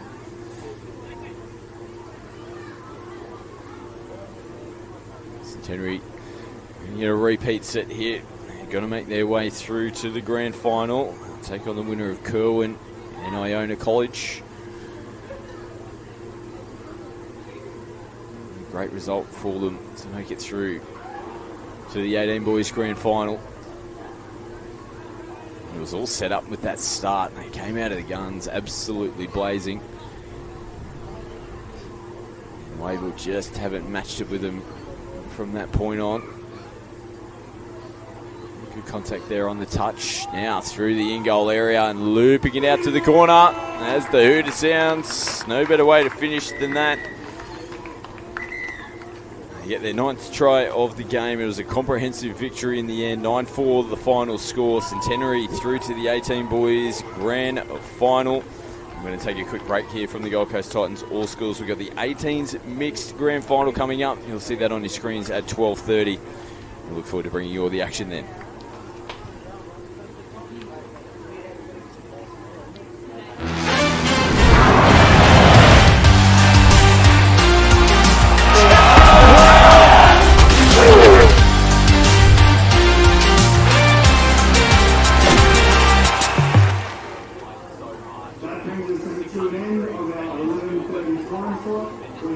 There's a good reason Polaris has been Australia's #1 off-road vehicle brand for more than 20 years. Our fit-for-purpose range of fully electric, petrol and diesel models with 2, 3, 4 and 6-seater options to help you get more done. We've got the biggest range of genuine engineered accessories and even models for the kids. With dealerships across the country for service and support, Polaris is #1 when the day is done.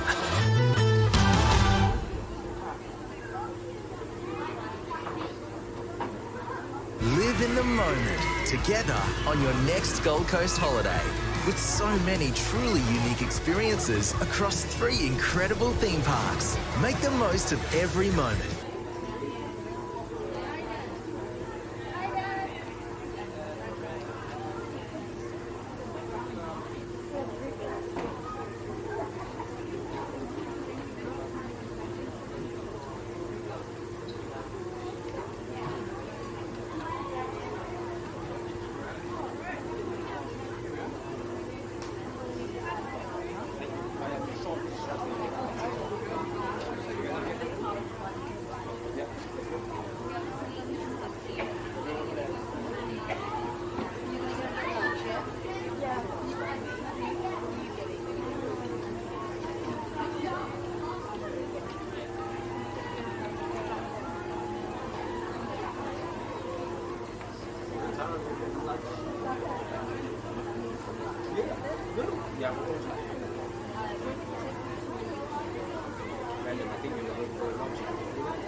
Just to quickly clarify, the live draw on is wrong. The open mix under 18s starts at 12:30 on Thursday. 12:30 start in the 18s mix.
for the grand finals to close out the 2024 Gold Coast Lightning Boosters.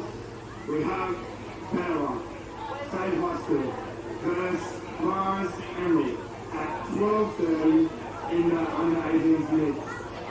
Aidans versus Southport State High School at 1:15 in the under-18 girls.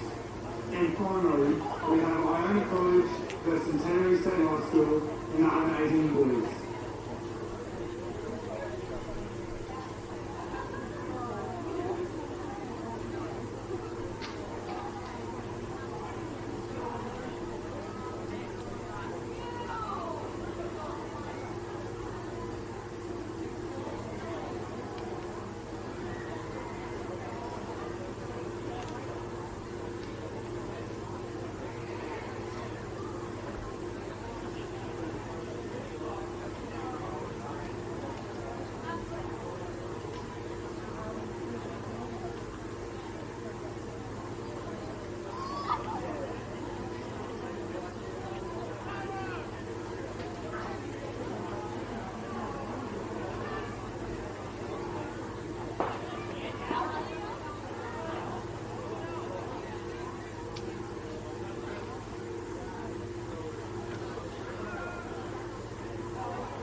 5 minutes until we tap off for the first round of grand finals for the 2024 Gold Coast Titans All Stars.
Closing referees, 2 minutes.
Seconds, closing referees, 30 seconds.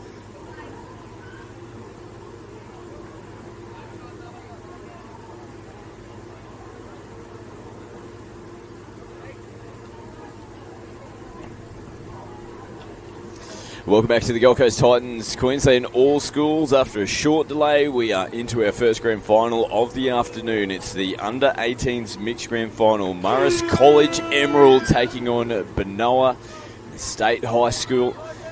Marist College in the maroon strip, Banoa in the black, red and white. Nice exchange of passing here on the first set for Marist. An achievement to make the grand final here at the All Schools. Now, footwork. Oh, gets on the outside. Good recovery to come up and make the touch. It's the fifth and final touch here at this set. They chance their hand. Marist College sends a big bomb out to the corner. So, Banoa will make their way back to the halfway line. They'll get their tap restart. We've got a player down here just hobbling off. They'll take this opportunity to make a change potentially. So tight contest in the semi-finals. Banoa making their way through to the GF, beating Pacific Pines 6-5. And for Marist Emerald, also just the 1 point separating the victory there. And they got in front 5 tries to 4 over Kingaroy State High School. So tight semi-finals. We might see a tight grand final here as well. Let's see how Banoa go in first possession of the footy here in the grand final. Go back to the open side. Nice footwork. Tiamo sends it back on the inside. Nice touch made in the middle of the field. Callum Ryan making the touch in the middle. And they finish off the set there. Our girls' grand final will be on your screens at 1:15. Aidans taking on Southport in the girls' grand final. And Centenary playing Iona in the 18 boys grand final. You can see that one on your screens at 2 o'clock. So 3 matches remaining here at the 2024 Gold Coast Titans All Schools. Another huge week of touch footy here on the Gold Coast. What a tournament it's been yet again. 6 teams remain looking to take the championship for 2024. See how Marist College go now. Skipping across field. Nothing there available for them at the moment. But know what? All the work to do here.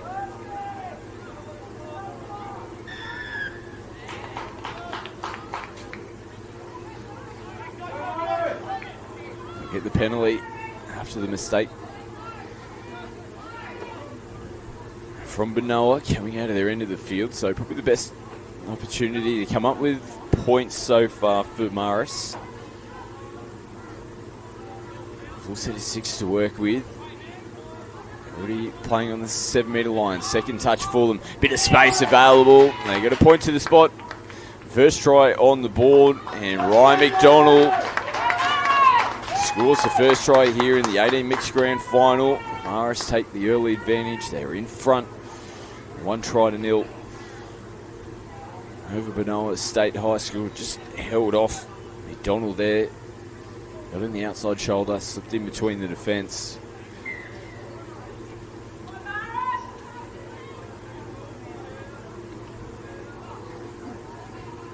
Now Banoa, Luke Nada, wearing the number 4. Who's good in the semi-final win for Banoa.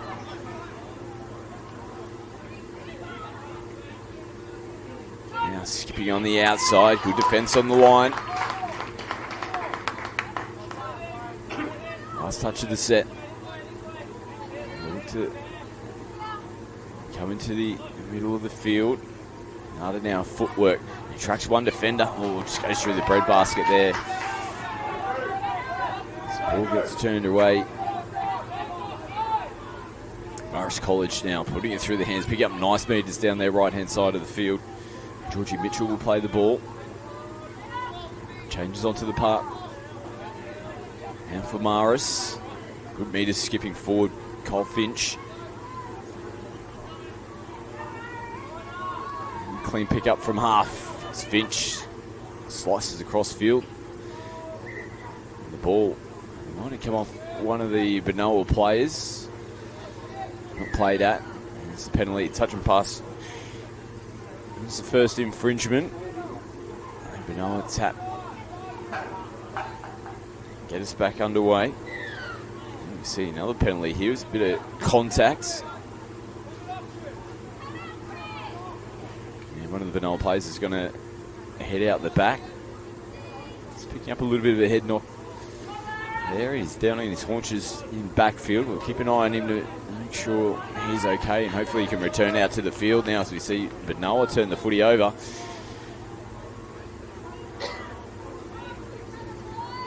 It's been a bit of a sloppy start to this grand final.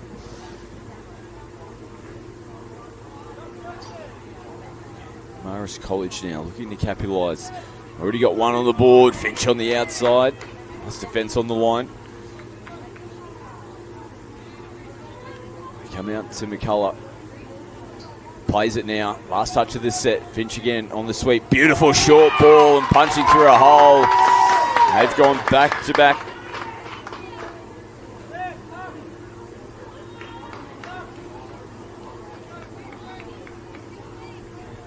Start to the grand final. It's been 2 tries on the board.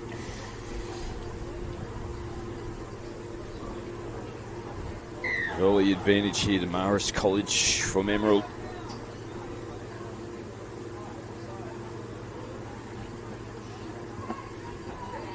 Banoa only down by 2 at the moment, but they'll be looking for points.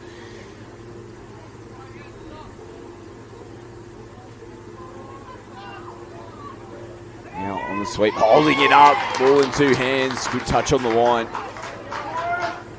Drew Isles coming up with a big touch there. Now he tries to sling it out the back, can't connect up. Ball dipping away in front of Jackson Tiamo. The Tiamo boys coming together now, play on's the call. No, they will come back, the touch has been claimed. Half a second there, might have been some offside players. First play might have been offside for Banoa. Covering defenders coming across to make the touch were onside, so they'll come back and play the penalty here on the 10-metre line.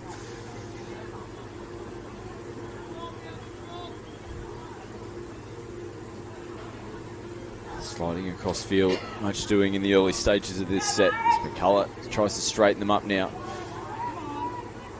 Here's Finch.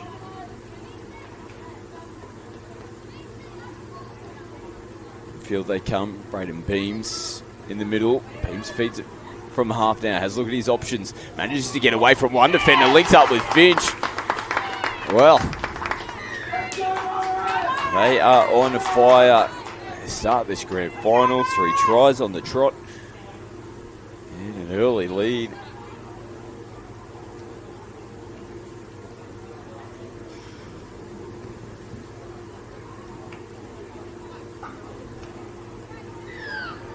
Bit of early pressure here for Banoa in the grand final.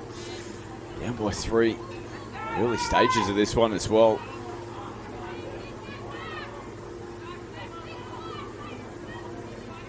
Still plenty of time for them to get themselves into the game. They just haven't had too many opportunities, but it's been this attacking prowess. Ball out in front, beautiful take. Gee, that's a good finish. Adelaide Morgan out here on the right-hand side of the field is a great ball as well. I think Luke Nutter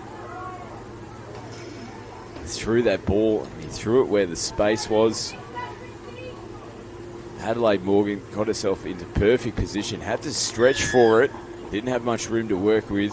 That is a quality finish to get their first try on the board. Margin back down to 2, 3-1. Score here in the 18 mixed grand final. Now they go away from the sweep. They come back that way now. Breaks on. He's got fancy feet, this young fella. Sydney McCullough now playing it. Has a look up.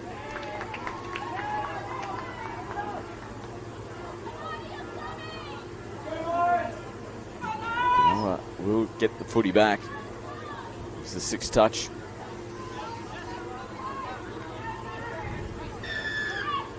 Penalty here as well. Nice College offside. This will help me give it a leg up. You can pretty much see a whole 6 new players working their way onto the field. For Banoa, it does help when you can just make those changes without having to come directly to your box. So they get a full set of 6 here. They'll work themselves downfield. Tiamo boys working in the middle here. In the 2, in the 22. Jackson in 22. Gets himself in a half, feeds it. Nice short ball. Good defence from the outside. Abby Lyons makes a big touch out there on the right wing. 5th and final play.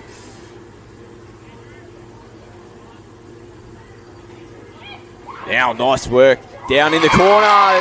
Back-to-back tries here for Banoa, and Adelaide Morgan scores them both. Gee, that was slick footy.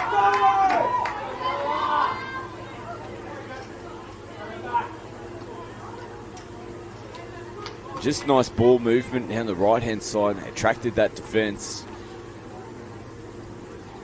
After being under all sorts of pressure. Scored the last 2 tries on the trot. It's now 3-2 here in the 18 mixed grand final.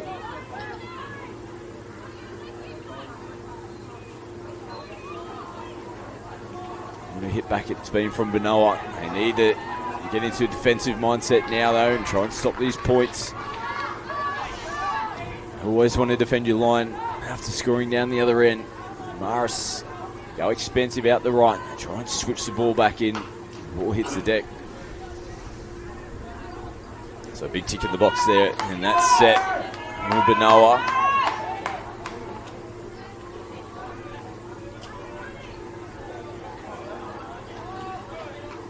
They're happy to throw the footy around. They're working hard for their metres in this set of 6 though. In the sideline, over the halfway line. Changes now. Get their replacement players on cleanly. Last touch, Siamo picks up, shows a bit of gas. Nice defensive work in the middle. Held the line, held the space. Put the arm out. Braden Beams to make the touch.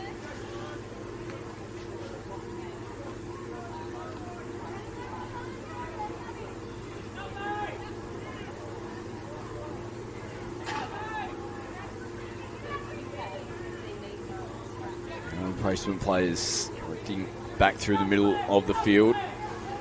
Last touch, footwork, got the dipsy doodle, the 360. The young fellow lost his feet in the end.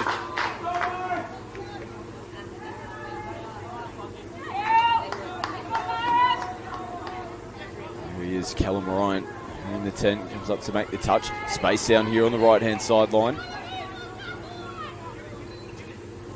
Exchange of passing, sees him get it back in towards the middle of the field now. It's Tiamu.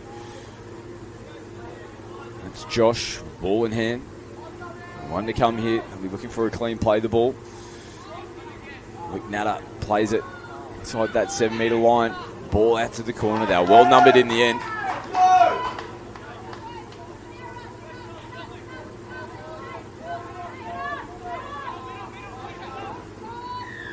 Penalty. First touch of the set. Probably needed to concentrate on working back to the referee there.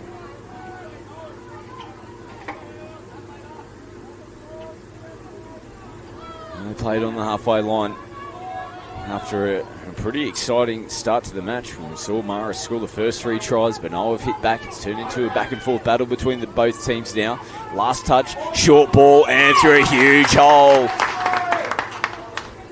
Good diving effort there from Scarlett Featherstone. All too little, too late. Ryan McDonald scores a try.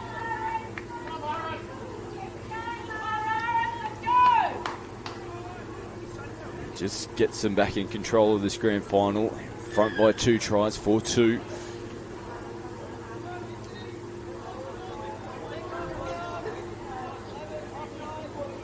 They've got points in them. Here they go with space to work with. You're looking for some support out there on the left wing. Just a step or 2 behind the play. Just Langworthy working out there on that side of the field.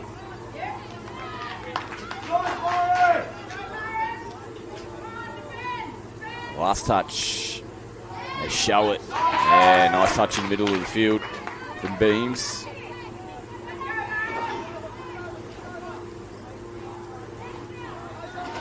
Now they got work to do here, Marist College.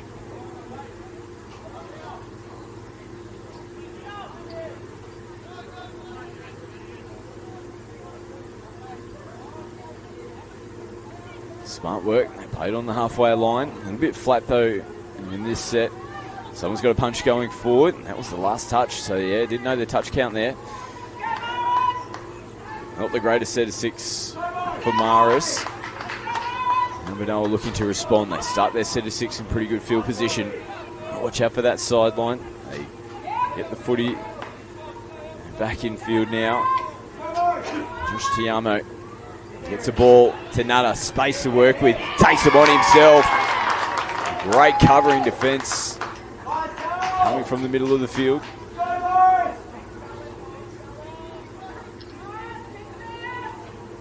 Here's Luke Nutter again. Plays it. Last touch. Ooh, and it's punching through a hole. And they're looking for a repeat set here from Maris. They're just holding things up the referees to confirm the call. Field referees are happy that there was no contact made. Now they get the penalty, so Banoa, they weren't happy with the call. There's a little bit of back chat there. Signal by our on-field referee, Campbell Muir. Just need to keep cool heads. There's still a bucket load of time left on the clock. They're only down by 2. I don't want to give too many legs up to this Maris College team. They're rolling pretty nicely at the moment. Downfield, Finch gets himself into the in-goal area, looks for support. Matters there to make the touch. Running out of real estate in the in-goal area as well. The in-goal line creeping up on them.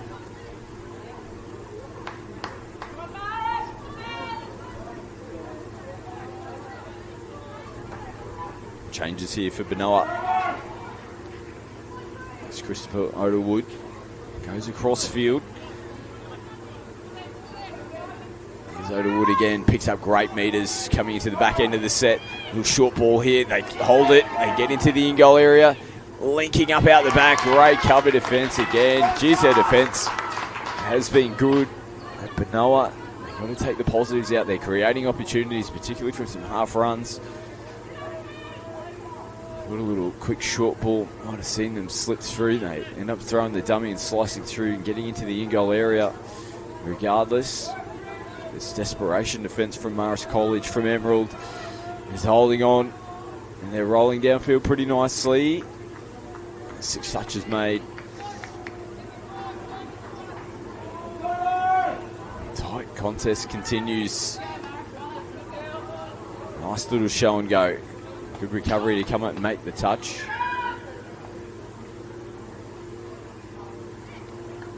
Now, I'm going to get the footy back here at Maris College. I think it was over the mark, might be the call. It's one of those awkward ones. Oh, no touch was made. Actually, no contact made.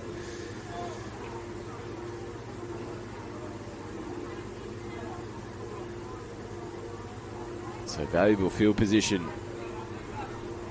here for Maris College. They're up by 2 on the scoreboard at the moment. Pushing through the middle. A little bit of footwork. Jinking at the line. Sydney McCullough, number 13 this afternoon. Working with Drew Isles in the middle. Here is Isles. It's contact there from the left middle. Looking for offside players. They don't get it. Callum Ryan will come back out and play it on the 7-metre line. Here on the last touch of the set. Here's Ryan. Has a look. Goes himself. And they make the touch pretty comfortably in the end.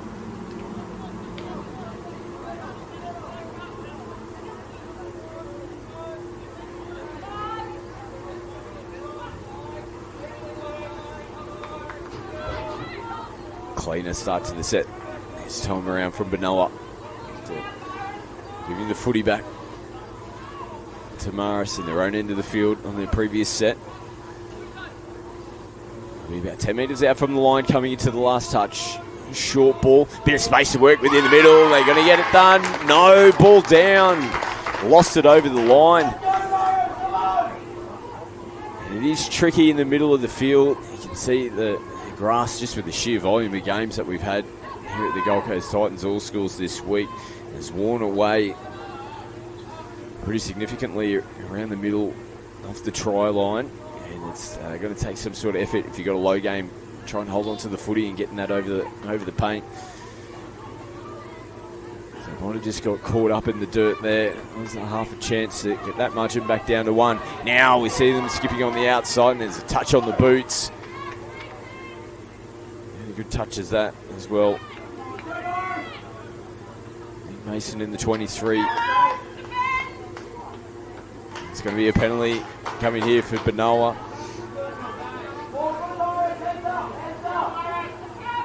A little bit of contact on the head. It might have been incidental. There's going to be a 4 substitution as well. So maybe there's a little bit more involved in that touch there from Braden Beams. So just for a short second here, they've got a 6-on-5 advantage. Now, taking them on down that left-hand side of the field. Quick play ball. Ends up, no, I think he lost the ball there. Yeah, he did. So I think he knew Luke Natter, if he played that ball, then it was going to be over the mark, but he put the ball down onto the grass first. He wasn't able to regain control of it. Good call from Campbell Muir.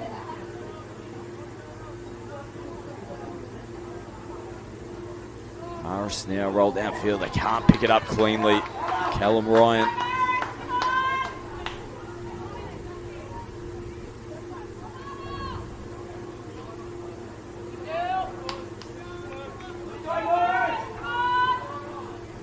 Now a little bit flat. Banoa. As they roll over the halfway line. He's had love to be the next team to score.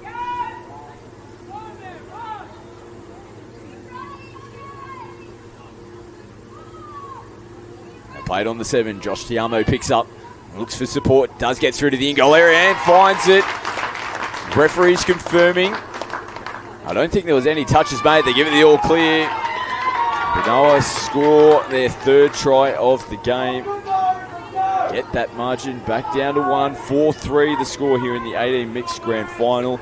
18 girls to come up next. St Aidans taking on Southport. You'll see that on your screens at 1:15. 18 boys, Centenary versus Iona. Match will get underway at 2 o'clock.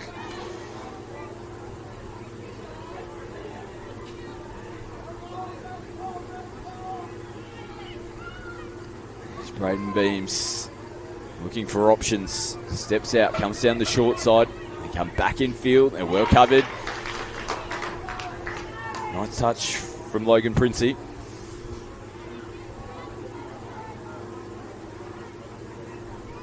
McDonald gets himself in from half. Comes off the left foot.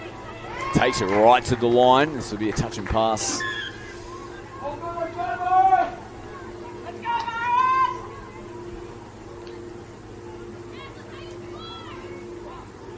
Flattened on the first touch from Banoa. A bit of fatigue, no doubt, starting to set into the legs of a lot of these players. 30 degrees here on the Gold Coast. Tough conditions, middle of the day. Played a bucket load of touch already throughout the Gold Coast Titans, all schools. One big effort needed to try and take this grand final victory. Tiamo picks up, gets past the defensive line, gets into the in-goal area, is looking for someone, anybody. They play it out the back. Probably had 2 options to link up with. He finds the right one regardless. Back-to-back tries here for Banoa, and they have leveled up the scores. We are locked at 4 tries apiece here in the 18 mixed grand final. What a hit back it's been from Banoa. All Marist College in the early stages of this game. They were up 3 tries to 0. What a hit back it is for Banoa. Still plenty of time left in this one. This is a big set for both teams.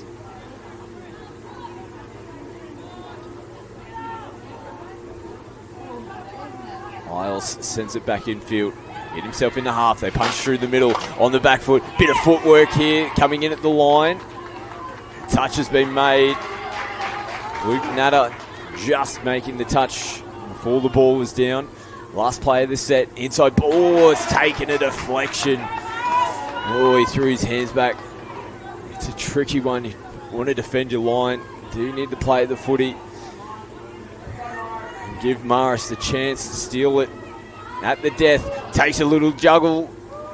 And touch is made comfortably in the end.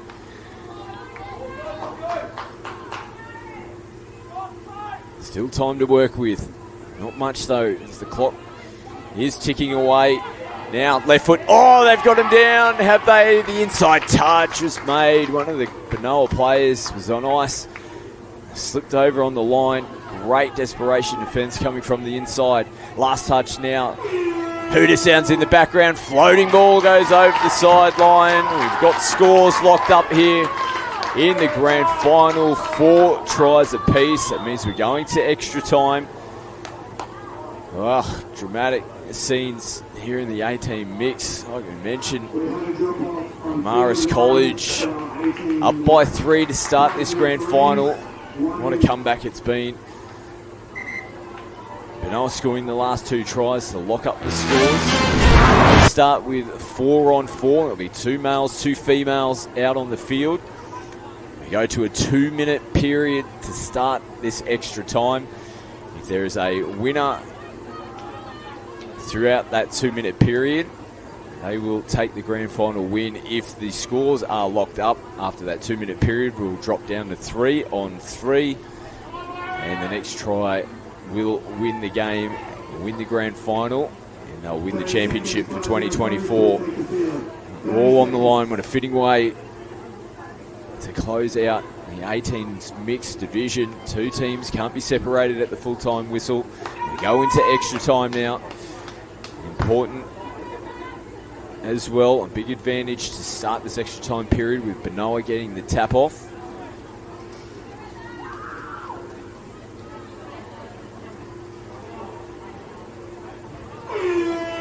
Hooter sounds. 2 minutes of extra time. Stardust, nice little wraparound play here from Banoa to kick Stardust. Scarlett Featherstone, she's been fantastic for Banoa here in the grand final. Now Tiamu comes to Featherstone with space to work with. She scores in the corner. No, referees are going to come back. It's a forward pass. They don't know it yet even. Maris, we're heading back to the halfway line. Oh, the crowd, they groan.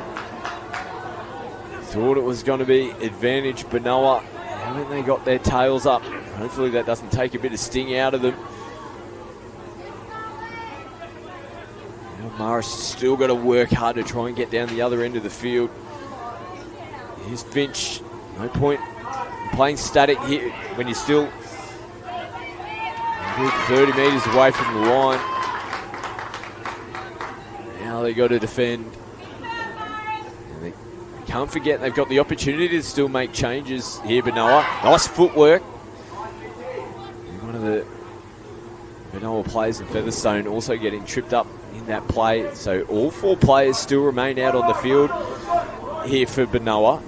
Got the 2 Tiamo boys out in the middle at the moment. Josh wearing the 2.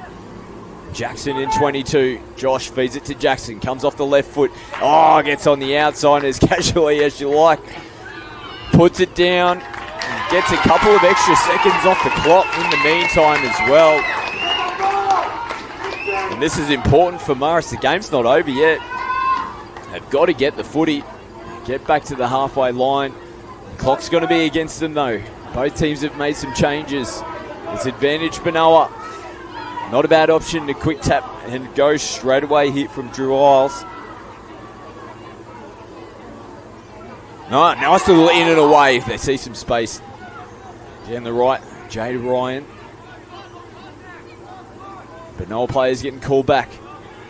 This might be their shot. There's space on the right. They come back in field to Isles, and that's a huge touch, massive touch. The siren can't be too far away. McCullough plays it on the 7. This is their chance. They have to score. There's players offside. There's play on called. Referees confirming. It hasn't been blown as of yet. I think they were short of the line there, Banoa, and they have scored. Marist College. They've levelled it up.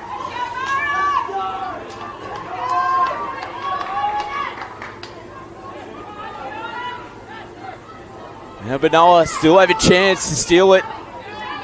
Touch is made. Hooter sounds. There's a penalty for players being offside. They'll have to drop down to 3-on-3 before this tap is taken. So 2 boys, 1 girl remain out on the field. And Banoa still have 4 players on. They've got to drop down to 3. Now, next try wins. There's space on the left. Touch on the boot. Big touch. They can bring it back to the 7. Oh, that ball's down. They get the footy back here. Oh, little mistake there from Banoa. They had the chance. They could have brought that back out to the 7-metre line.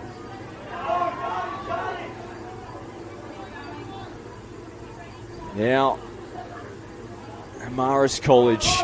And they get themselves down the other end of the field. They must be screaming here, the legs. They must be tired. It's hard work. There's a lot of field, a lot of space to work with, but 3-on-3 is hard. Now, bit of afterburners. He's gone. He's got on the outside. And they're going to win this. Amaris College with Braden Beams. That is game, set, match. What an unfortunate way to lose there for Banoa. They were so gallant the way they fought back in the grand final. And unfortunately, that's what can happen 3-on-3. Just a bit of extra space. And that's all it took in the end. Great win there from Amaris College at Emerald. They take the victory in extra time.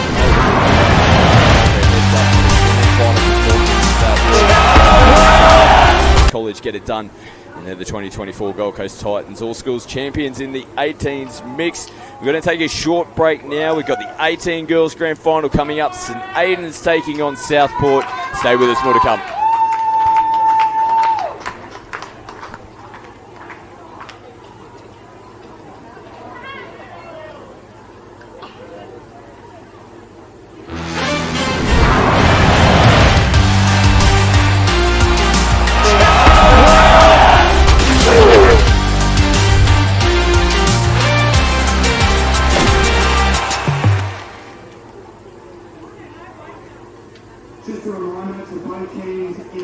There's a good reason Polaris has been Australia's #1 off-road vehicle brand for more than 20 years. Our fit-for-purpose range of fully electric, petrol and diesel models with 2, 3, 4 and 6-seater options to help you get more done. We've got the biggest range of genuine engineered accessories and even models for the kids. With dealerships across the country for service and support, Polaris is #1 when the day is done.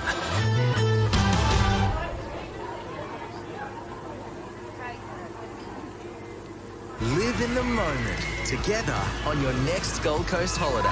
With so many truly unique experiences across 3 incredible theme parks. Make the most of every moment.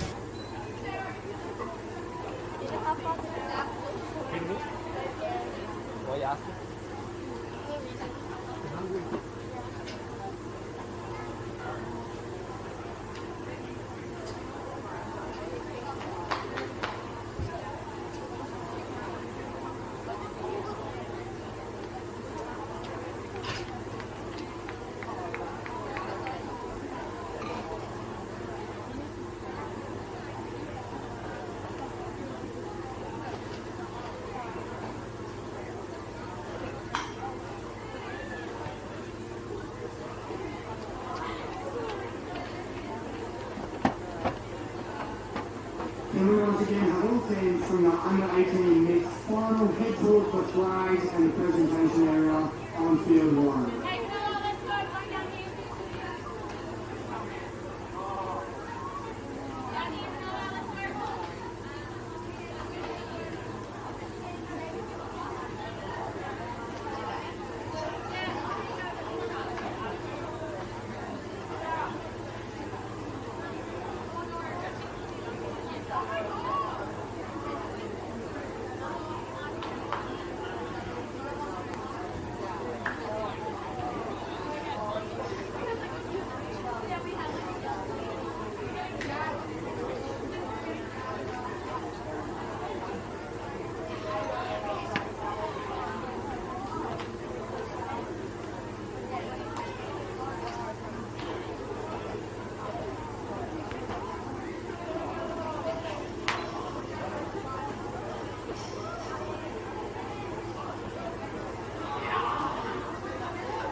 5 minutes, players in freeze.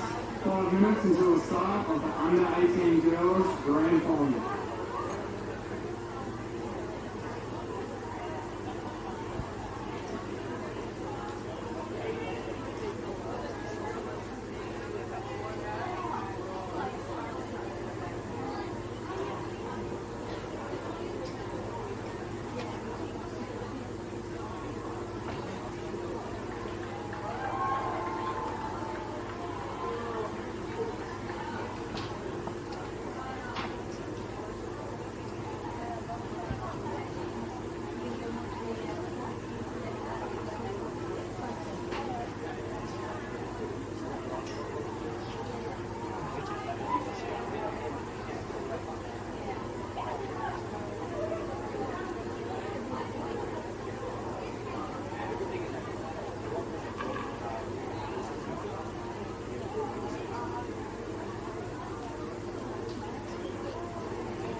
There's a good reason Polaris has been Australia's #1 off-road vehicle brand for more than 20 years. Our fit-for-purpose range of fully electric, petrol and diesel models with 2, 3, 4 and 6-seater options to help you get more done. We've got the biggest range of genuine engineered accessories and even models for the kids. With dealerships across the country for service and support, Polaris is #1 when the day is done.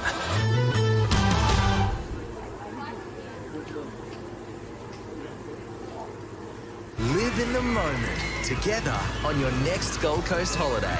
With so many truly unique experiences across 3 incredible theme parks. Make the most of every moment.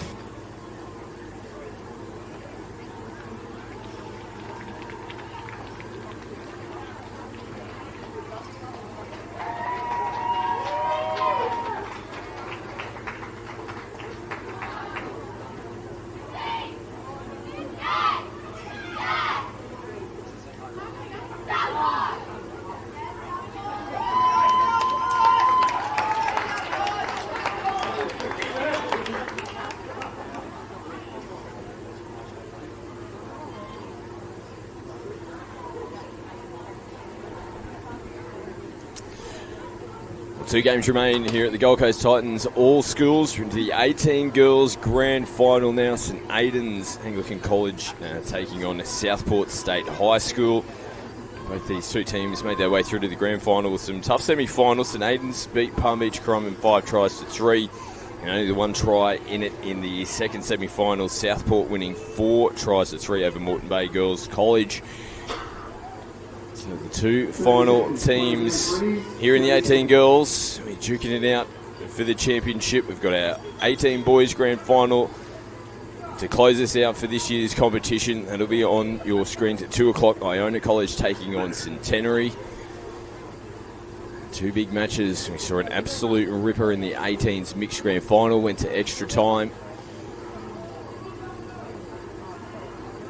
Will we see something similar here in the 18 girls grand final? Plenty of superstar players to look out for. And here's one of them that's tapping the ball to get us underway. Anika Tanamu.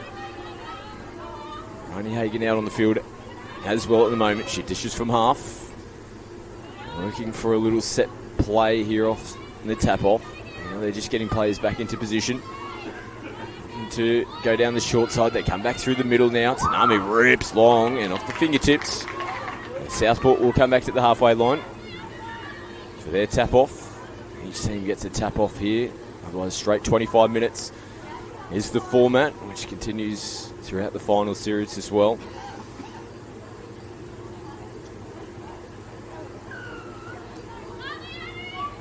Very warm conditions. No touch made there from Hagan. In front of the referee, she was adamant. You can see her throw the hands up straight away. There was no contact made. So for Southport, a jittery start. The very first touch of the footy, and they give it straight back to St Aidans. They're rolling down the field pretty nicely at the moment. Here's Richter. Picks up now and goes from half. Takes him on, stretches to the line. Nice touch though on their line.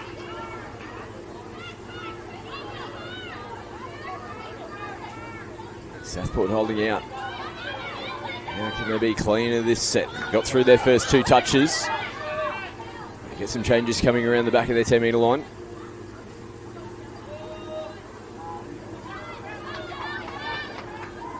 Coming into the last touch now. Richter popping up out of the line early. Bit of space down the left. The ball just dipping down on the feet there for Hayden Tarangi. Too bad of a set. They got down to the 10-metre line of St Aidans now. Their defence coming up. Great footwork, though, to get away from that defensive pressure. Lillian Smith getting away from the defender, then putting the ball through the hands. Here's Smith again. Doing plenty of work in this set and gets him forward again. She'll take a well-deserved breather now. She's gotten her team into a good attacking position. There's absolutely nobody at home here for Hagan, who came down the right-hand side of the field. All the players out there on the left. Dane Kingaroy, a step or 2 behind out here in the right-hand wing position. He come the changes, but still sweeping around the back as the ball was thrown. They're still not quite into defensive position at the moment, Southport.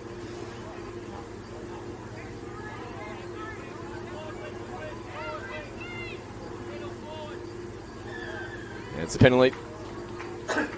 Southport not moving forward off their line.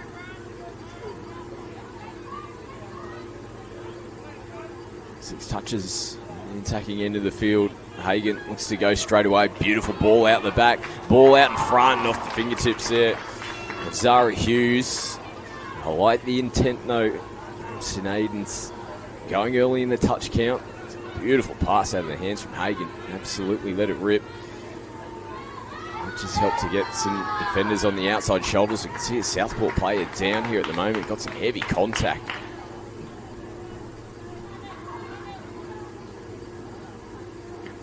I think it was Maya Colley who took the shot.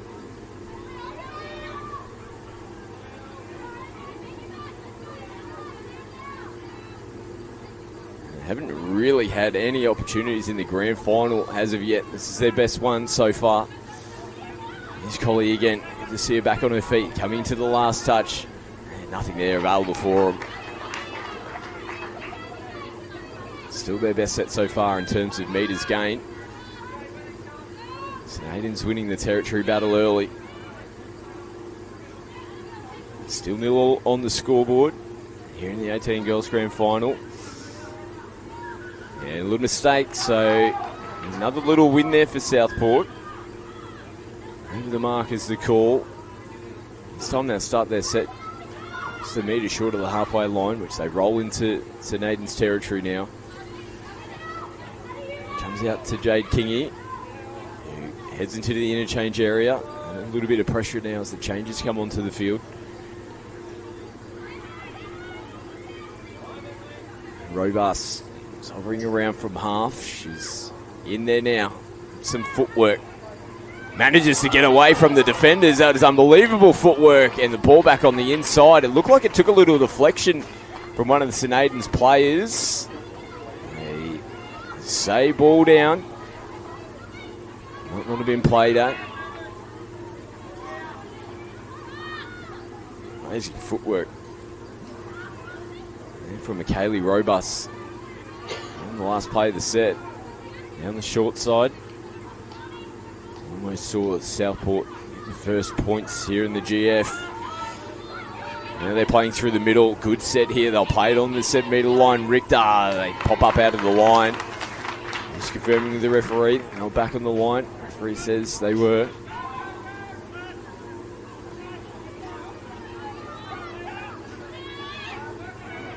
Tight contest here in the 18 girls.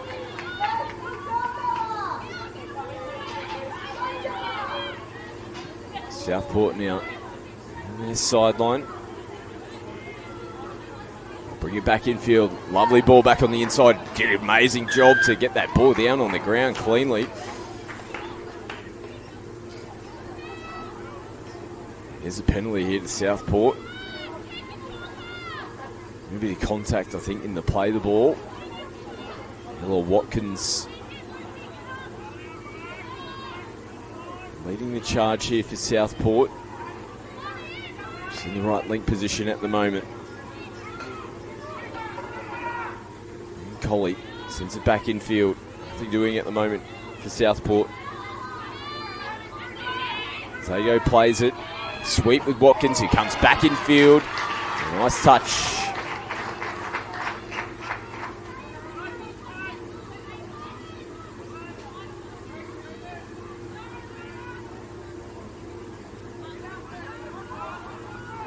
St. Aidans down their sideline. Some changes on the field. Tanamu and Hagan come back out onto the park together. Ooh, just took that extra little step in coming into the play the ball.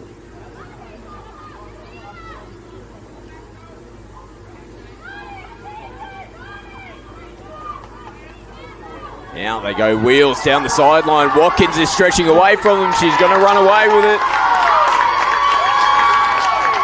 First try here in the 18 girls grand finals goes the way of Southport. it's just individual try at that. Ella Watkins with the speed. They've been up against it for the early parts of this grand final, but over the last 5 or so minutes really worked themselves back into the game. A bit more possession down the right end of the field. Just an individual try there from Ella Watkins, one of their gun players. Sees them take the lead here in the grand final.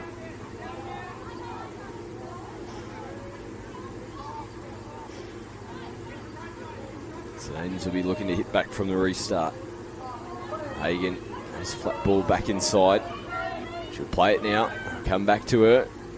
Rips it right to left. Inside ball is there for the taking. Just behind the supporting player coming back in, and Zara Hagen.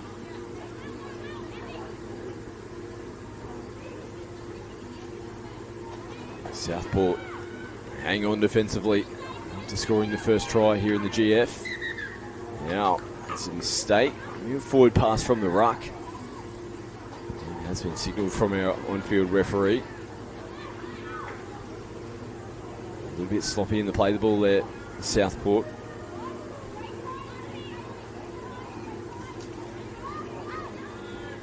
This is a good opportunity for St. Aidans. They'll burn a couple of touches. They're making a change at the moment. And Tanamu coming on around the back. Another penalty. Moving forward off their line.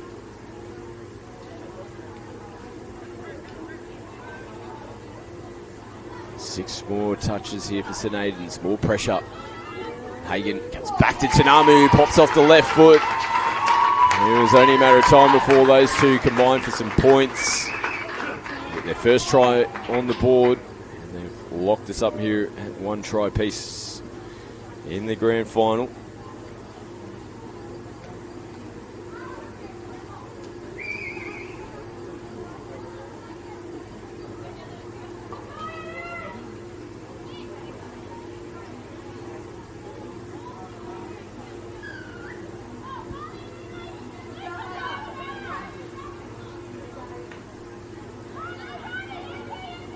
Southport respond. Nice little show and go. Watkins again. We've seen her get away in the clear once. Does she do it again? No touches made. That is unbelievable. Oh, she is turning this game on its head all by herself at the moment.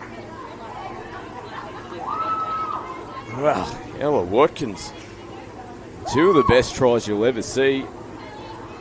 She's done it all on her own.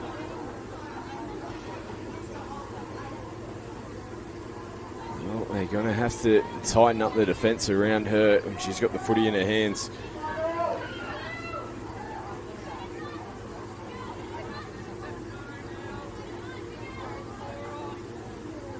Back in front, 2-1.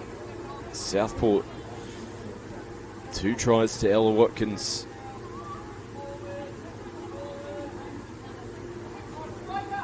Hagen now.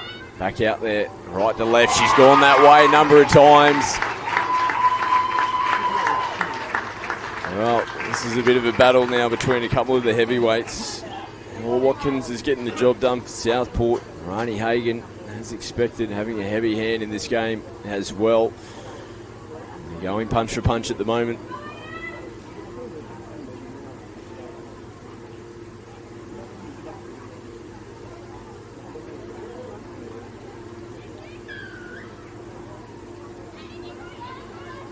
Scores locked at 2 apiece here in the grand final. All close contests here in the last matches of the Gold Coast Titans All Schools.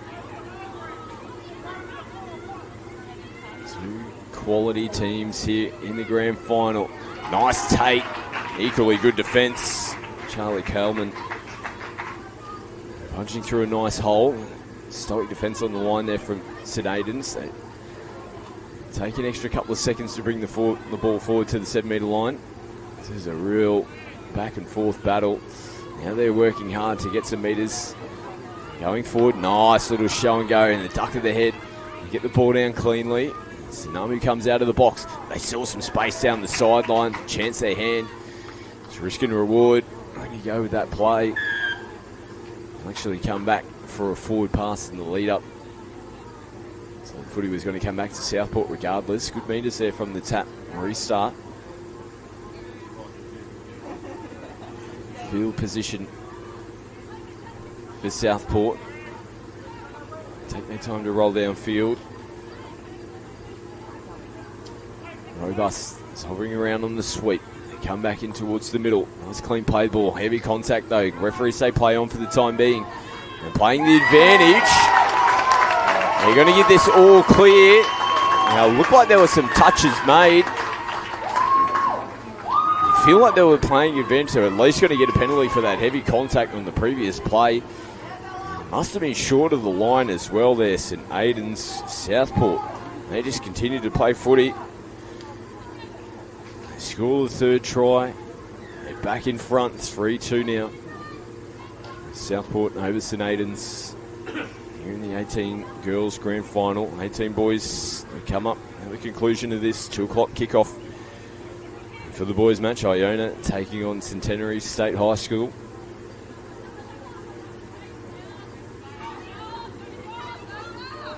St. Aidans playing down the short side. Hagen again comes off that left foot. Man, finds some space. And there really wasn't that much space to work with. And she has had a hand in every try here for St. Aidans.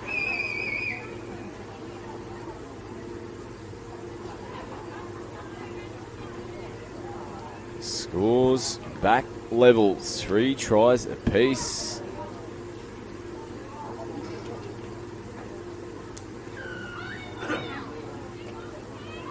This is some game. Great skill on show from both these two teams. Here's Watkins.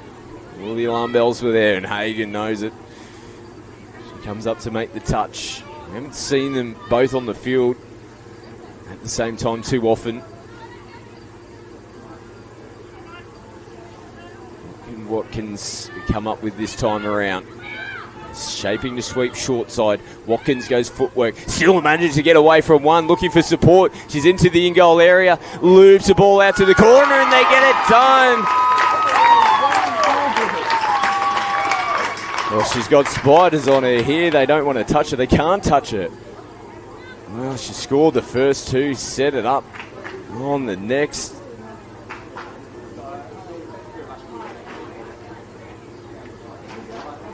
My word.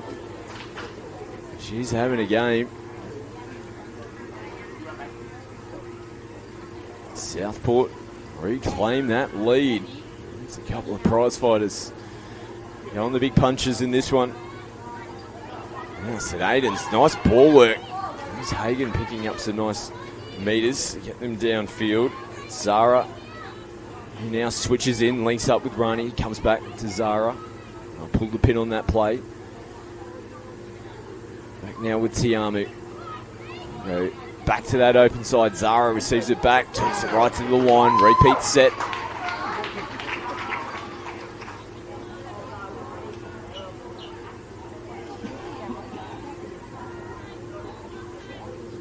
Do they look to go early here in the touch count? Hagen back inside to Tanamu. They've combined again. It's the second time they have linked up for points.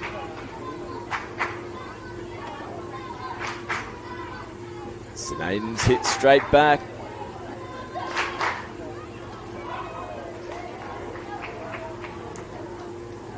Yet again, scores level.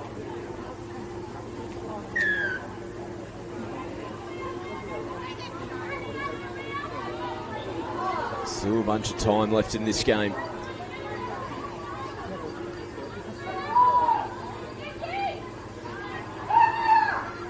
Beaters. Now they can look to set up. Coming into the last. Watkins. This time they come up and make the touch.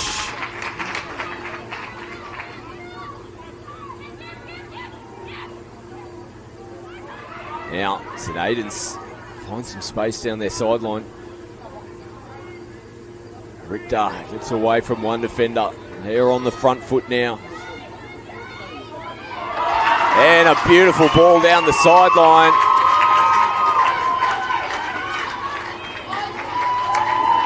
who else score the try? Aidans go in front. It's probably for the first time in the match as well. Marnie Hagan scores the try. She's been setting them all up. This time she's on the back end of it. Sneaky play down the sideline. Comes up goods for them now. St. Aidans who are in front here in the 18 girls GF.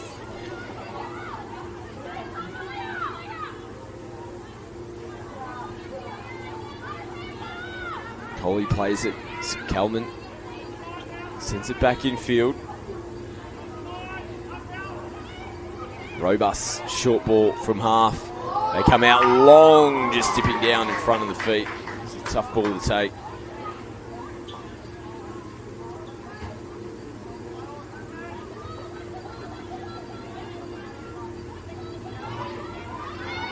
Now Tanamu, no contact has been made. She's stretching away.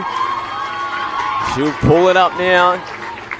Take a couple of seconds, raises the hands up to the fans and the teammates. She'll take her time to put it down, which is what she does now. St. Aidans have scored the last 2 tries. Now, after chasing Southport for the majority of the game, they find themselves with a 2-try lead. And it's Southport who are going to have to do the chasing.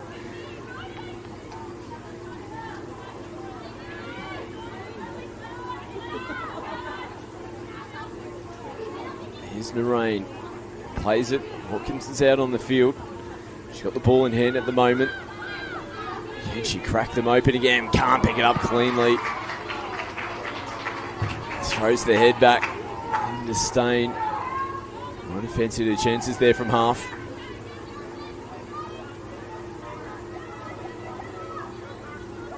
Here's Richter. They do make contact this time, so they have to go on back and play it on that 10-metre line. 5 minutes to go here in the 18 girls grand final. Aidans in front by 2. Tanami plays it on the last. They get good contact on it. Slows things down. She's looking to come back against the grain. Working with Lillian Smith in the middle of the field.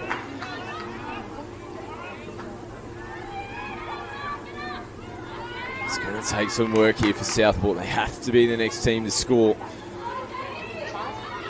Oh, they're already looking to head towards their interchange area. Luckily they were aware to it. Ball being thrown. This is the last touch though. They played it still in their end of the field. Weren't aware of the count. And Coley thought they still had one more to go. St. Aidans. Little win there for them defensively as they start their set. Just a couple of metres shy of the halfway line. Still haven't picked up any metres on the first 2 touches. Now some good running to get them going forward there from Lani Conlon.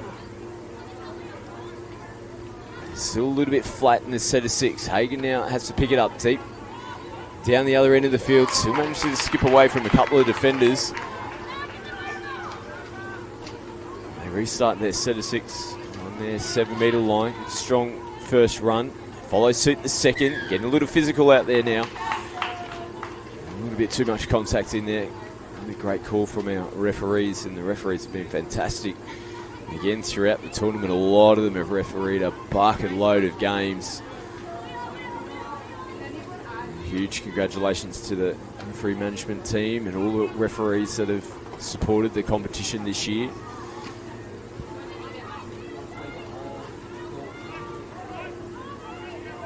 Big set of 6 here for Southport. Upfield and plays it.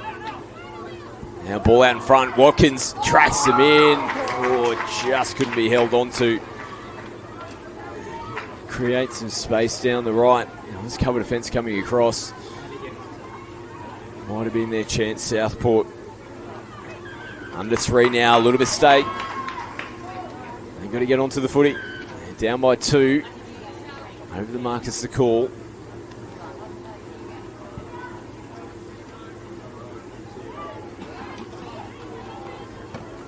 Tap and go. This has to be the set. Southport. Robust makes her way onto the field. Watkins is out there in the right link position. They come to Robust now. She'll fancy her chances down this short side. Big diving effort made and a huge touch. Alani Conlon, who's had a big game here in the grand final for St Aidans. Now last touch. Hop, skipping a jump. Oh, and it's taking a little deflection. Referee's just confirming whether it's come off hands. It was Conlon again that popped up out of the line. You're going to say ball down. Must have come off the body there, Conlon. She was pretty confident. She went straight to go and get the footy back. Another big defensive play. Now there's some space. Now Hagen stretching away. There's a one-on-one battle. Watkins dives, but she dives too early. And St Aidans have run away. They might have run away with the grand final victory. Zara Hagen scoring their 7th try. Starting to high-five over in the St Aidans box. They've got one hand on the trophy now. It's been a gallant performance from Southport.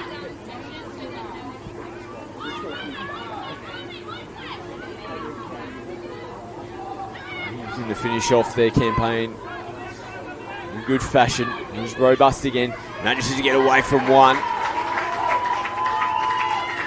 They're going to come back for the penalty.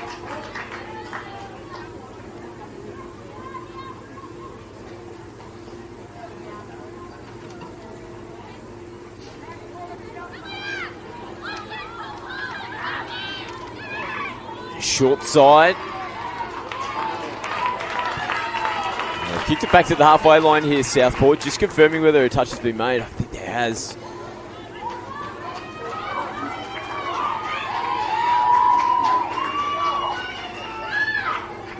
Referee's just having a quick chat as well. Just confirming the decision. The ball was down first. The sideline referee. They're going to say that players were offside. Hooter sounds in the background. This will be the last play here for Southport. St Aidans come up and make the touch. And St Aidans, Anglican School, they have won the 18 girls 2024 Gold Coast Titans All Schools. What a performance it was from them. Take the championships. Hats off to Southport. They pushed them the whole way throughout that grand final. It was a quality performance. The star players stood up when it was needed. I'm going to give a quick shout out to Ella Watkins. What a performance it was from her in the grand final in the losing team. Again, Rani Hagen, Mika Tanamu at the forefront for the St Aidans team. We're down to our final match of the competition now. The 18 boys grand finals coming up next. We've got Iona College taking on Centenary State High School. That game will kick off at 2 o'clock. Stay with us. Our final match of the competition coming up.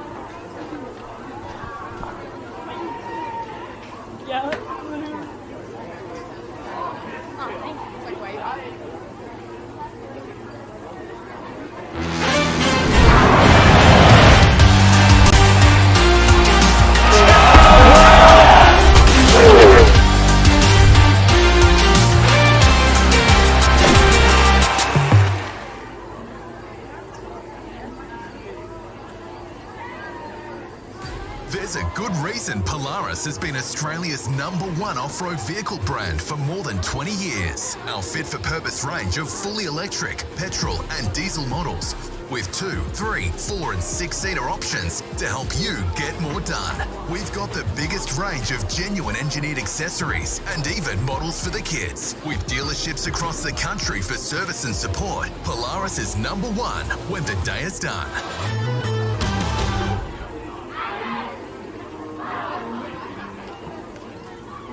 Live in the moment together on your next Gold Coast holiday with so many truly unique experiences across 3 incredible theme parks. Make the most of every moment.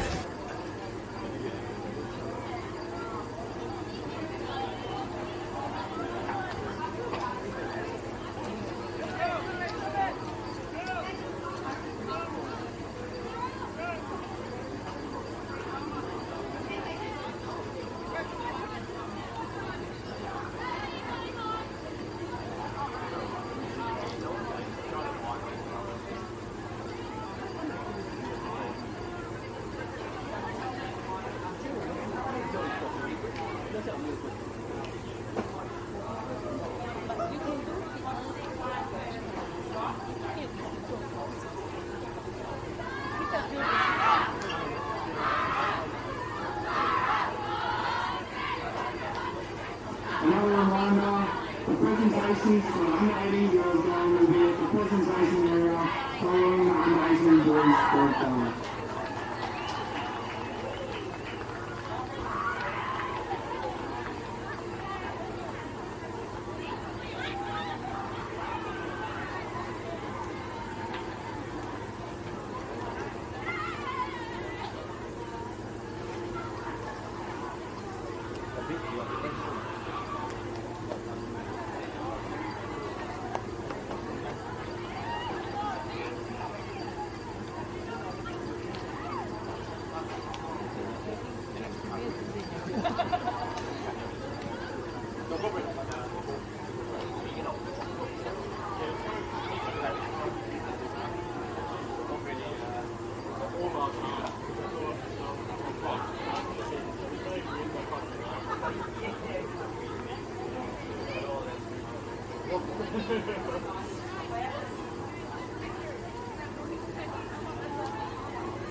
For the final game of the 2024 Gold Coast Finals All Schools, we have Iona College versus Centenary State High School at 2 p.m.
Yeah, let's do it. Let's do it.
Referees, 10 minutes.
5 minutes. Players number 3 is 5 minutes.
Minutes, 5 minutes, 2 minutes.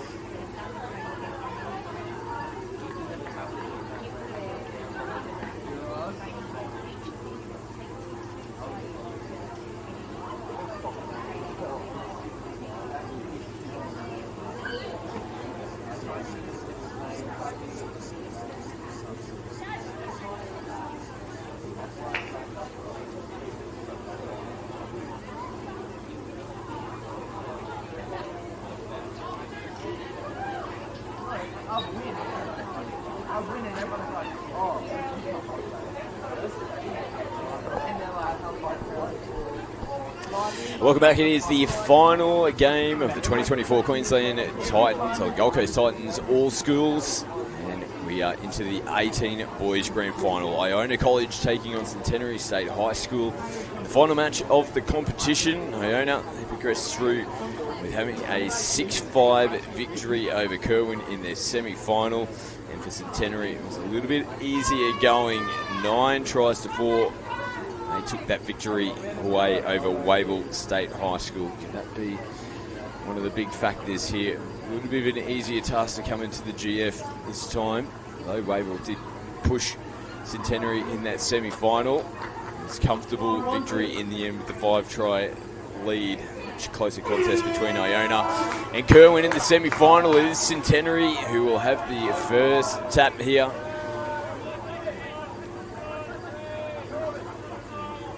Jacob Richter, what a player he is. Had a hand in a lot in the semi-final. This time he rips long, goes out into the corner. You can't get too many better starts than that in a GF. Just as we were giving him a wrap there, Jacob Richter sends a huge bomb out to the left-hand side of the field. First try on the board here for Centenary. The tournament they've had so far. Iona, they've been fantastic as well. Making the grand final. With a mistake though on their first touch. Mason Van Balen coming up with a little error. He's a player to watch for this Iona team. Campbell Rolfe as well. He's coming off the back of the Queensland Secondary Schools team at the National Youth Championships last week in Coffs Harbour. And trying to skip away. It's Taylor Cross.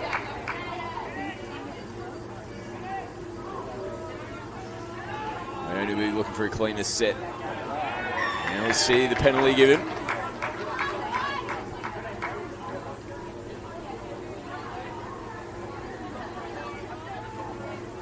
Van Balen gets it down cleanly this time. So Iona steps short of the halfway line. They roll down Centenary's end of the field now. Must pick up beautiful footwork. Gets away from the first defender. They did well in the end to hold their position there. Blaze Modi.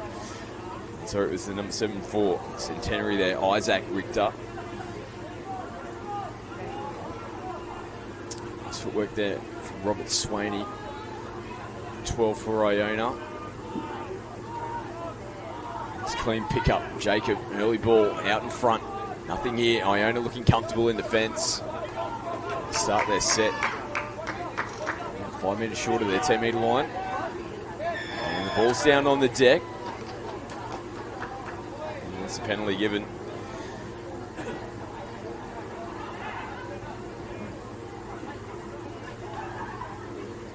So best field position that Iona have had so far in the game. The repeat here from the penalty given. Balen. Feed it from half. Player down on the ground. Just takes away their advantage momentarily. Iona send it back into the middle of the field. O'Connell plays it. They go open side. Got him here. And there's no touch being made. Daniel Taylor confirms no contact there. And Iona hit back to level us up. 1 try apiece. Here in the 18 boys grand final. So their first decent opportunity in good field position. Comes up trumps for them.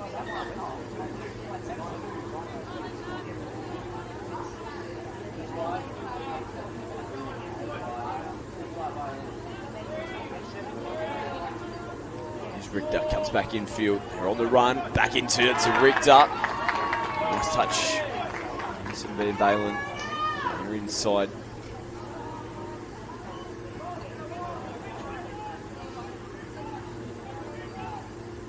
Now flings it.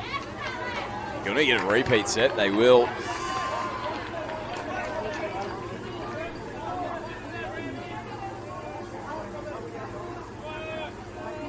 Punching through. Nice connection back on the inside. And that's a quality try. They go early in the touch count.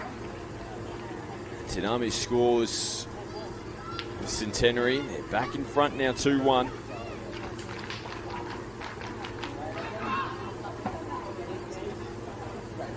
Support over on the far side of the field. Centenary crew out here watching their boys here in the 18s grand final. Front at the moment, 2-1. Jones comes back in. Swaney's around on the sweep. Comes off that right foot. Nice flat ball out in front. Good defence on the line. Caden Slade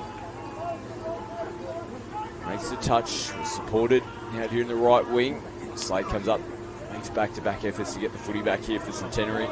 Hailing from Jindalee in the western suburbs of Brisbane, Centenary State High School, Iona College, based in Wynnum.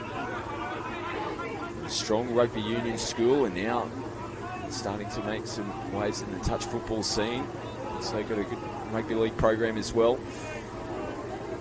Richter, no options there, just falls it to the hands of the Iona defenders in the end. Here's Cohen Hamilton.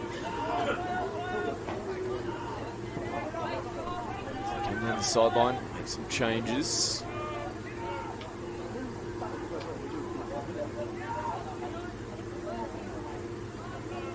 Clean pickup.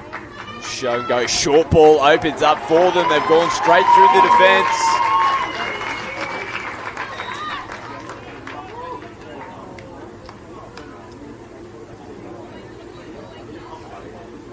Iona hit back.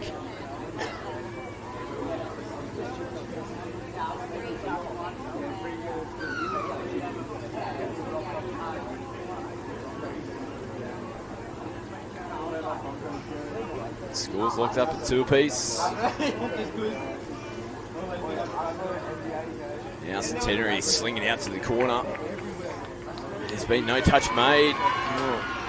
Hayes maybe trying to get across in cover. Just couldn't make the contact in the end. 3 tries. Centenary back in front. Iona scoring the 2.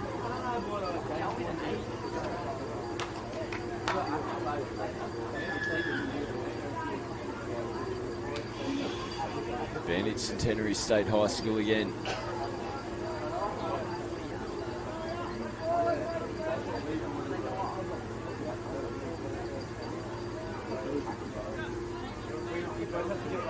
Now into the in-goal they go.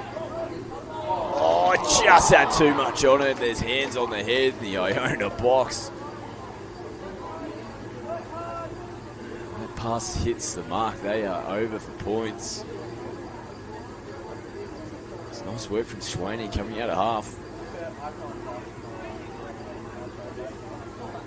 Now good meters. Kicking away from the first defender. The halfway line they go. Go back and play it on the mark there with Isaac and Richter. This takes a little bit of sting out of them. So they'll look to reset.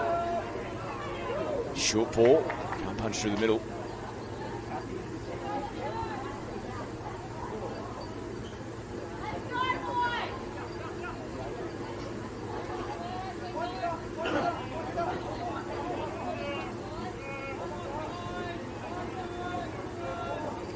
Steaming onto the ball nicely.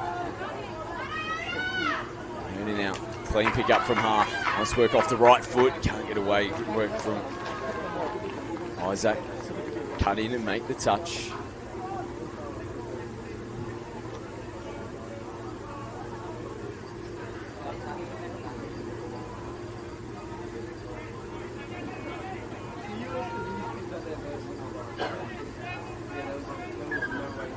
A mistake here from Centenary. Might be an interchange infringement. Too many players on the field at one time. They're from Centenary State High.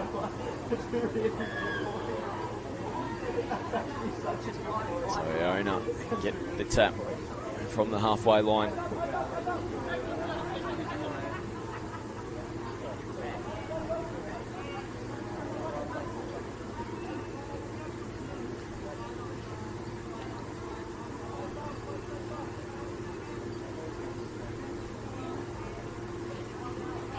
Stepping out, receiving it back. Short ball, bit of space on the right-hand side. Good touch, coming across. Last touch of the set.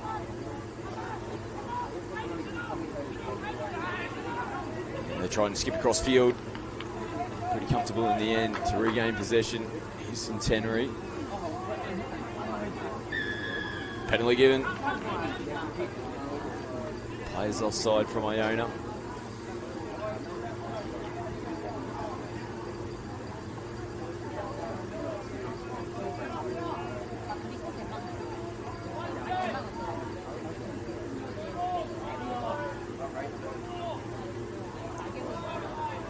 Downfield nicely at the moment, pretty comfortable. They come into the last touch now. Passive out the back, great defensive read. Gives the penalty away though, offside. It's a call. And the last touch of the set as well.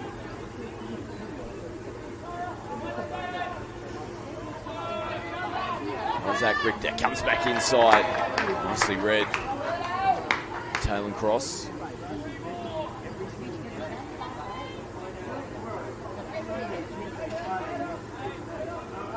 Now they come open side. Beautiful ball out in front. They've absolutely sliced them open. Gee, it's a good ball from the middle of the field. Showed it left, brought it right. Ball is an absolute peach.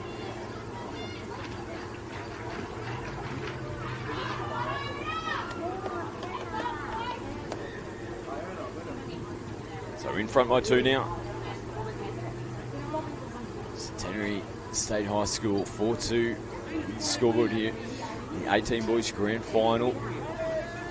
We've seen a couple of cracking games in the 18 mix and the 18 girls as well. The mix going into extra time. Aidans too good in the girls, coming back, and Iona, they might have to put the comeback on as well. They're well on their way. They can keep coming up with points like that. Third try of the game. Just hanging in here with Centenary at the moment. 4-3. Deficit back down to 1.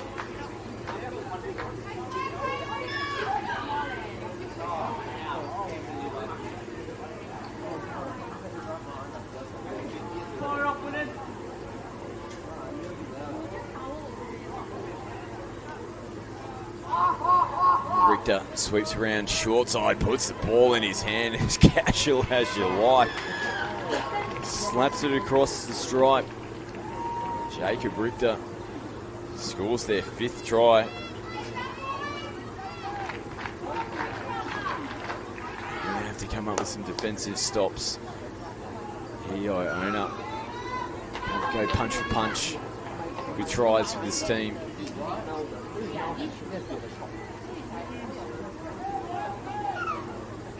May have a penalty coming here for Centenary.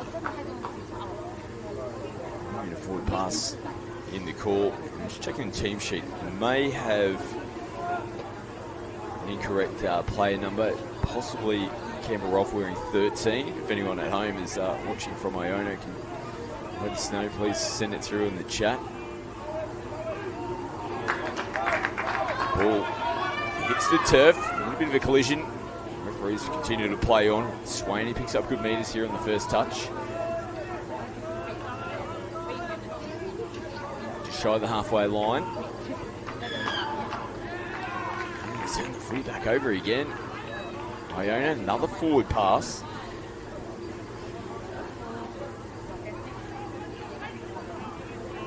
So a couple of little mistakes hurting them at the moment. Down by 2 again. Look to go down that short side. The sideline. Sneaky play there. On top of it there.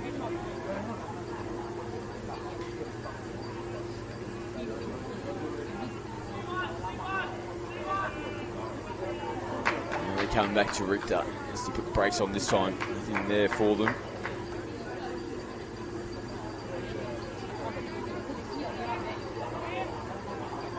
Played on the 7. Back in, they get solid contact. Too close to the line.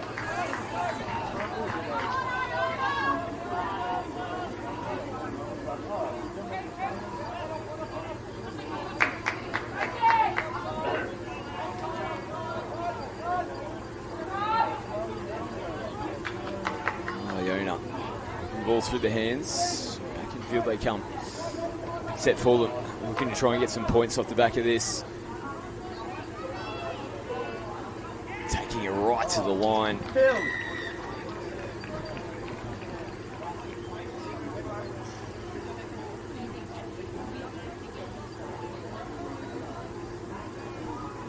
Just a correction on some of the play numbers for Iona. Thanks for those that are letting us know that are watching at home. It is Keebra Park wearing the number 13 for them. We've just got a couple of incorrect play numbers on our team sheet here. We want to make sure that we can call the right players.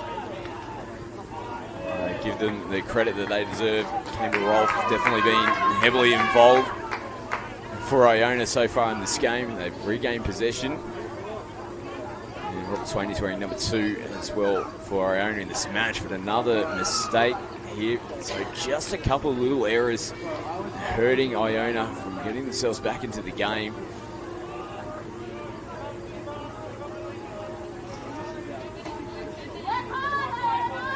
They're rolling downfield pretty comfortably at the moment.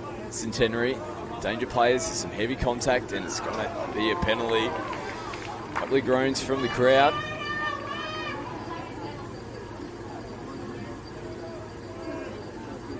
Jermaine copying the contact for Centenary.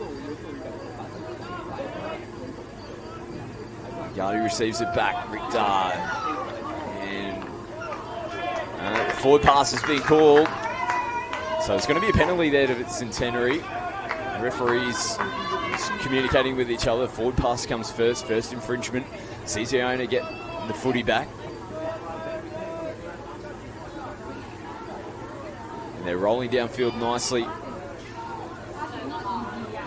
Jones play on to call at the moment. Here's Rolf. Has a look up. Takes him off. Goes way down that short side. They're still hanging around him. He's still going now. Rolf just rips one long. No targets out here on the left-hand side.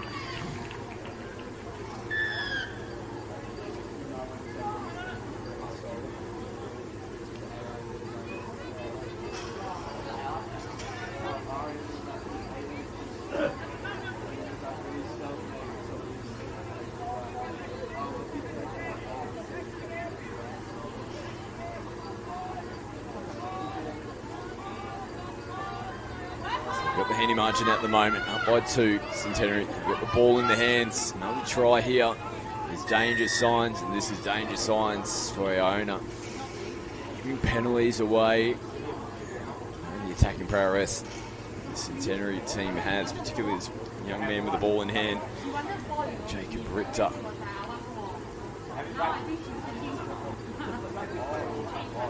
Played for the Philippines in the mixed open at the World Cup recently, just a couple of months ago. Touch that's been claimed. The referee's just confirming. Ball's down first. Centenary score their 6th. Starting to stretch away with it now. 3-try margin here in the 18 boys grand final.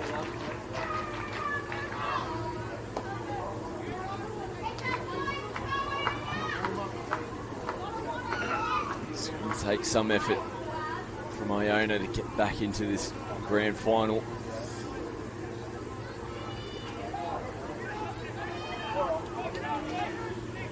It can still be done. There's still a bit of time to work with. But all their numbers on the right, having to reach for it. Has ball back out. Come back and play it now. Outside the 7. Ball out in front. Little stutter step. They might get a penalty here. No, they make their way back to the try line. Touch. So the defence has been good on the line as well. They haven't leaked any points for some time, and this is a great start to their set. Huge meters on the first touch. Follow suit there on the second. Get the touch 3 over the halfway line. It's where you want to be. Oh, nice little trick play over the shoulder.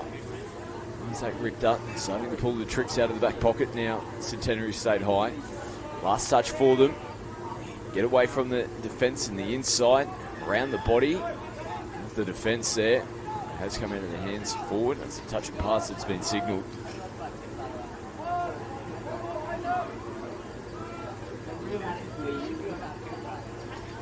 They're under a bit of pressure now, Iona. Trying to get some replacement players onto the field. Shy of the halfway line. And a mistake in the play of the ball.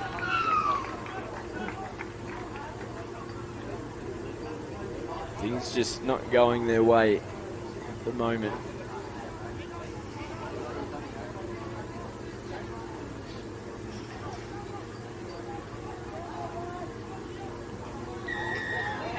And another penalty here for Centenary. Offside. Another offside penalty for Iona.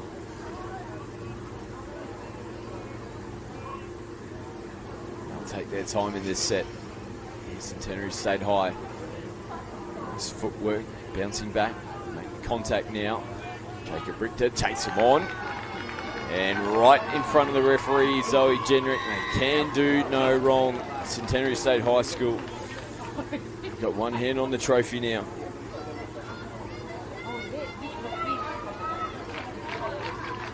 Seven tries to 3 in front.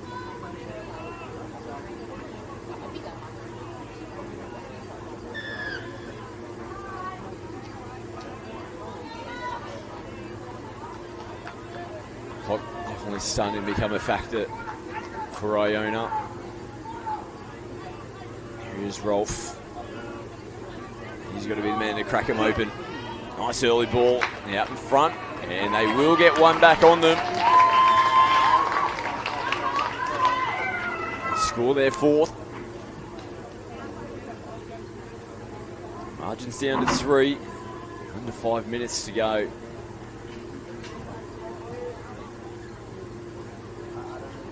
Anything can happen. They cannot leap any more points defensively.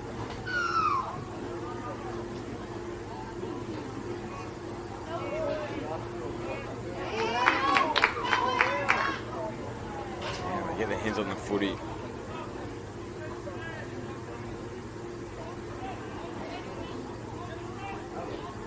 Centenary maintaining possession.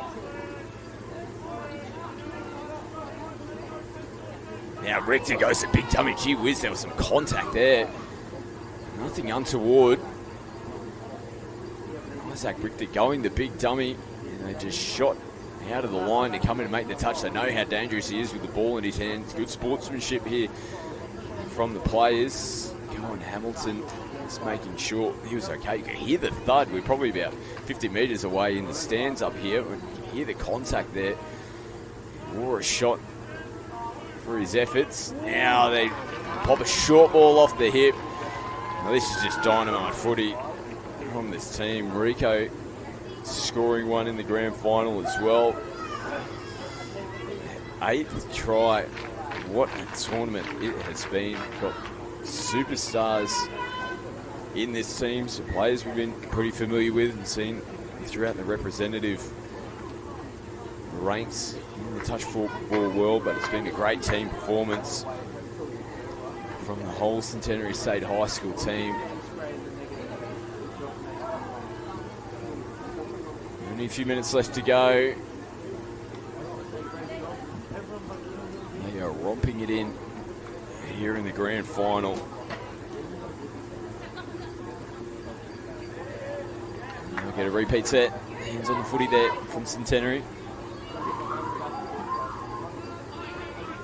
Here's Rolf. They go away from him. They come down the left-hand side. Great job to hold on to the footy there. And they have got the ball down before there's been any contact made. They only score their 5th. 8-5 here in the grand final.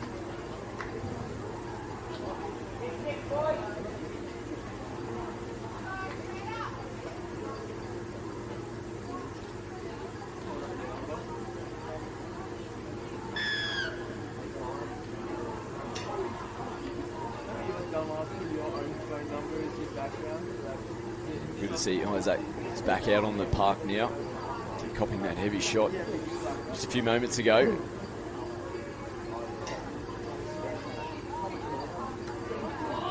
Now here he goes, floats a ball over the top. They have made the contact just before the footy got down on the ground.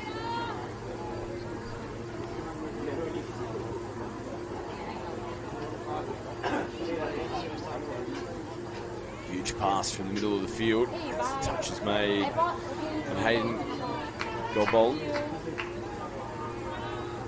The owner now having to throw the footy and get themselves out of trouble.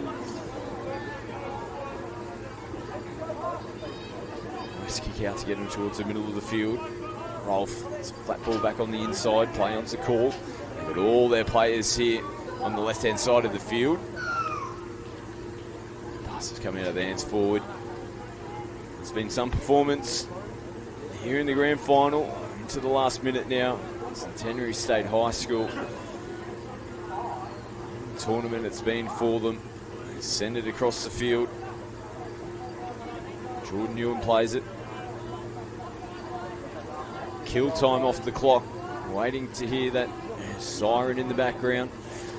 We'll have one more crack at them. They put the icing on the cake. Hooter sounds now. Ball out in front.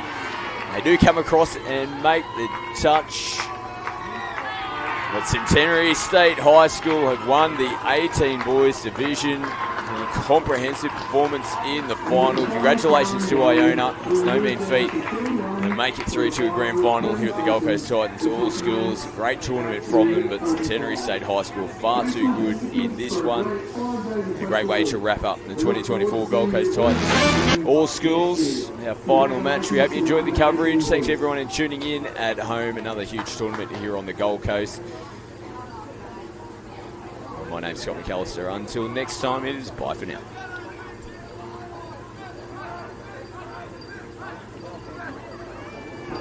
And a massive congratulations to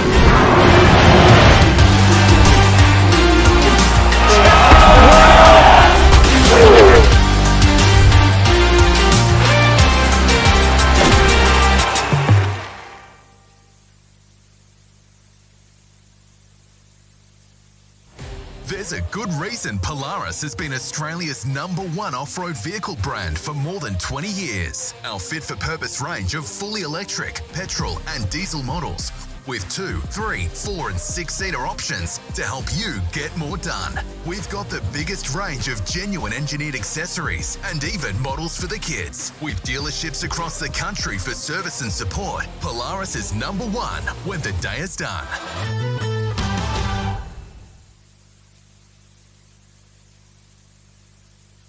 Live in the moment together on your next Gold Coast holiday with so many truly unique experiences across 3 incredible theme parks. Make the most of every moment